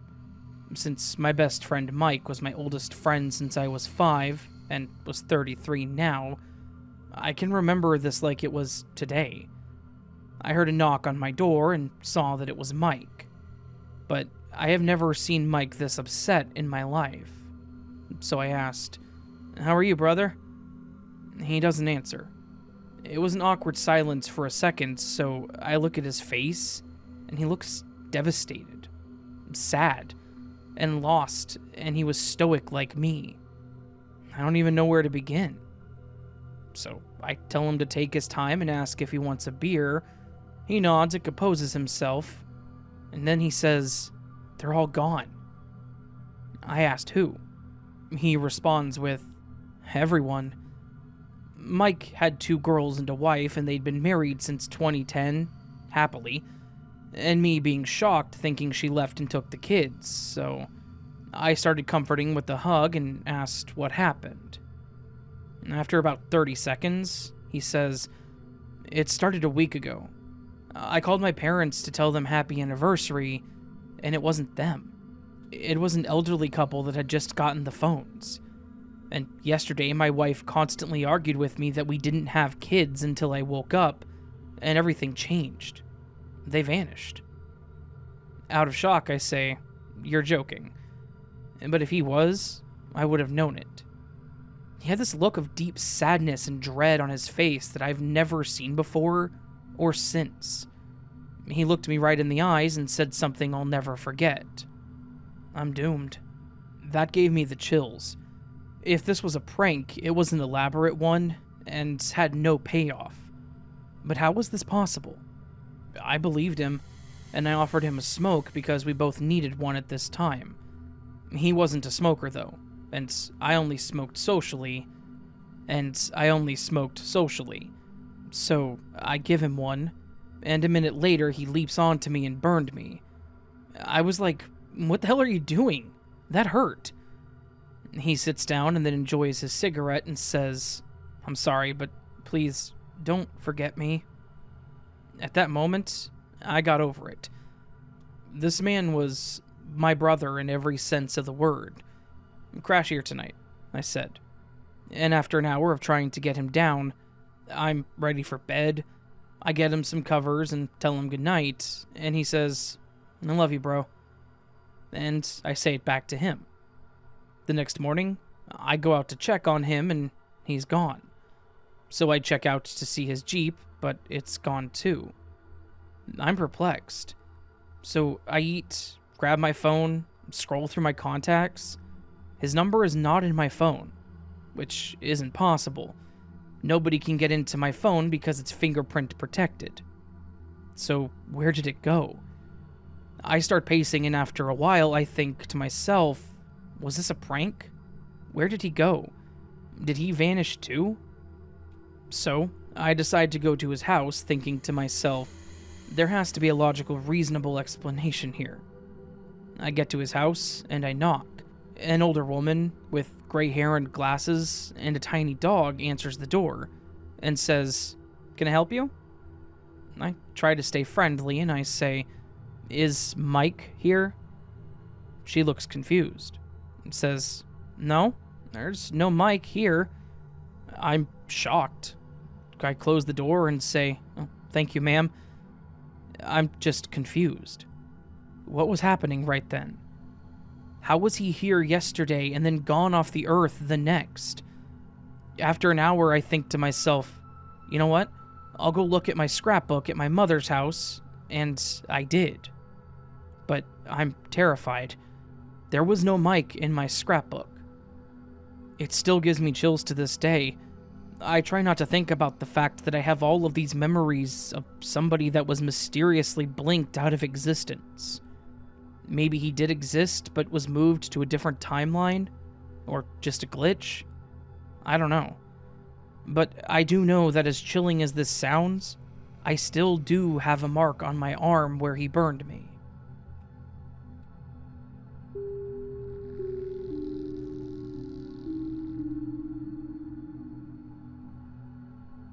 At the bank I worked at during college, if someone came through the drive-thru with their dog, the dog would get a bone. Big bones for big dogs and little bones for little dogs. One day when someone pulled up in the drive-thru, I peeked and saw that they had a very excited little dog sticking their head out the window.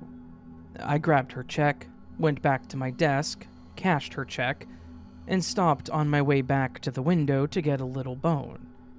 When I bent over, I accidentally knocked the bucket over. I told my coworker, Linda, that I didn't mean to do that, and we laughed. I quickly shoveled all the bones back into the bucket and put the bucket back on the shelf, taking exactly one with me, and I'm sure that I only took one.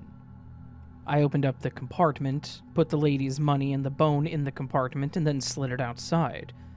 I remember talking to the lady, asking her the breed of the dog and the name. She told me it was a Pomeranian named Ruby. I watched the lady feed Ruby the bone, and we laughed about it because Ruby was so excited to eat it. I brought the compartment back in and went back to my desk.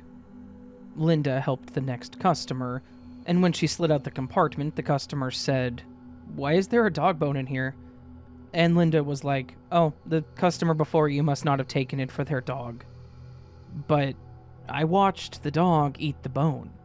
There was no way that there was another bone in the compartment, because I only grabbed one and I saw the compartment before and after my transaction. if there were 2 bones, the lady would have grabbed both of them to give to Ruby. So, the second bone just glitched into the Matrix.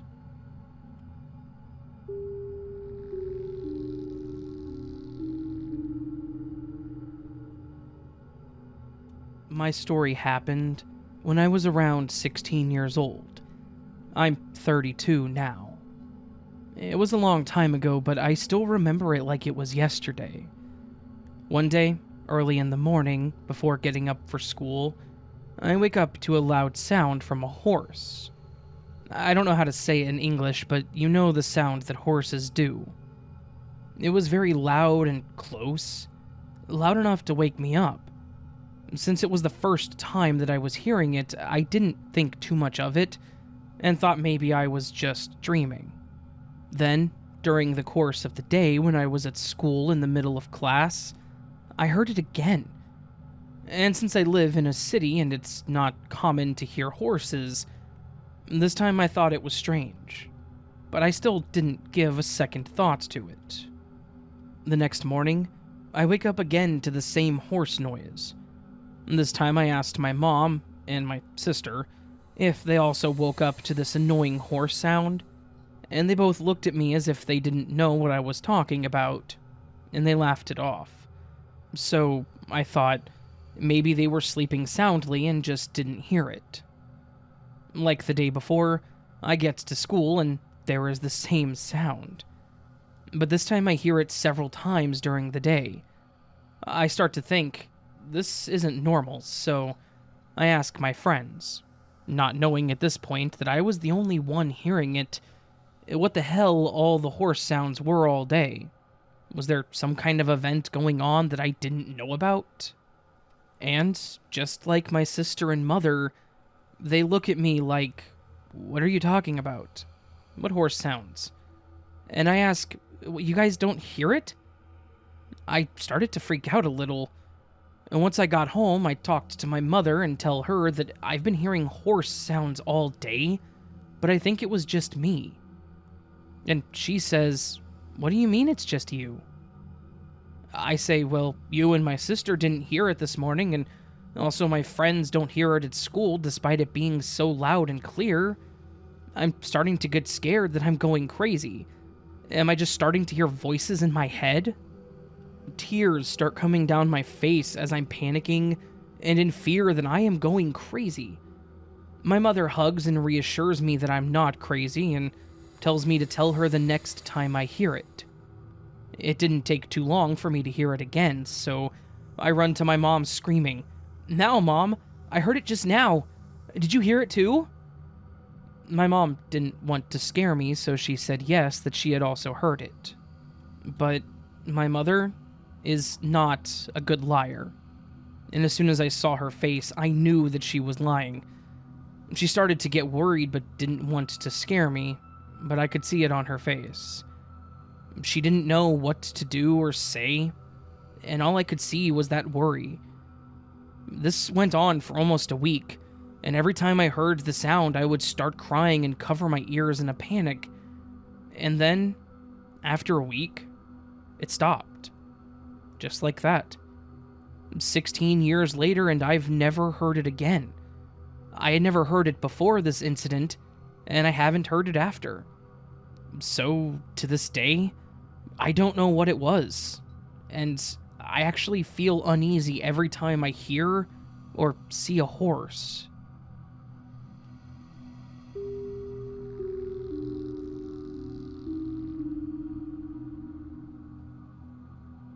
Hello, Raven. I'm a huge fan of your videos, especially the Glitch in the Matrix stories. I listen to these stories almost every day, and I always think, that'll never happen to me. But today proved me wrong. I had just gotten home from my mother-in-law's house and went to take a shower. I have a yellow razor that I use every time I shower. I put it in the same spot, and I only pick it up when I use it, and then I put it right back. Well, tonight, I went to pick up my razor, and it wasn't there. I looked around in the shower. It wasn't there, anywhere. I thought that maybe my husband had accidentally knocked it over and it had fallen on the floor, so I looked on the floor and it wasn't there. I literally turned off the shower, got out, and looked everywhere for that razor. I asked my husband if he had seen it, and he said no. I eventually gave up and went back to my cabinet to grab one of my other ones, and as soon as I turned around to get back into the shower, I saw my yellow razor sitting there, in the same spot that it's always in. I literally froze. I had just spent 10 minutes looking for it. I had stopped my whole showering process just to look for it, and it just magically reappeared in the spot that it's always in. I don't know how I could have possibly missed it if it was just sitting there the whole time. My husband told me that he thinks I just overlooked it, but I know I looked in that spot when I first went to grab it, and it wasn't there. Was this a glitch?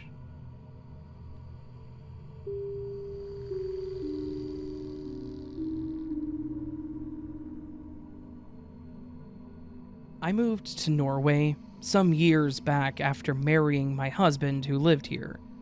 Back in the day, we didn't have much to our names, save for our actual names, and living with my mother-in-law was a token of that time. Her apartment wasn't large and was all on one floor. 2 bedrooms and a bathroom, living room, kitchen, and balcony. Being newlyweds, it felt a little cramped at times, and I was relieved when we got our own place not so long after this event occurred. Although we hadn't found more financial footing quite yet, my husband did have a set of wheels. A 2-seater, a small white Toyota van that was very reliable and took us on many adventures. It was a day early on in the summer and the sun was perpetually shining as it does here during those months. So, we decided that we ought to go out for a drive and find something to do. All we needed were the car keys, and this is where things got weird. We couldn't find them anywhere. The search was superficial at first, checking the dining room table, pants pockets from the day before, and underneath places the keys could have been kicked, but quickly turned into looking in dusty boxes between old legal documents before unpairing the socks in the dresser to see if they had ended up within them. I felt like I was losing my mind. It wasn't like it had been weeks since we took the car out. At the latest, we had been out the day before with the car. The last place that I decided to check was simply by opening the window facing the front of the apartment building in the kitchen adjacent to the dining room table. The window opened from the bottom to the top and could be completely opened by hitting the safety switch on the side of the pane. I figured maybe somehow the keys got dropped into the gravel right down below, as my mother-in-law often dropped her tied-up trash bags out there before taking them out to the garbage cans. And since I had just had my head in the freezer, I figured the front yard wasn't so much further of a stretch. And this is where I think the glitch happened. I opened the window the whole way before practically heaving the upper half of my body out of the window to look down.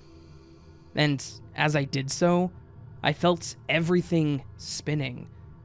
It was a split-second thing, but nonetheless made me feel unsettled. As I pulled my head out of the window and turned around, there were the keys on the dining room table, where they always were, right out in the open. My husband, ever so logical, contrarian, and skeptical, just had a quick laugh and said that they had likely been there the whole time, as if we both overlooked them like a mutually shared negative hallucination. Which may be. However, the tenacity with which I combed that old apartment, the sheer focus and dedication to my search, and the absurdity of the window moment, has me more convinced that there was something glitchy going on. Like Schrodinger's keys.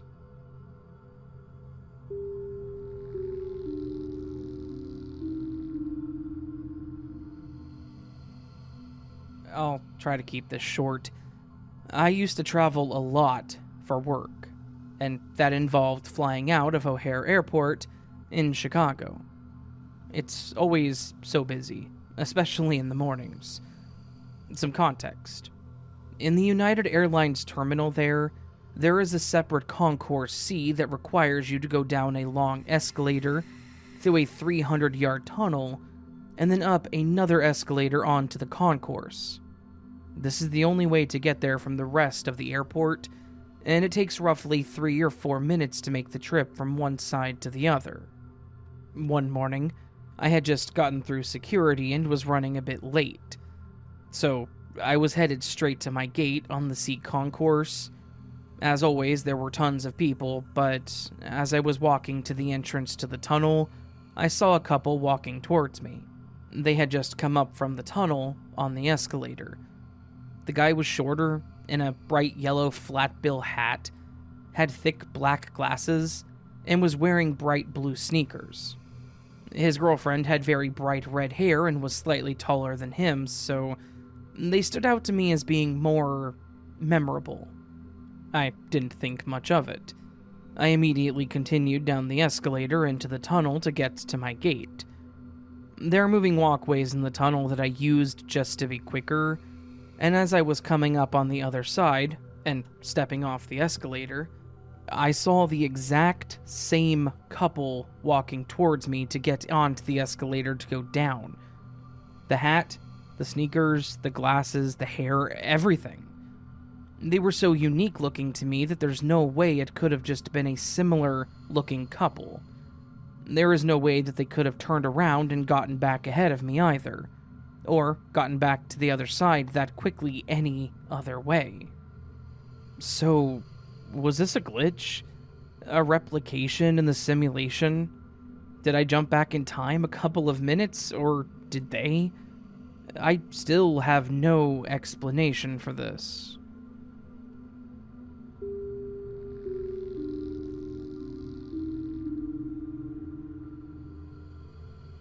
So, my partner has become a victim of the duplication glitch.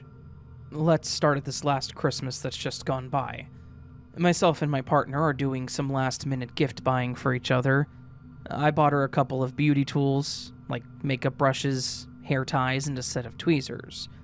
The makeup brushes were pretty standard, as were the hair ties, but the tweezers are a sleek design. Plated gold flowers etched into the plating. Quite an expensive gift for something I knew that she could lose or misplace.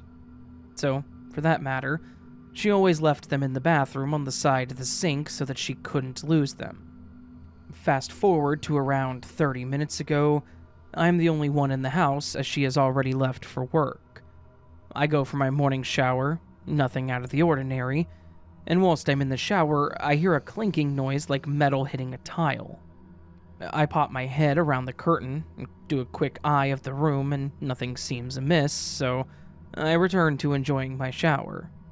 When I get out of the shower, I always go straight to the sink because that's where the mirror is. I'm just checking myself out, brushing my hair into different styles. Don't judge, I bet you still do it too. And while I look down to grab my toothbrush, just next to my brush are 2 tweezers. Exactly the same. The pair that I bought for her at Christmas, in this identical set. I know that she wouldn't buy another pair of these specific ones. It would usually be on the cheaper side. Like, am I going crazy? Or did I actually hear a clinking noise like something being dropped on tiles? Because I'm sure that I only bought 1 pair and not 2.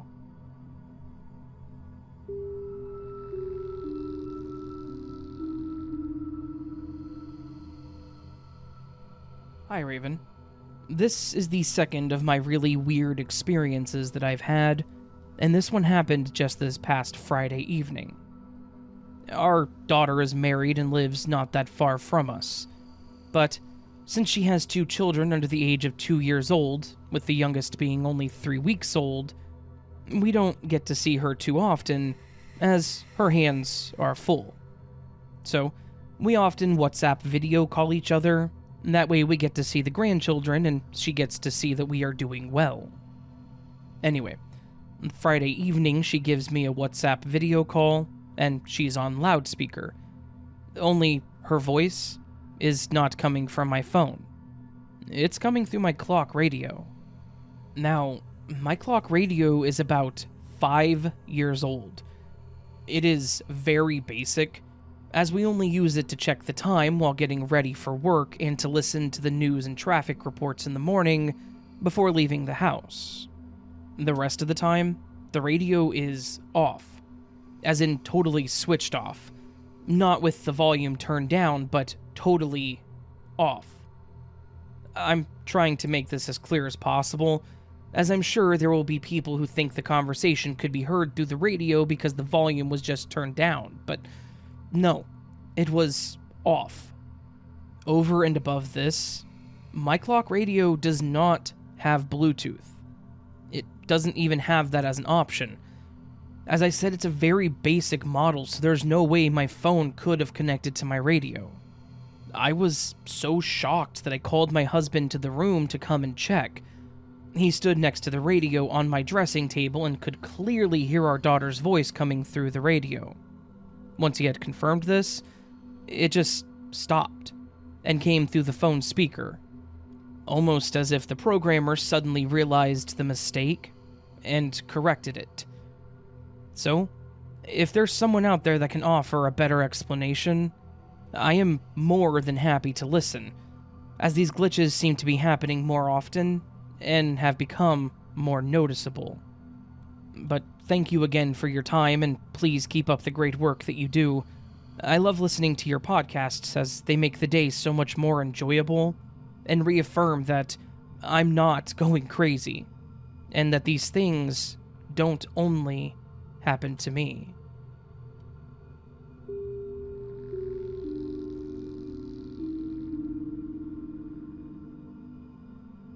This happened to me a few years ago. I was diagnosed bipolar a few years prior to this incident, and this happened during a hypomanic state I was in, so it could have been a delusion, but it still bugs me to this day. Some context. My buddy and I used to go with old work friends for wings and maybe pool every second Friday. And this particular Friday, we had a nice big crew for wings, and everyone was down for pool afterwards. So we get to the pool hall, I get 2 tables while everyone is smoking outside. Now, I knew I was in a hypomanic state, since I was in an elevated mood and my mind was racing with thoughts. So, at times, I was distracted with my thoughts and not really paying attention. Now, for the glitch. I'm playing a game with this guy nicknamed Spike. We're well into the game, and Spike is going for a corner shot with the cue ball from across the table. I'm distracted with my thoughts at this time, but I tune in as he's taking the shot, and I believe I see him sink the shot. But when I look up from the table and look at Spike, he was still taking the shot, and he ends up missing the cue ball, completely whiffing it. It almost is like I saw a parallel universe where he made the shot, but the universe that I'm actually in, he missed. Like I said, before turning back in from my racing mind, I may have imagined the shot, and I know that it wasn't a following shot since the table reset from what I thought I saw. As for me being bipolar, I'm medicated now and in a more stable condition. I learned to accept it since I thought my initial diagnosis was BS. There's still some things during manic and hypomanic episodes that I remember that I should let go, but how vivid certain details are, it's hard to forget.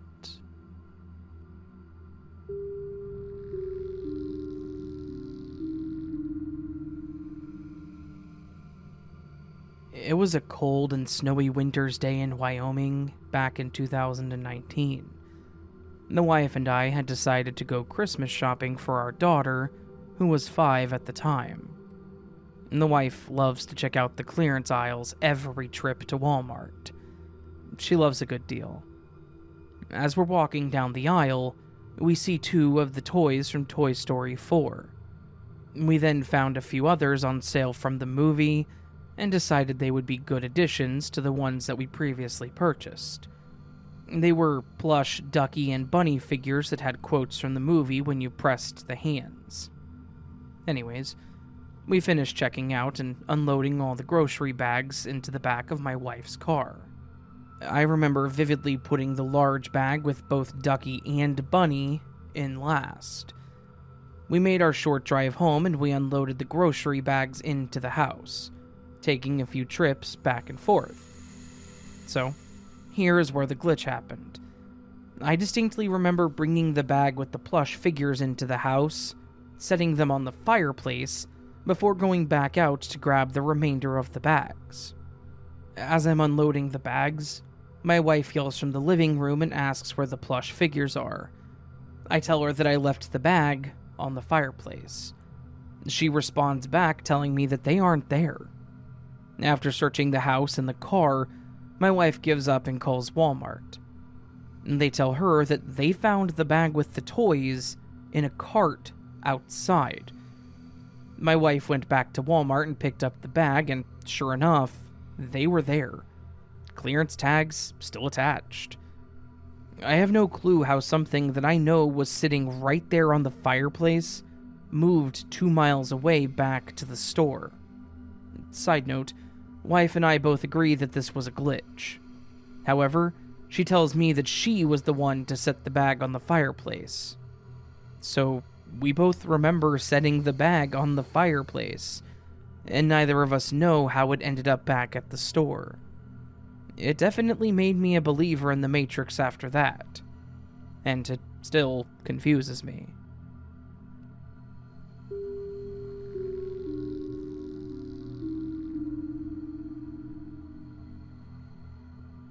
This is an unexplained phenomenon from about 5 years ago. My partner and I took a road trip from Florida to North Carolina and decided to drive straight through. We stopped once or twice for gas, and the car was always monitored by one of us. We had 2 suitcases in the back, and mine was at the bottom. When we arrived in North Carolina, we both had the distinct feeling that there was no way 10 hours had passed. We both kept exclaiming that it felt like we went through a time portal, and we were confused at how quick the car ride felt. I remember actually trying to recount the audiobooks that we listened to, and to piece together how it was possible that 10 hours had passed. Well, we arrive at the place that we're renting, and we put our suitcases in the room. While I'm in the shower, I hear my partner exclaiming and freaking out. I get out of the shower to see what it's about. He's crouching over the suitcase, utterly confused. The zipper is sealed shut with a plastic loop and 2 tiny metal keys. Like the keys that come with a diary, or perhaps a tiny lock on a brand new suitcase. There was no way to open the suitcase without breaking the plastic loop. He starts freaking out and asking the people in the house that we were renting if they were playing a trick on us. They look at us like we're crazy. Finally, we open the suitcase, and all my stuff is still in it. Okay, well, first of all, my suitcase was on the bottom of the 2 suitcases. Someone would have had to have gotten into our car while we weren't looking, and like I said, we never really left the car, and put this plastic loop with keys on it. And then, why would they choose the one on the bottom? And who would do this? This was an old suitcase that I had used many times, so it's not like something that I just never noticed was there. Second, even if it was sealing the zipper closed. And I had even grabbed a sweater out of my suitcase during the trip. This is just a completely unexplainable mystery.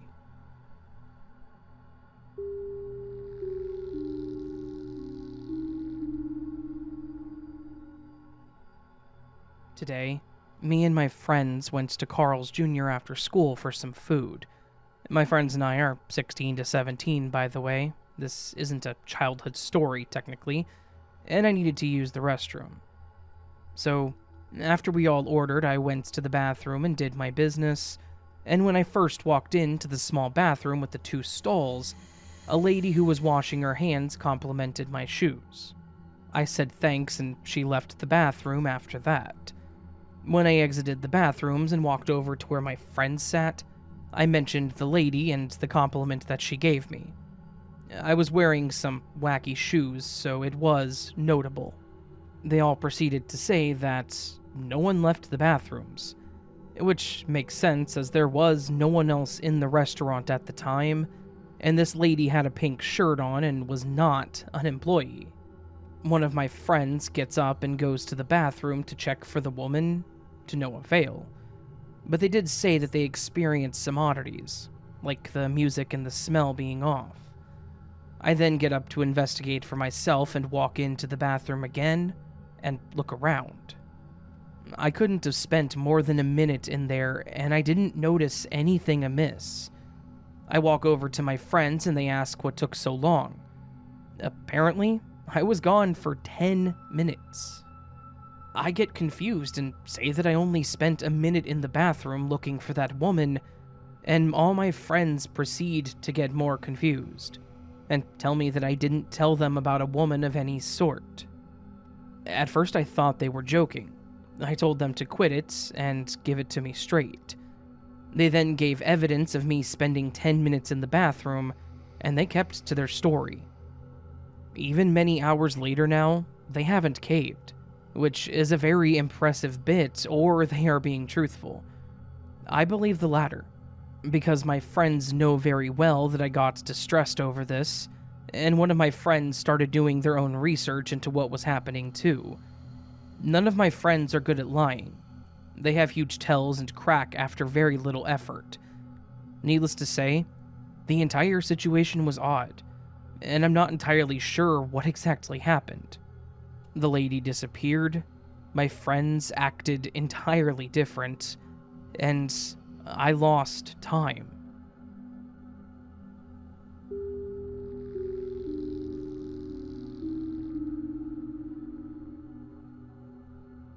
When I was 16 years old living with my mom in a rural-ish area of the US, my best friend and I had an experience that we both still remember, vividly, and my wife wants me to share the story to see what people think we saw.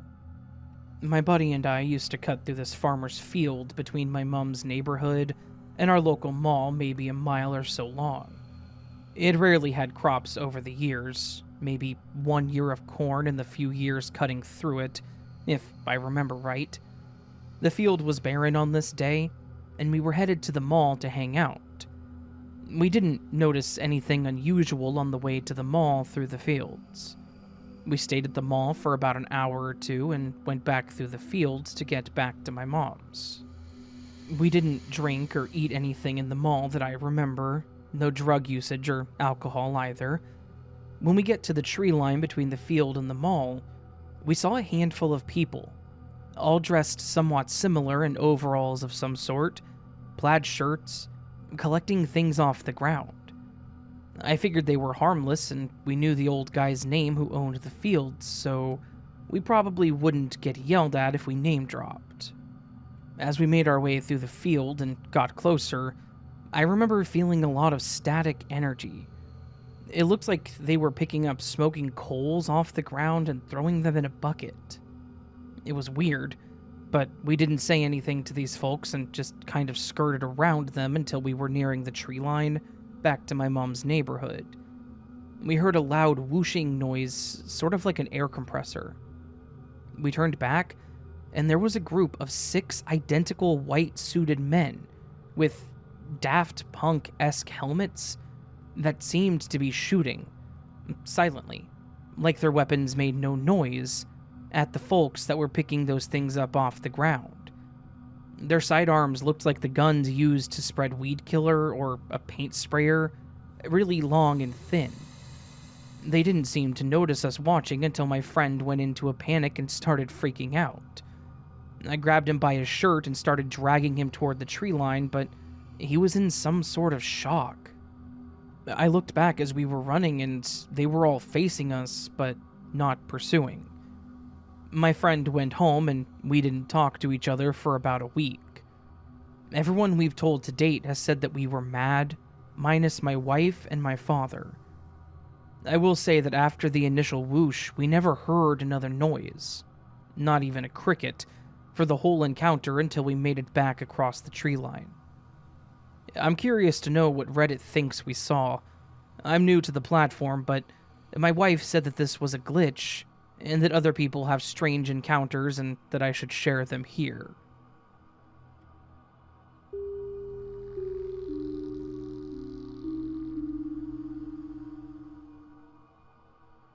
I had a very strange incident happen to me while we were shifting our apartment.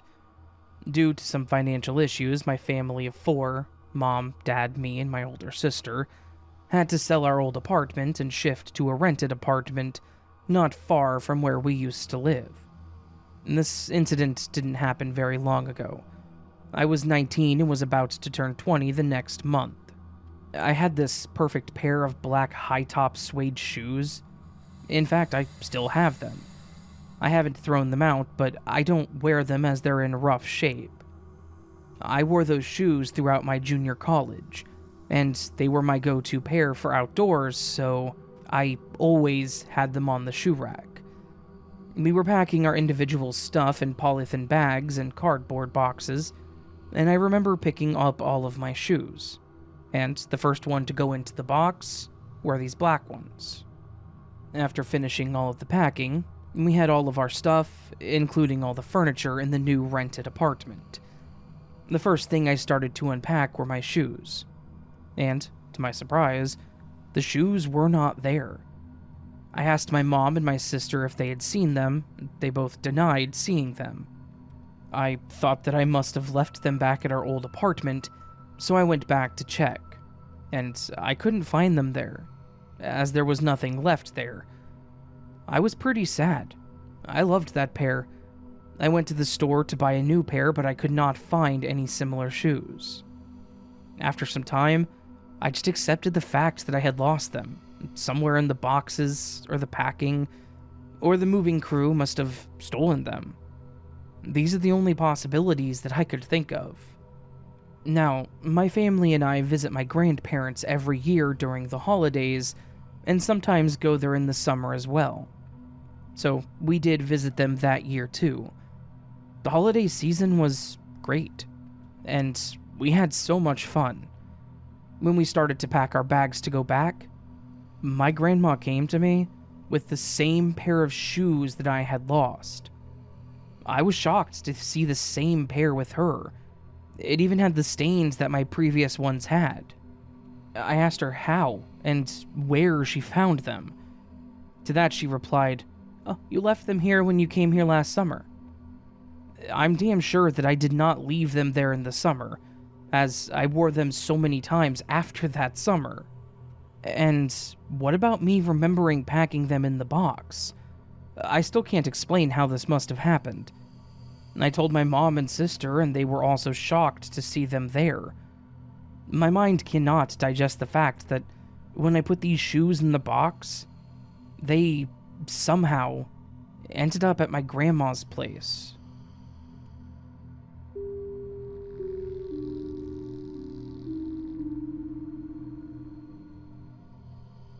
This happened last week.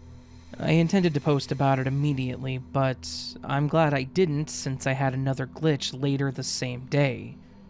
It was around 8 a.m. on Thursday, and I was returning home from a walk with my dogs before starting work for the day. As I approached the house, I saw a dime, 10 cents, in the part of the driveway that crosses the sidewalk.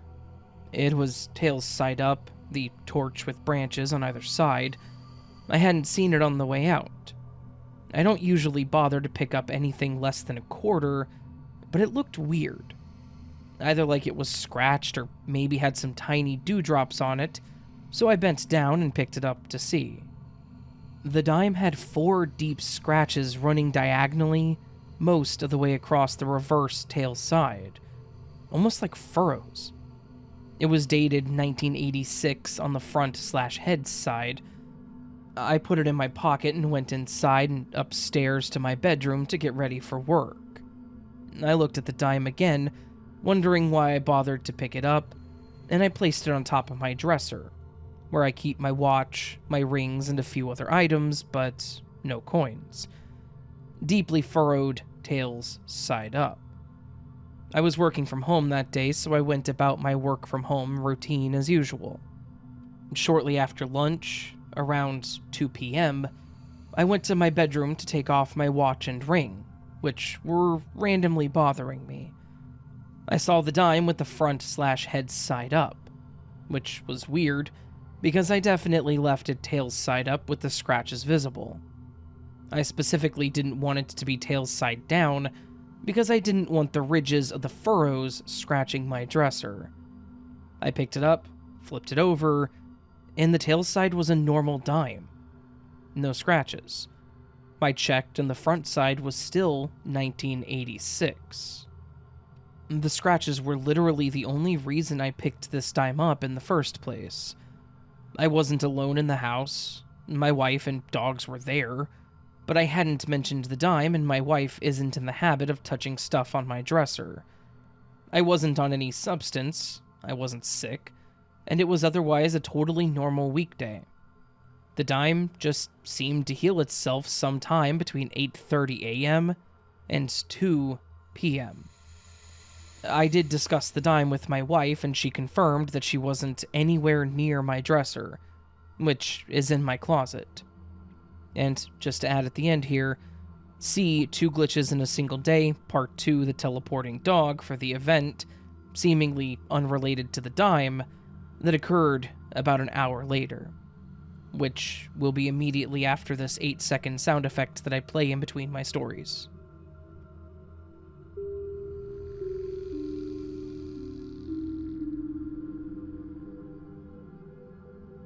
This glitch happened last week, about 3 p.m. on Thursday. I was working in my home office, which is near the downstairs door where we let the dogs out into the backyard. The backyard is a well-built, well-maintained 6-foot privacy fence all the way around. It has vertical planks, so there's nowhere to get an easy foothold for climbing. Our front yard is also fenced, and the neighbors on either side and behind us also have fenced yards.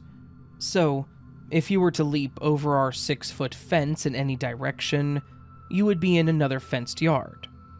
Neither of our medium-sized dogs, 6 years and 10 years, have ever jumped the fence or anything else, nor are there any gaps that even a tiny dog could squeeze under or get through.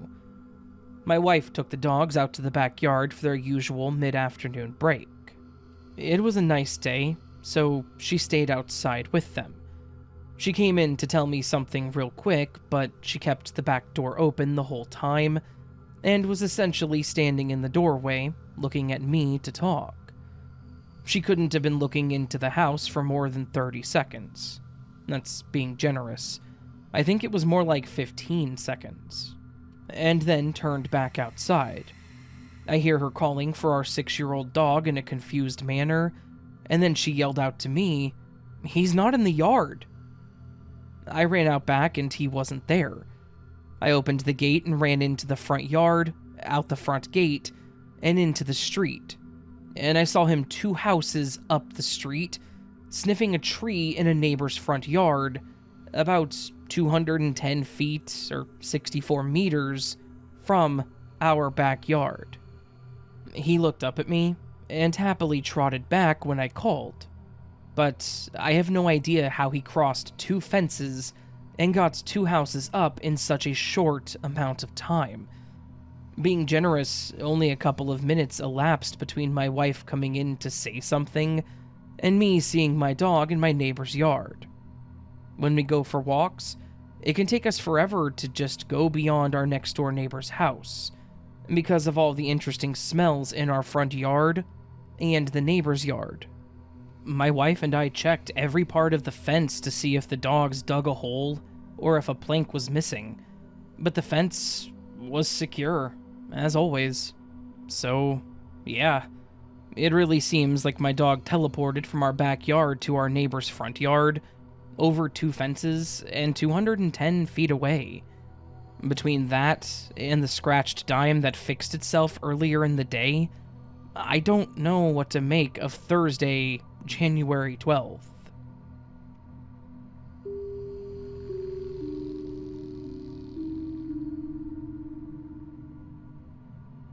Hi, Raven.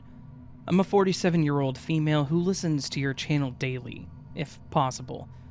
I had a glitch happen to my family, and I decided today that I wanted to share it with you and your listeners. I currently live with my adult daughter and her 3 children, my grandchildren. My oldest granddaughter, Jazz, is in 4th grade and had a project due tomorrow, February the 16th. She and my daughter had been working on it throughout the past week.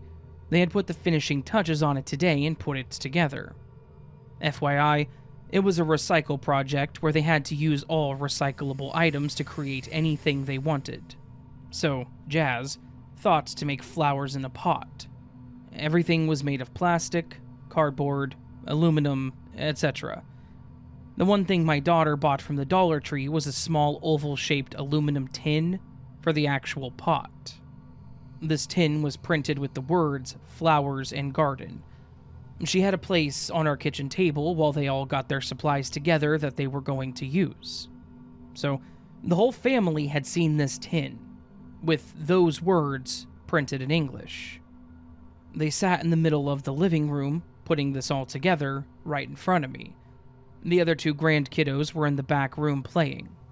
Just as Jazz and my daughter, who was, of course, assisting her with the hot glue gun and whatnot, were almost done, I'm looking at it and I see the tin pot reads, Fleurs et Jardin. I ask my daughter if the other side of the tin had the English flowers and garden, and she looks down at it, the side facing her and away from me, and looks back up at me with a shocked look on her face. She then picks the whole thing up. Mind you, the tin pot was sitting flat on the floor right in front of her, turns it around, looks up at me again in shock and says, "What the hell?" I asked her if she had purchased 2 tins by chance, and she said no, only this one. I thought surely she was mistaken, and picked up 2 by chance, so I went searching the house where the bags had been and on the kitchen table where she had originally put it, but did not find another tin. We even checked the receipt because she had bought a few other miscellaneous items that we needed for our home, but she was only charged for the 1 tin pot. So, during the time that they were putting together this project in the middle of the living room, right in front of me, this tin's words changed from English to French, and the font was even different. We were all very surprised. It seemed like my daughter and Jazz just blew it off after a little while, but I, on the other hand, was like, oh my goodness, this is our own glitch in the Matrix. This is the second one I've experienced, but it surely leaves you scratching your head. Like, what is really going on?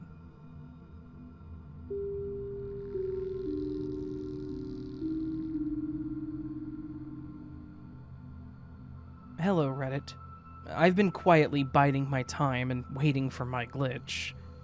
Everything I'm about to describe came to light about 30 minutes ago, when I, 49, female, drove to my parents, 75 female and 78 male, home to check on my dad.